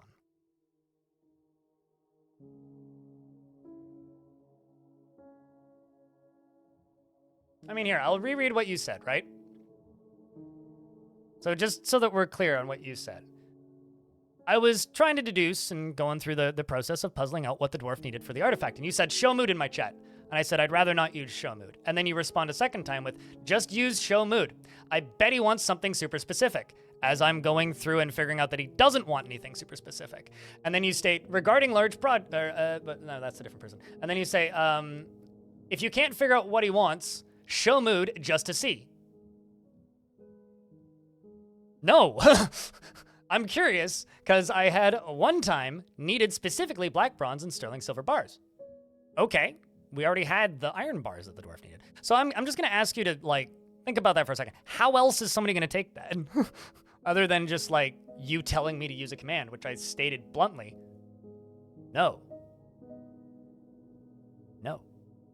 Speaking of that, Eggman, what up? It's good to see you, dude. Hope your holidays are going all right. No, I'm not gonna time them out. That's the last thing I just wanted to state. A show mood or something, it's a DFAC command. It if you have a strange mood active, it tells you what they need to get. It's a cheat, basically. So when people tell me bluntly, it's just like, do this, and I say no, and then you continue to tell me that I should do it, I'm gonna be pretty strict. Just how I operate. You got your roof replaced? Hell yeah, no, that's a holiday gift to yourself, or like a holiday punishment for next year. Hopefully that wasn't too painful of a process, but I remember you saying that you needed that. But that's good.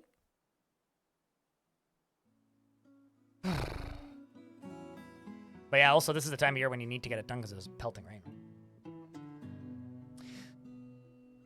So this Forgotten Beast is a, or not this Forgotten Beast, this artifact is a quite a nice little addition to our collection, I think. I almost need to start sorting the artifacts into like different rooms for different types of objects. Because these are all of my weapons. All of my artifact weapons, except for the 2 that got stolen. Damn you!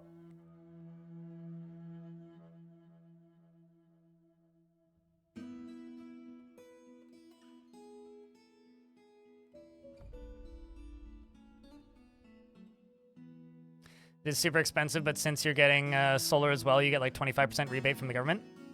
For the solar or for the roof as well? That's not bad.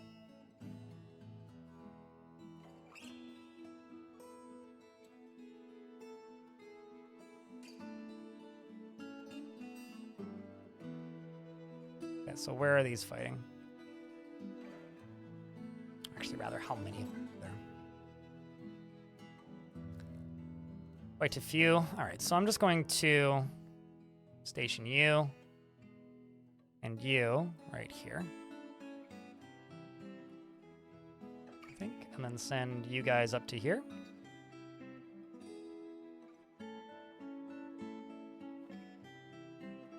And let's lock everybody else inside now.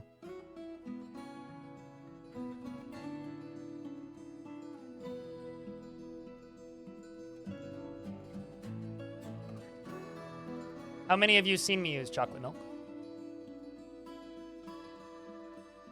It's the person in the YouTube chat who insists on talking about DFX nonstop.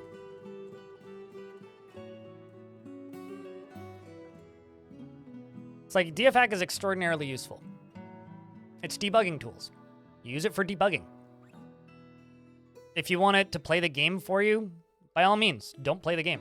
Play DFAC. I don't do that. I use the search bars because they're handy. What else do you need?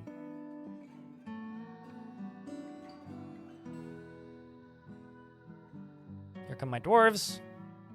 Looking it through. This one's actually got a lot of stuff equipped. He's just a little bit enthusiastic.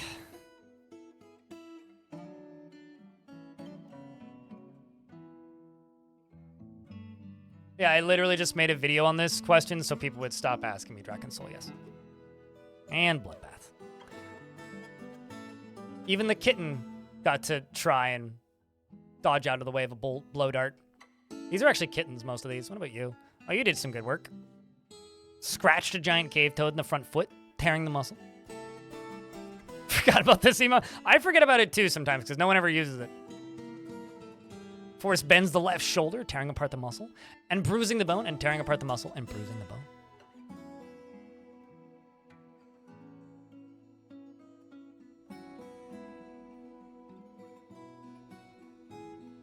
Effective. I like it. Hello, wait, what? How's things? I think I can pull this lever now. This poor guinea hen's been tortured enough.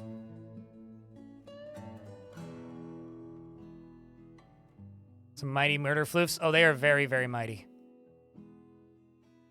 Random murder floofs of power. Okay, so let's do that. Grab this. Whoops, no, not that. Let's grab this to add all. And child. I think there may actually be more. just remove everyone from this one. Back up here. And none of those ones. Sweet. Kids all go upstairs. Loofs go back up. You're going to go out and collect webs, which, okay.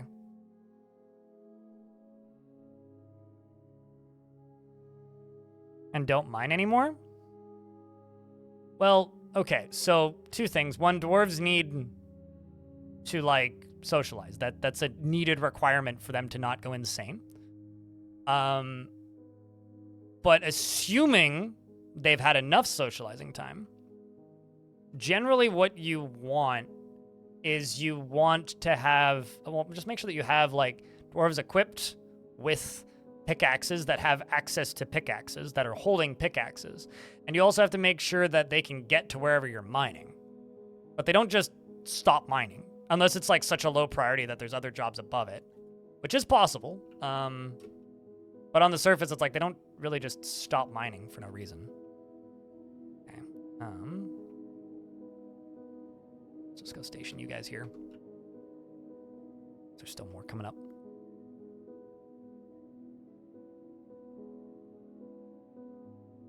Yeah, they're trained war animals, and they are assigned to my soldiers. Giant leopards and jaguars and tigers, I think, are all war trainable. Do some, sure. I'll take someone to stay for the purpose of study. It's a lot of elephant bone amulets and rings.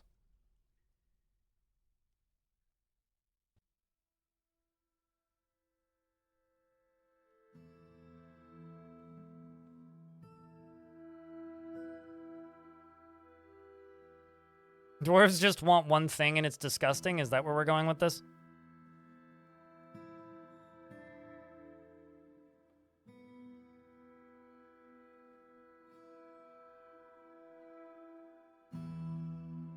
Booze, beer, biscuits, beds.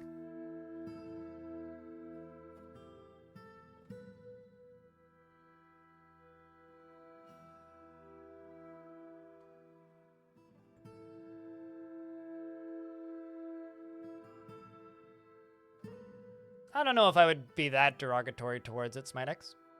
I think for me, DF Hack is a very useful set of tools, and you can use them exactly how you wish. And that's it. Might need to actually channel this down at some point.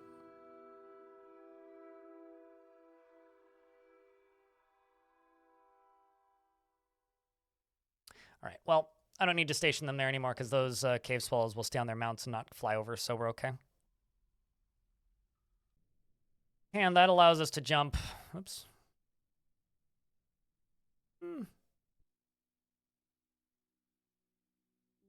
Some hitching still. Wondering if there's a dwarf stuck. Probably not.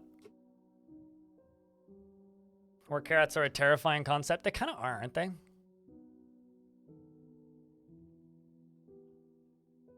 But no, I will temporarily use portions of DF Hack. Like, I'm using all the sorting features.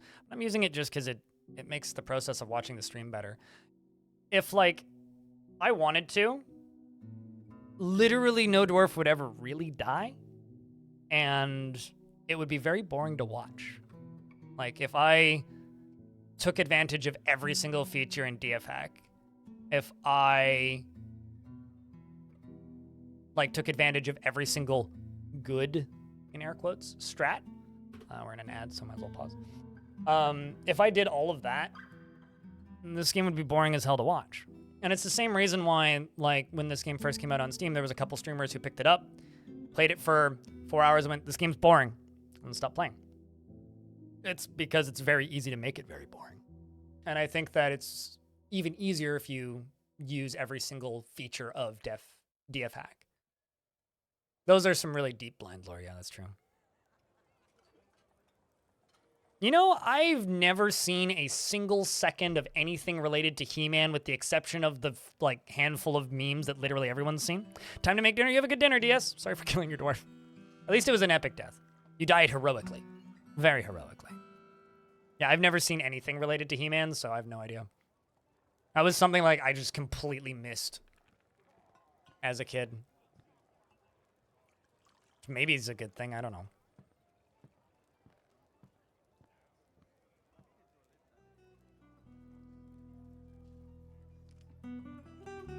Arklord the second. I think you might be dead.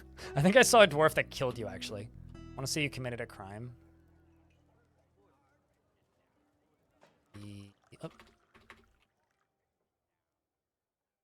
Oh, no, you're still alive. It was Alcor the first that died then. You're satisfied at work, even. You're actually accepting, remembering when a family member received justice through a criminal's conviction. One of your family members got wronged. Did we ever interrogate that bear? Oh, no, we did. We interrogated a stray polar bear. A trained stray polar bear. And they met with the subject and appealed to the subject's belief in harmony. And the subject naively complied. No new information was revealed.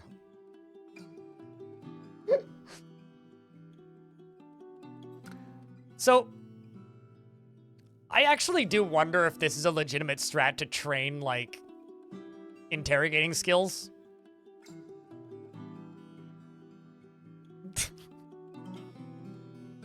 And also, actually, even more on that topic. With this one I did? I have two. I think it was the stray one. No, it doesn't give me its family relations. Darn. Sometimes you learn the family relations of dwarves when you interrogate them. If they have no family listed, you can interrogate them and suddenly see their family if they were lying about who their family is. Usually it's because they straight up just don't know what. This probably also ain't helping my lag. And then I should probably just build a minecart route up and out of here. At the very least up to here, because everything above this is aquifer. By interrogating random creatures? Random friendly creatures, yeah. To have 25 chickens, interrogate every single one of them. You'd probably gain some skills in intimidation, right? Scaring those poor chickens. Because, like, if I go to my captain of the guard, right? Who's currently actually interrogating a mace dwarf.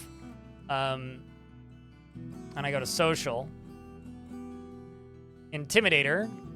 Judge of intent. Those are the skills that they train by, what's the word? Interrogating people.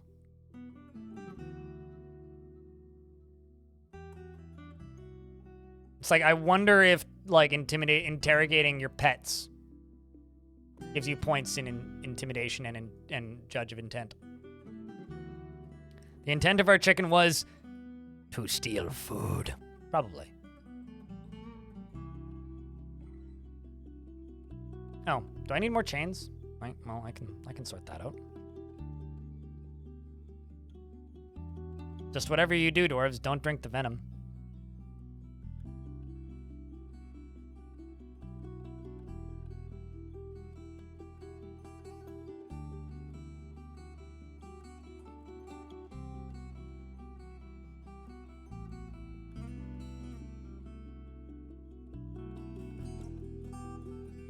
It's like suddenly it's just a roasted chicken. It's like, and that's how wall chickens are invented. Met with subject and they believe, well, they all believe in harmony. Do you believe in harmony? You do disdain power. I suppose. I think it, well, I mean, it's conversation, so it wouldn't surprise me. The thing is, like, conversation is a weird one because, like, everything gives them skill in conversation. I don't think so, probably because Captain of the Guard spends most of his time training and interrogating people and doesn't have much skill in conversation. He is a novice schemer, though. Because his conversational skills are actually kind of bad. I know that being a tavern keeper gives you conversation. I'd be willing to bet that being a performer does. Like just this random dwarf. Yeah, this dwarf's a competent conversationalist.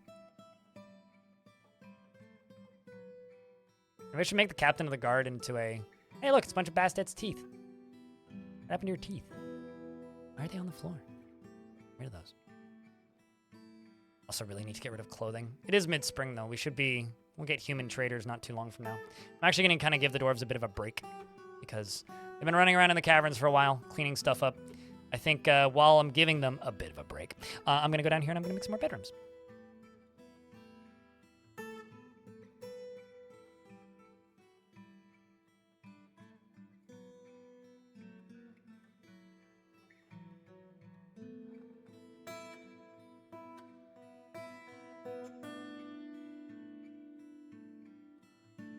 They don't dip weapons in venom? Why do you say too bad about that? Everybody is like, that is one of those things in Dwarf Fortress that like the fan base at large is like obsessed with. And I don't understand why. It's like, why is everybody so obsessed with like the concept of like poisoning weapons? I don't get it. Like it would be a neat feature, but like, I don't think it's like this huge crime or anything. I feel like it would just end up with like your own dwarves dying way more often to tantrums. That's what I think. Because like, you know, Dwarf Tantrums dunks their fucking like, I don't know, pick, their mining pick into like a thing of venom, and then like, you know, 4 dwarves are dead. I'm just like, well, I don't know if I want that.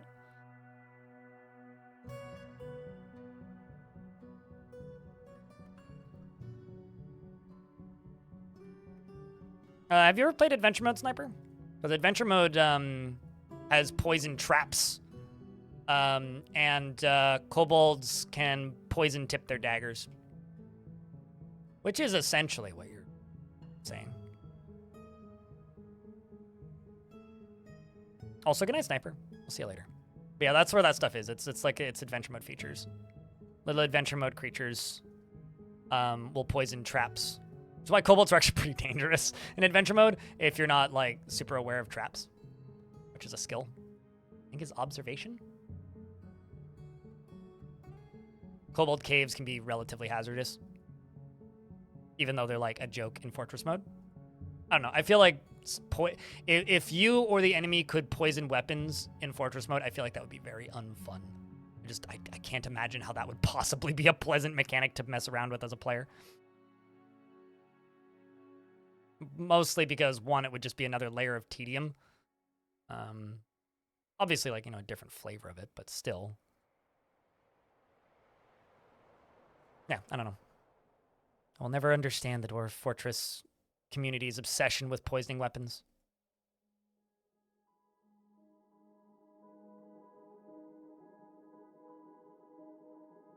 Also, like, you know, just thematically, like, what would you use poison for? Sneaking in and assassinating somebody. So, like, I could see the addition of poisoning weapons alongside of, like, Villains Part 2, where we could, like, let's just say, hire assassins. That would make some sense to me. I would understand that. That would be a solid use for poison. But I'm kind of just with chat in that, like, I don't think the enemy should live long enough for poison to be necessary. Poison is very, like, a coward's weapon, right?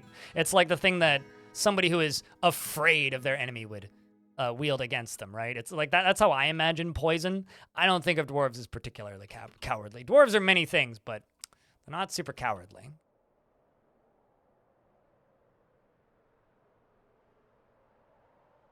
I'm trying to use old hotkeys again. Even I'm not immune.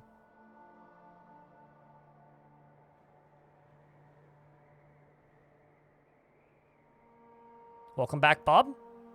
What'd you miss? You know, I don't know what you've missed, but I just realized something. Those pumps have been running for a while.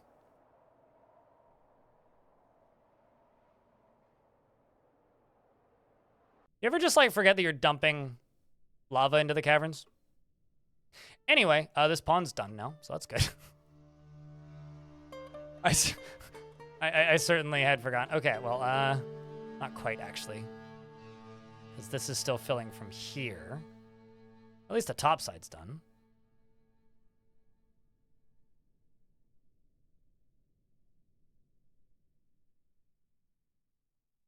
Drink. And a drink. Like that strength training you had there, Dwarf. Satisfied at work? Well, that's good. Did I accidentally make another Pumpy? No, I mean, it would have been Pumpy and Pumpy too, but No, I don't have a random legendary pumping dwarf. No, it hasn't been that long. I was more just concerned I was going to set the caverns on fire. But there's one tile still that needs lava, which shouldn't be too hard. I should be able to, like, get this into that. It's basically just this tile I need to clear. But it's also flowing out down there, so maybe it'll work. Yeah, there was a joke in this chat because I forgot a dwarf was pumping lava, Skypion, or water actually, I think in that fort. Anyway, about, oh geez, I don't know, maybe 4 or 5 streams later, I realized that I'd forgotten, and my horrible mistake, and so I had to, you know, break into essentially where the. They're gonna try and climb over top of this. Good luck. So essentially, I realized my mistake, my horrible crime against this poor dwarf's life, and released them from the eternal prison and damnation of being cursed to pump lava with a screw pump for their entire life. And I released them. What's going on with the lava thing? I'm removing pawns in the caverns with obsidian because the Olm people keep appearing in them and then sitting in them, and they're a pain to, like, get, basically. That's all.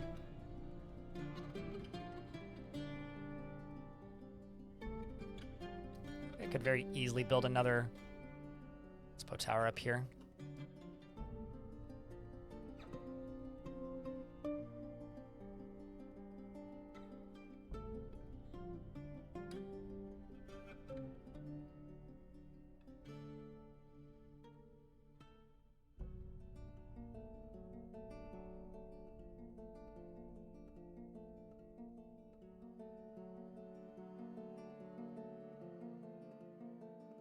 Actually, just make this go all the way over to here. That could be fine.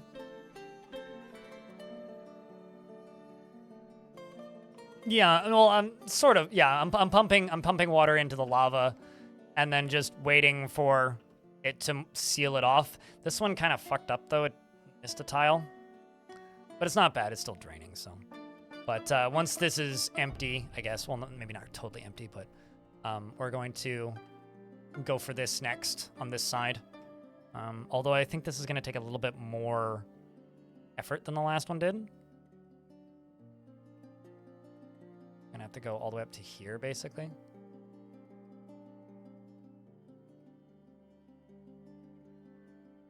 I'm going to have to, like, basically just wall this off and then, you know, make a new one.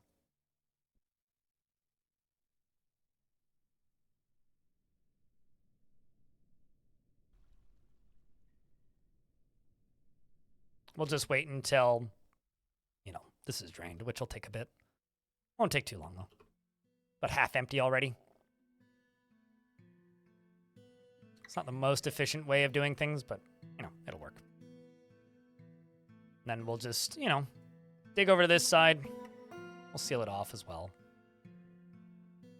Go up this way.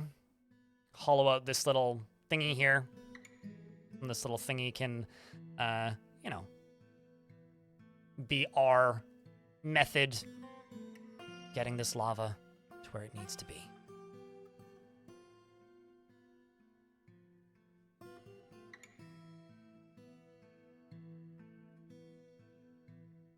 Status of certain levers in the UI.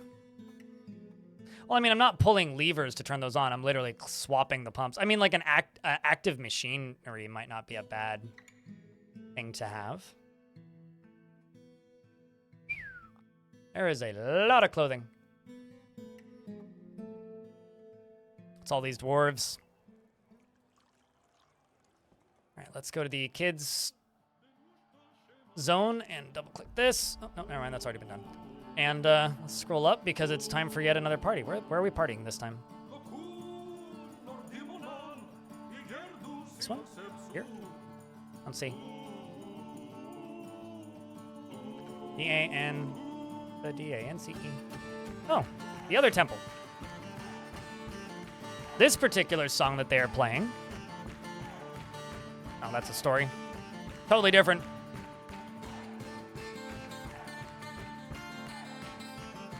Very exclusive one. It's again the Oceanic Spray, a group dance originating in the Insightful Nations. The form guides the dancers during improvised performances. The dance is accompanied by the fins of drinking, and as the dancers act out the story of Gongith Ormoisen. The dancers perform loosely, mingled, moving to the beat's Thoth rhythm, and the passive dance is punctuated by independent body movement.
I feel like the kitties probably fear the god of rivers, which is the god that this temple is dedicated to.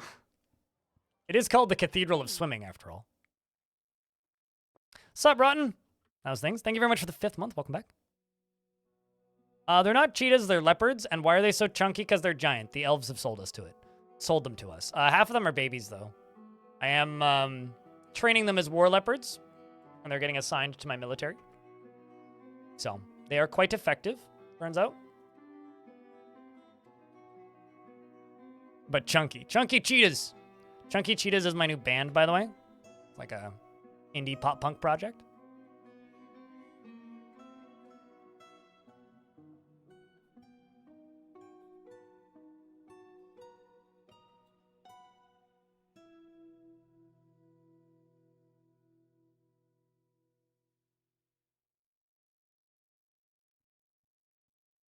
We bought them from the elves. Did I say it backwards or something? The heck did I say then? Chunky Cheetahs OnlyFans. You know, if you just like are creative with that and you change the wording ever so slightly, that could mean something kind of not animals related.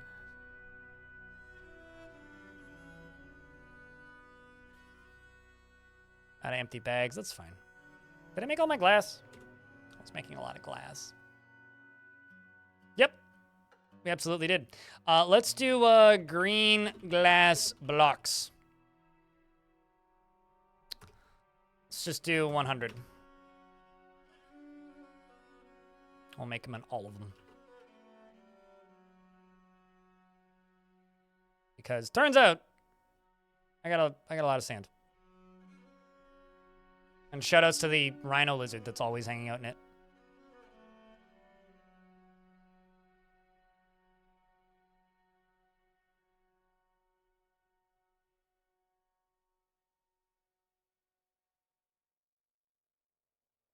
That is not attacking other people. I mean, that is not a question I can answer for you, because just because you're not attacking people doesn't mean you're not going to get attacked by other people. I do not know. Depends on your world.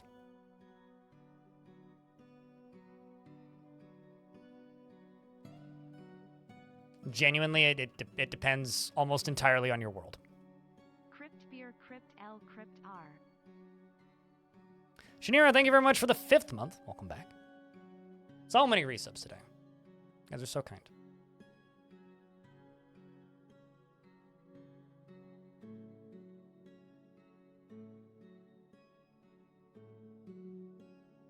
For a second there, I was like, is somebody speaking Danish in my chat? And then I realized, oh, you're speaking Dwarven. Right.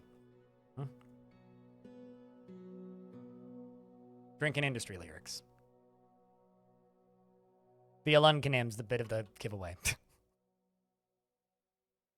it ever worth to import economic rock and sand and stuff? For strange moods. Dwarf Fortress's economy is completely irrelevant. So it's worth it to you if you want to do it. That's the long story short of it. Like, the entirety of Dwarf Fortress's economy is pointless. But, I mean, it can be useful, yeah. I mean, I'll import, like, coal sometimes. Like, if I'm doing, like, a desert playthrough or something and I don't have, like, access to or I haven't gone down to the cavern yet, or I don't want to go down to the cavern, or I don't want to use too much wood because I'm trying to stay friends with the elves, I'll import coal if I don't have coal. You have a nasty cold and your sleeping schedule's messed up because of it, and you're so sniffly. Ah, that sucks.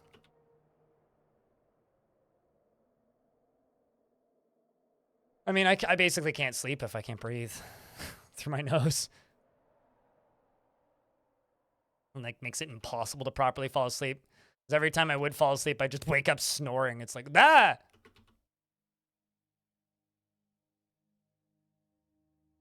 I'm friends with the elves right now. Neff.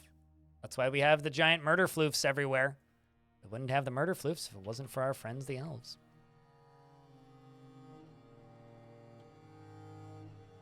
In fact, I haven't chopped down a tree in, like, 8 years in this fort. Believe it or not.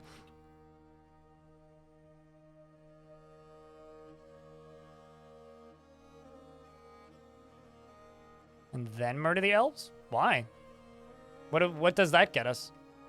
Just gets us attacked by the least interesting adversary in the game.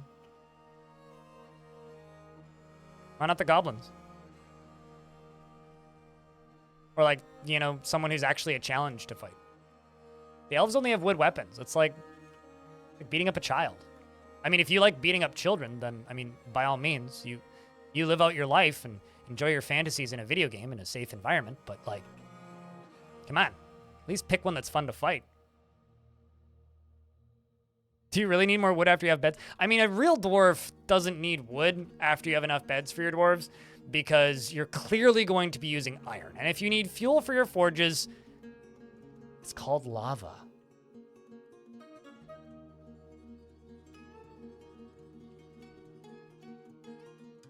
Once in a blue moon.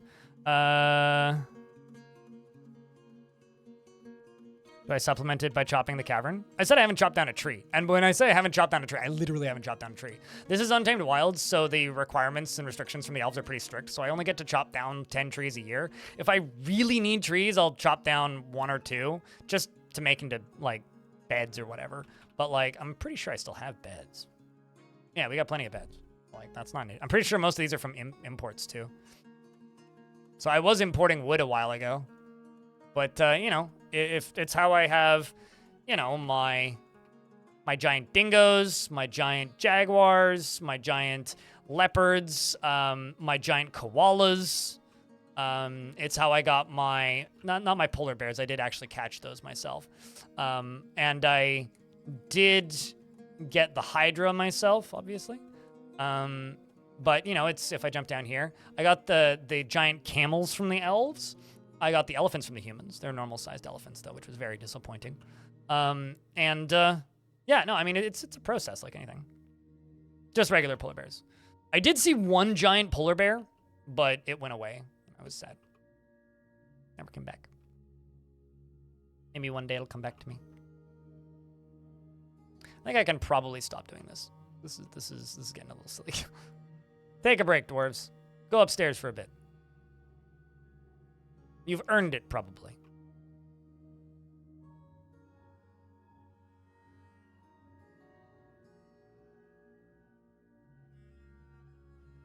The amount of kitty litter this fort goes through, I think they poop in the moat. They're trained to poop over the edge into the moat.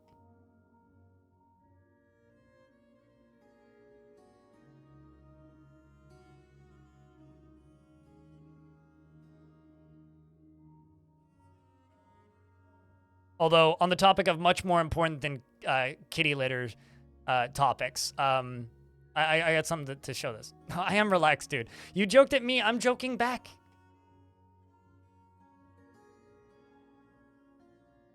Sorry if the sense of humor took a dark turn, but... If you throw sass at me, I throw shade back. That's how this works. I did get a bit extreme with the examples.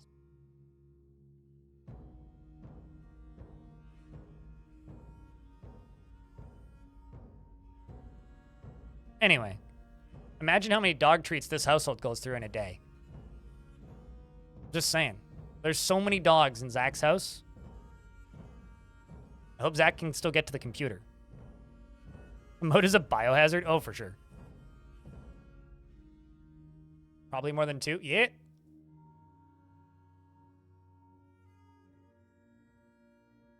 That was the most important portion of today's, like, Steam community post. Which I guess I get to make a video on tomorrow.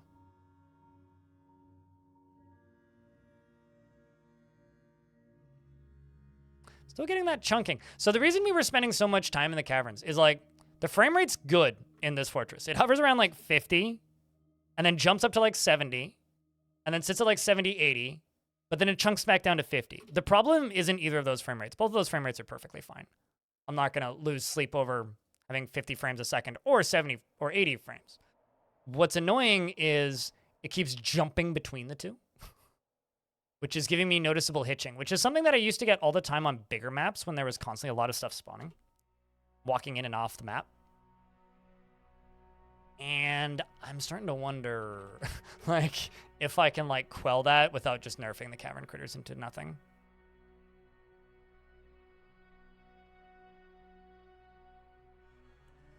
I have a really hard time actually, like, stopping to care for more than 5 seconds at a time about what my Steam profile looks like. So, that's neat. I'm sure some people will like that. I stop them from making leather shoes. Do not have enough leather. I did. Clearly don't know. My Gabbro blocks. That'll clear us through the sand. Just kill the bone crafts right now. Easy enough to queue back up later.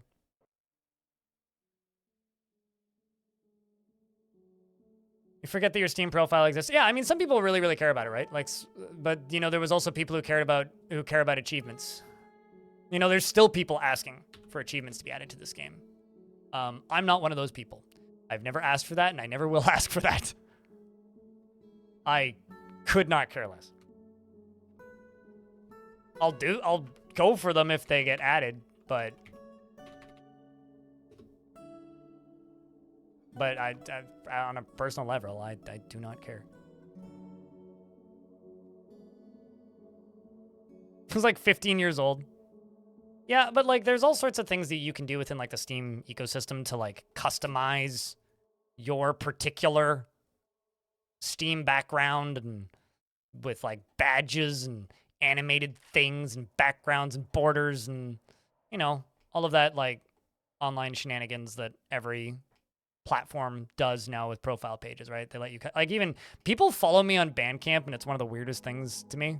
It's like, I guess there's like people out there who like my music taste enough that they follow me on Bandcamp for some reason, so I guess they get an email whenever I buy something, which isn't actually that often, and it's usually a record. But it's like, I don't know, every thing with an account has some sort of customizable profile attached to it. It helps with retention. You love that stuff? Yeah, I mean, I don't know. Chat, do you guys care about what your Steam profile looks like? I just spend my Steam points on awards for people's reviews sometimes. Make them look like a clowny face.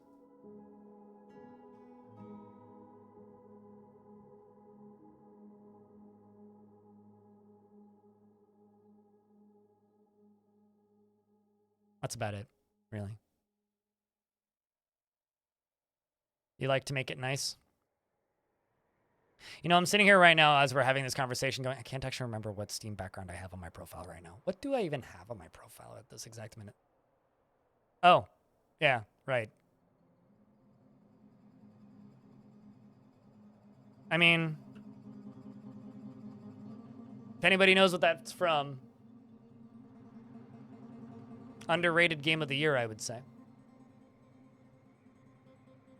Not this year, though. It's a couple of years old now. The better Cyberpunk game that came out in 2020. Bandcamp sounds like a nice part of Blind Extended Universe. If you want to get really deep into that rabbit hole, it would be the Discogs. Although I don't think you can follow people on Discogs. I don't think. I know you can watch list certain things, but yeah, I don't know. I feel like the people who care a lot about the way Steam profiles look are, this is a little bit of stereotyping here, are the people who enjoy Valve games specifically, right? Because if you're playing like a lot of Dota or a lot of Counter-Strike or a lot of Team Fortress 2, the skin cells. I've never heard that term before and I hate it. I have Discord Nitro. I pay for Discord Nitro. Like, I'm guilty of that. But literally the reason I use it, I pay for it, is because I use it like file sharing. Like I upload chip bits of videos that I'm working on and send them to people and stuff. But my Discord Nitro profile is literally just a normal ass Discord profile picture, except I have the little blue animated skull that is my like $50 bit cheer. I use my own emotes mostly and my friend Bellinair's. That's about it. I think stickers are really dumb. Discord keeps telling me to upload custom stickers to my Discord server, and no, that's too much art. And whenever people at me with like the big like Wumpus just like waving, I just go, you're a Dota player and your profile looks dope as fuck. Yeah, no, I get it. I mean, it's usually like, it's like all my friends who used to play Counter-Strike way too much. Because I was done with Counter-Strike before they put like the skin store and all that stuff into it. Unrelated to this, but I guess kind of related to this, I just would like to say that my favorite headline that I saw this year was Activision removes streamer's skin.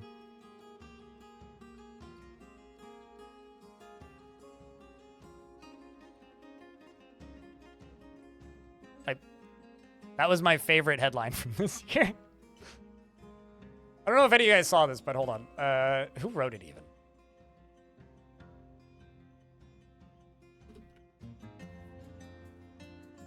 What happened? Oh, yeah, here it was. It was The Verge. Activision removes streamer's skin from Call of Duty. Was the full thing.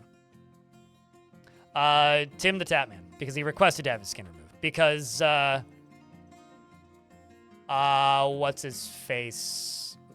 Nick Merckx. Muscle guy with an audience of children that I vaguely know of. Related to FaZe Clan, unfortunately. Said some really, let's just say, homophobic / transphobic things on his stream and then on Twitter. And Activision removed his skin, and then Tim the Tatman asked for his skin to be removed in solidarity with his friend, you big boy.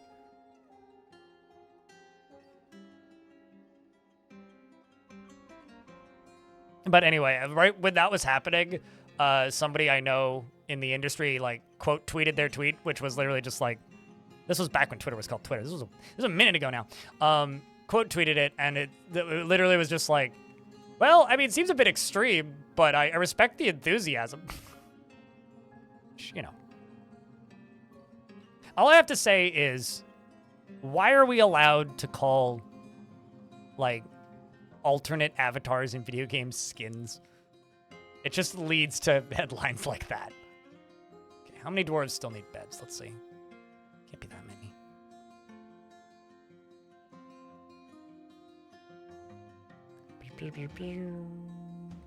The reason I go through and assign a few, you don't need to do this manually, is just because I want an idea of how many more I need to make.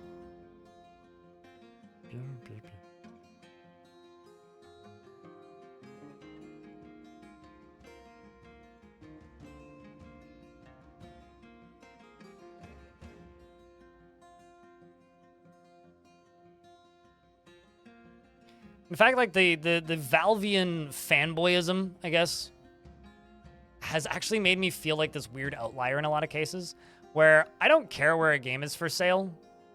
I'll just buy it and play it. I've never really cared. Like, I own games on GOG, I own games on Steam, I own games on itch, many games on itch.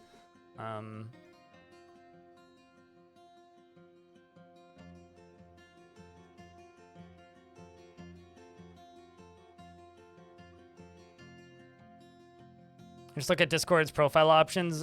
You've been paying for Discord Nitro for so many years. These shitty. Yeah, the people like actually paying for Discord's microtransactions are strange, which actually is like one of the reasons why I don't care that that's how Discord's choosing to monetize. It's like, yeah, I'm totally fine with you just, you know, setting up a crappy skin store and just like selling avatars and shit. Like, go nuts, because I don't care, so it doesn't hurt me.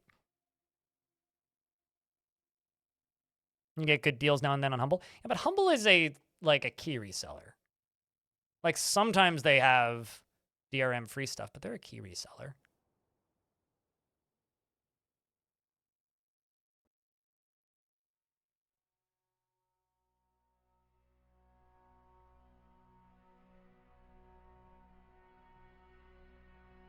No, he had a skin like that looked like him. So it would be like if you could buy a skin that looked like me in Call of Duty, and then you're like, yeah, anyway, he said crappy things on the internet, and then they removed his skin. They canceled the deal early. Not interested? I have a life hack for that, Wide Peeps. Don't ever turn off your computer and never restart Discord. Problem solved. Marksdorf is fighting with what?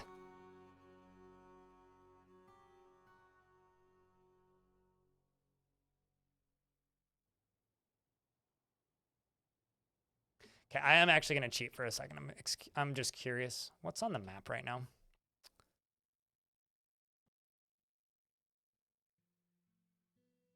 Okay, so really not much. You know, the stutter that I'm getting might actually just be the number of dwarves we have. May not be much more I can do about that.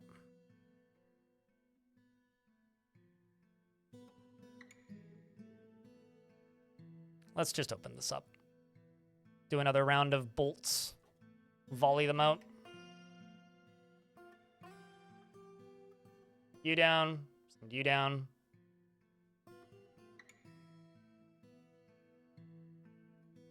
Yep, most of them have bolts. And to update their equipment.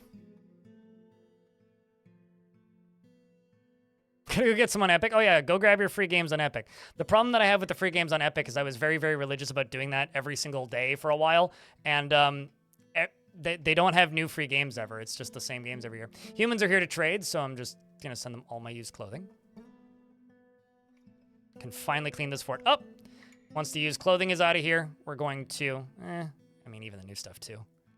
Once all the clothing is out of here, we're then going to get back to working on that cannon, which I've been distracted from for the past, I don't know, hours.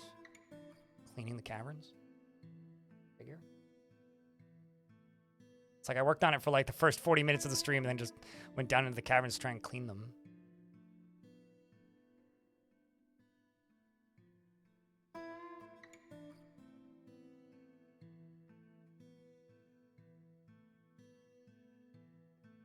Although, I'm not going to lie, there is a really small part of my brain that desperately wants to try that Lego Fortnite game.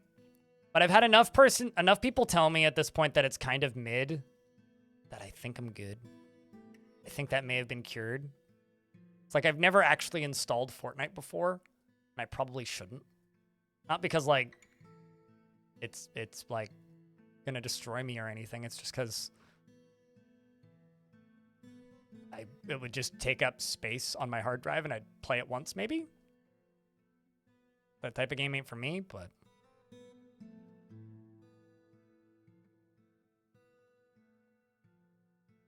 speaking of Destiny, I really like I'm not really what I would describe as a fan of Bungie these days. Like the last Bungie game, I guess, that I played was Halo 3. So it's been a minute. But personally, I really hope Bungie continues to exist because, man, it's looking kind of like they won't. Wow, these buckets are friggin' cursed, man. They're all full of ice. Buckets in this fort. A pain in the ass, turns out.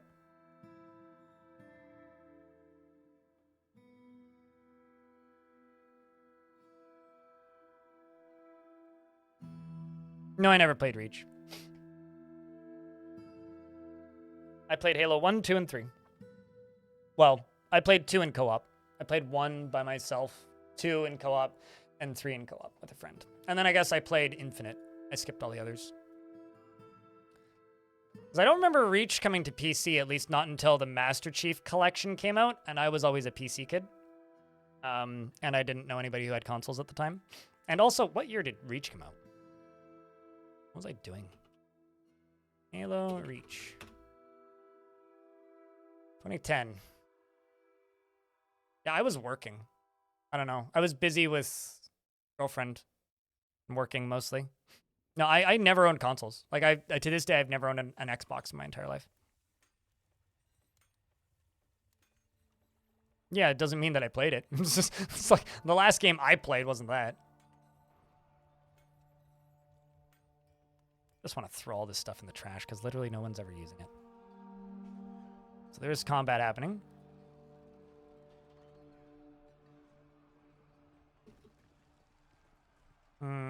What were you guys trying to do? Oh, they're trying to bring items to Trade Depot.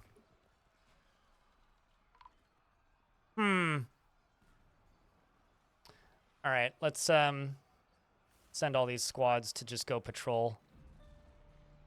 Didn't want to have to do this again, but here we go.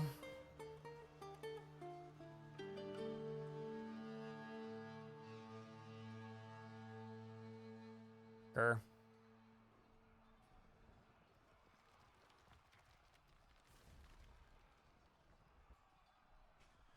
Besides, I thought that... You know, I'm starting to think that trading, like, negates burrows. That or I need to check my burrows, because maybe I've got burrows going down in here that aren't supposed to be.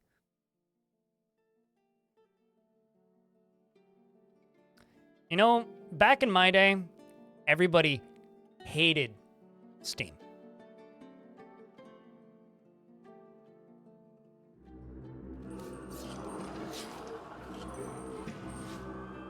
Steam was the worst thing to happen to PC gaming. Everyone hated it. No one was happy about it. Everyone was like, Valve, you're insane. Why do I have to install this stupid piece of software? Why don't you just give me a disc like a normal video game? The Merchants Guild. Greetings. There is much to discuss.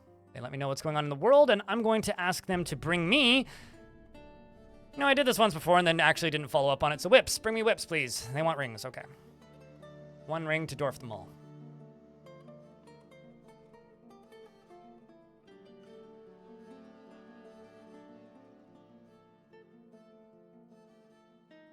So many random clothing bits, rings and things. All this stuff coming out. Moving up. Moving up.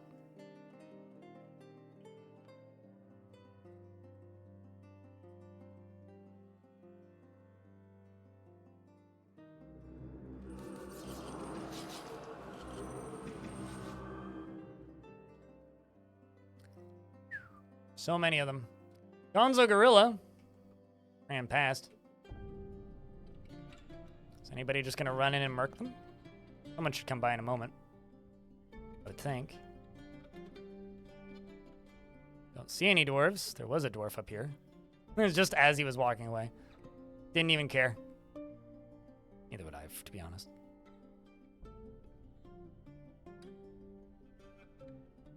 They think it'll work? No, there's a difference. So, legally, I can't ask how old you are, but I'm going to assume that you are above the age of, like, let's just say 25. Because the average user... Oh, your dwarf was patrolling. Is patrolling the caverns. You walked past a bunch of cavern creatures. But I think the thing that you need to realize... Here comes a legendary swords dwarf in a martial trance who's probably just going to clear them all. The thing that... This is aimless alpha. The thing that you need to remember is that the average user base on Steam is aging. Like, yes, it is absolutely the most popular games sales platform on PC and on, I guess, computers. But what you need to realize is that's not the case for kids. Kids like Fortnite. It's also like games on phones. Epic just won... Thanks for the individual penny. Appreciate you. Twitch, or not Twitch, Epic just won a lawsuit against Google.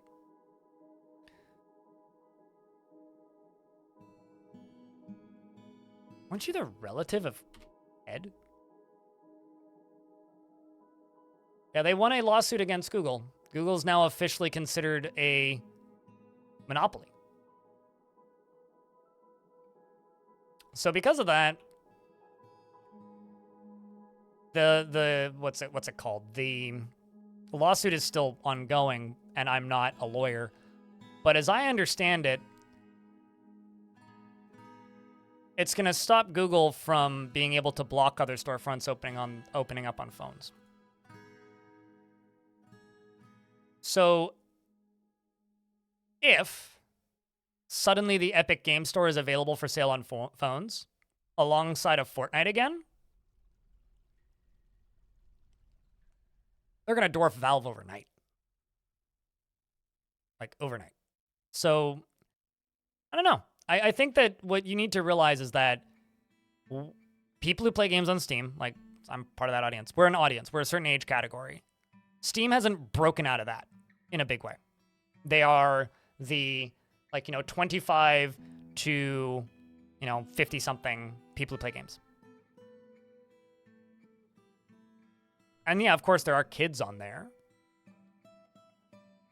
But there is going to be a point, and this is who I'm looking for. There is going to be a point where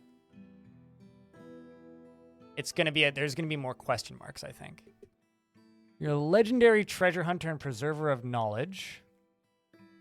You're using an artifact mace made by humans. I would assume it's craftsmanship. It could be goblins or something else. Also got a pretty skirt on.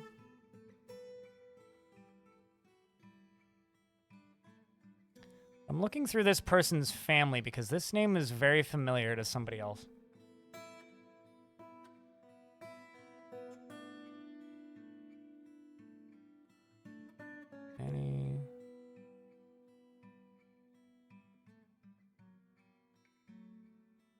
Yeah, maybe not. I was thinking that maybe this person is like what was related to that necromancer who kept trying to steal my stuff. I still don't trust them, so I'm gonna interrogate them.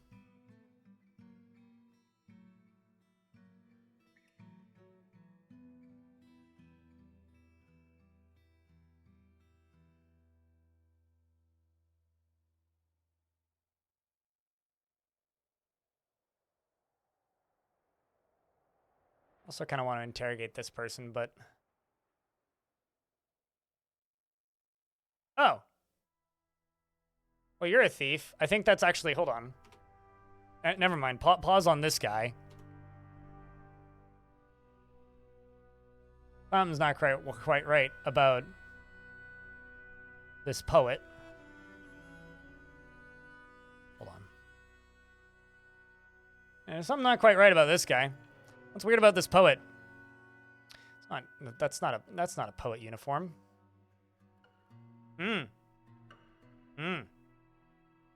Welcome back, Olin. You're 100 years old. How old do humans live?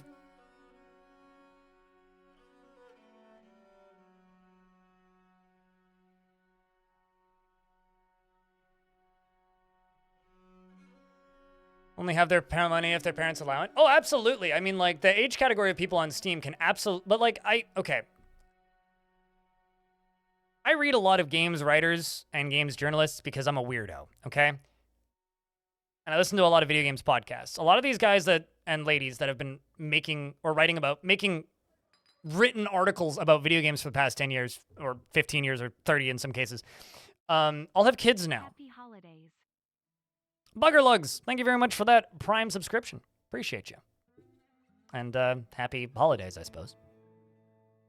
So for me, I do not personally feel that what I think is the most popular platform is the most popular platform, likely. I think what's much more likely is that the most popular platform is the thing that the kids are playing on. And every single blog that I read is actively stating, yeah, my kids are more interested in Roblox and Fortnite than anything Valve puts out. Like, Valve is really good at appealing to its audience. I don't think it's good at appealing to, you know, kids who want to play Among Us.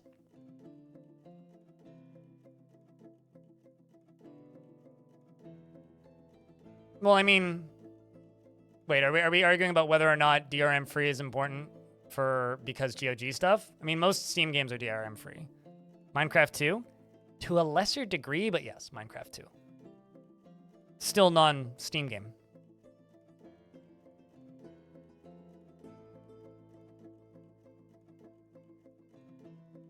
So yeah, no, this dude's old.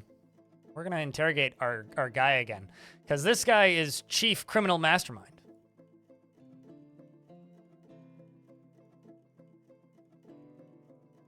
It's pretty bad at it though. We need more brew because we're getting low.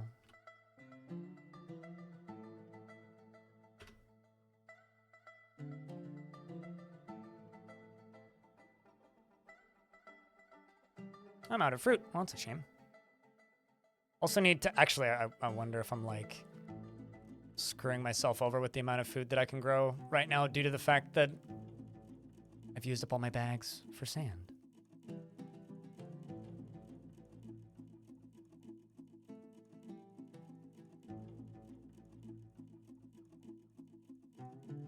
Are hard hung up on the Steam Deck? Sure. But I would like to ask you a question. How many Steam Decks have sold? Followed by, how many active Fortnite players is there per day?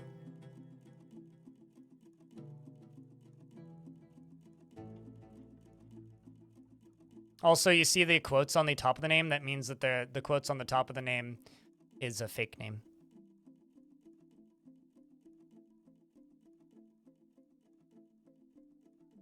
That's the problem that Epic has, Wide Peeps.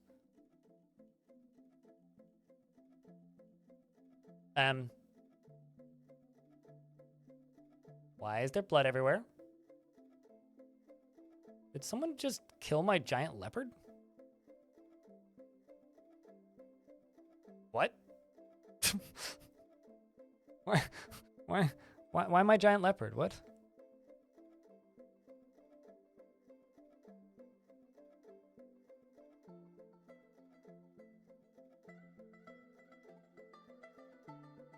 All right, I'm gonna use DF hack. What the heck just happened?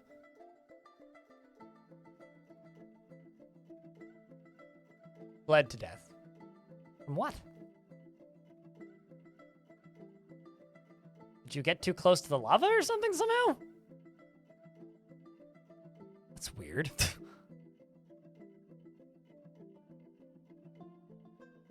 But anyway, there is no reason for retention on Epic. That is Epic's biggest problem. Also, I'm missing a spoon. Maybe somebody tantrumed and threw it. Weird.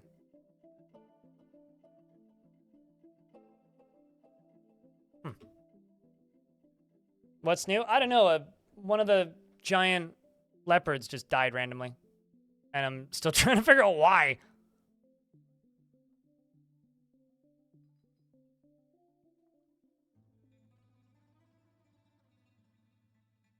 They do.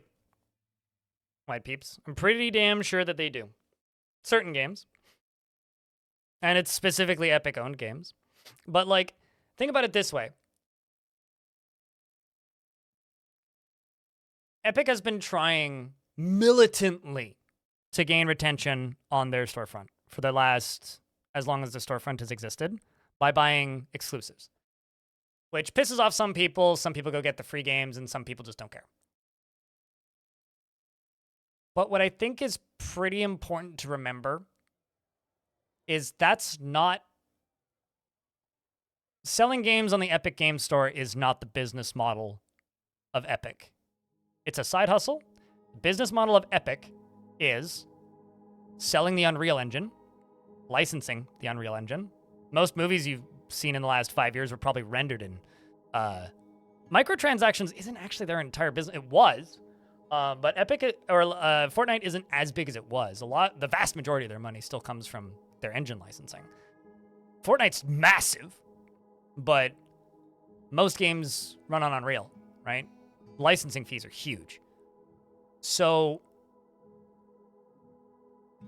the storefront is a loss leader as a way of selling Fortnite. Fortnite has a huge audience.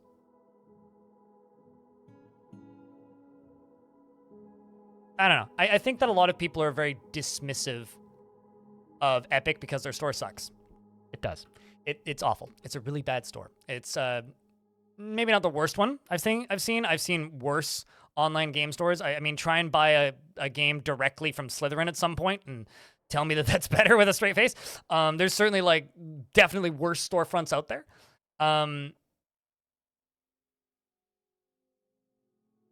EA apps, I've never used it, so I don't know.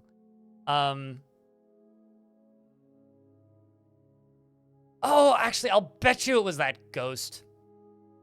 I'll bet you it was the ghost. The ghost probably killed the kitty. Right, so let's see if we get any new interrogation out of this guy. So this guy has been in prison in my fort multiple times. Ah, well, we discovered multiples of his other aliases. But he didn't tell us his true alias, so we can interrogate him again.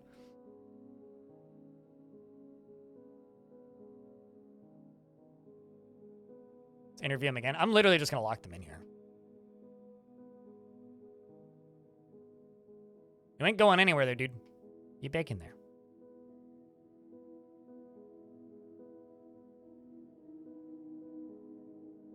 Actually shipped with and launched with Steam VR? Yeah, I mean, but they were paid to launch it on a different store. It's a good game, too. I mean, why wouldn't they ship with Steam Launcher? You want more people to be able to play it regardless of what storefront you want it on. That would actually be really mean of the developers to not allow people to play it on a different storefront. No new information was revealed. God damn it. So that means I just have to sit here and wait until you commit a crime? All right. We will wait.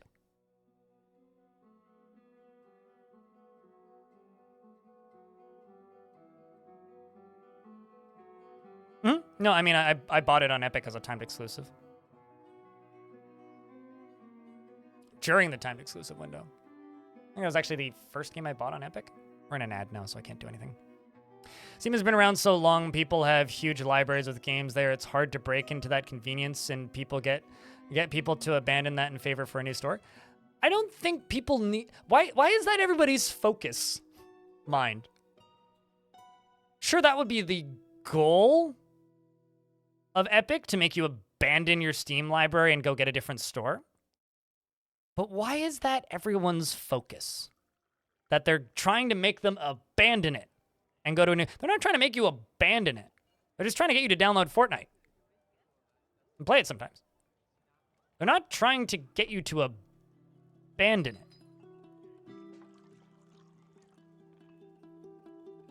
Okay, so am I not allowed to use Unity? Am I not allowed to use somebody else's tech on an Epic game? There's nothing in the Epic contract stating that you can't use Steam VR. In fact, I would argue that having your game compatible with Steam VR makes it more likely to sell on Epic.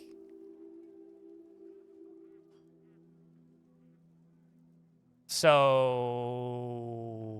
question marks? What's wrong with having multiple launchers hanging around? I have just installed on this computer right now Itch's launcher, Steam, GOG, and Epic. And I guess probably whatever Ubisoft's fucking thing is called. Somewhere in my computer. I don't let them run all the time. I launch them when I need them, like anything. It's like having multiple icons. It's called Ubisoft Connect, I think. They changed the name of it. It's not Uplay anymore. It hasn't been Uplay for a while. But they don't want you to give up your Steam library. I mean, I'm sure they'd love you to. That would be their goal. No, they just want you to install Fortnite.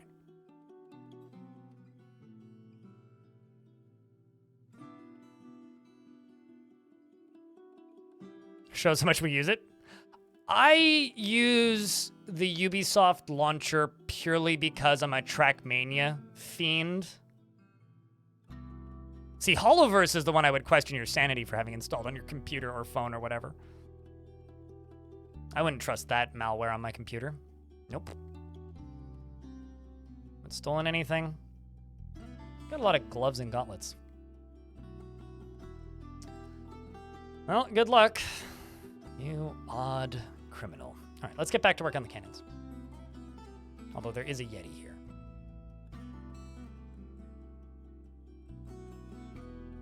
Actually, hold on. There's one other thing I gotta do. Go down here. I ever assign these other beds? There's 2 that I missed. Rather, 1 that I missed. We'll just do that. See how many more beds I still need, technically. Okay, we're pretty good. We are pretty good. Okay, so we can get back to this. No Yeti Zoo? Nah, no interest in raising Yetis. You can't even tame them, so like, why bother? If you can't tame them, why would you even put the effort in?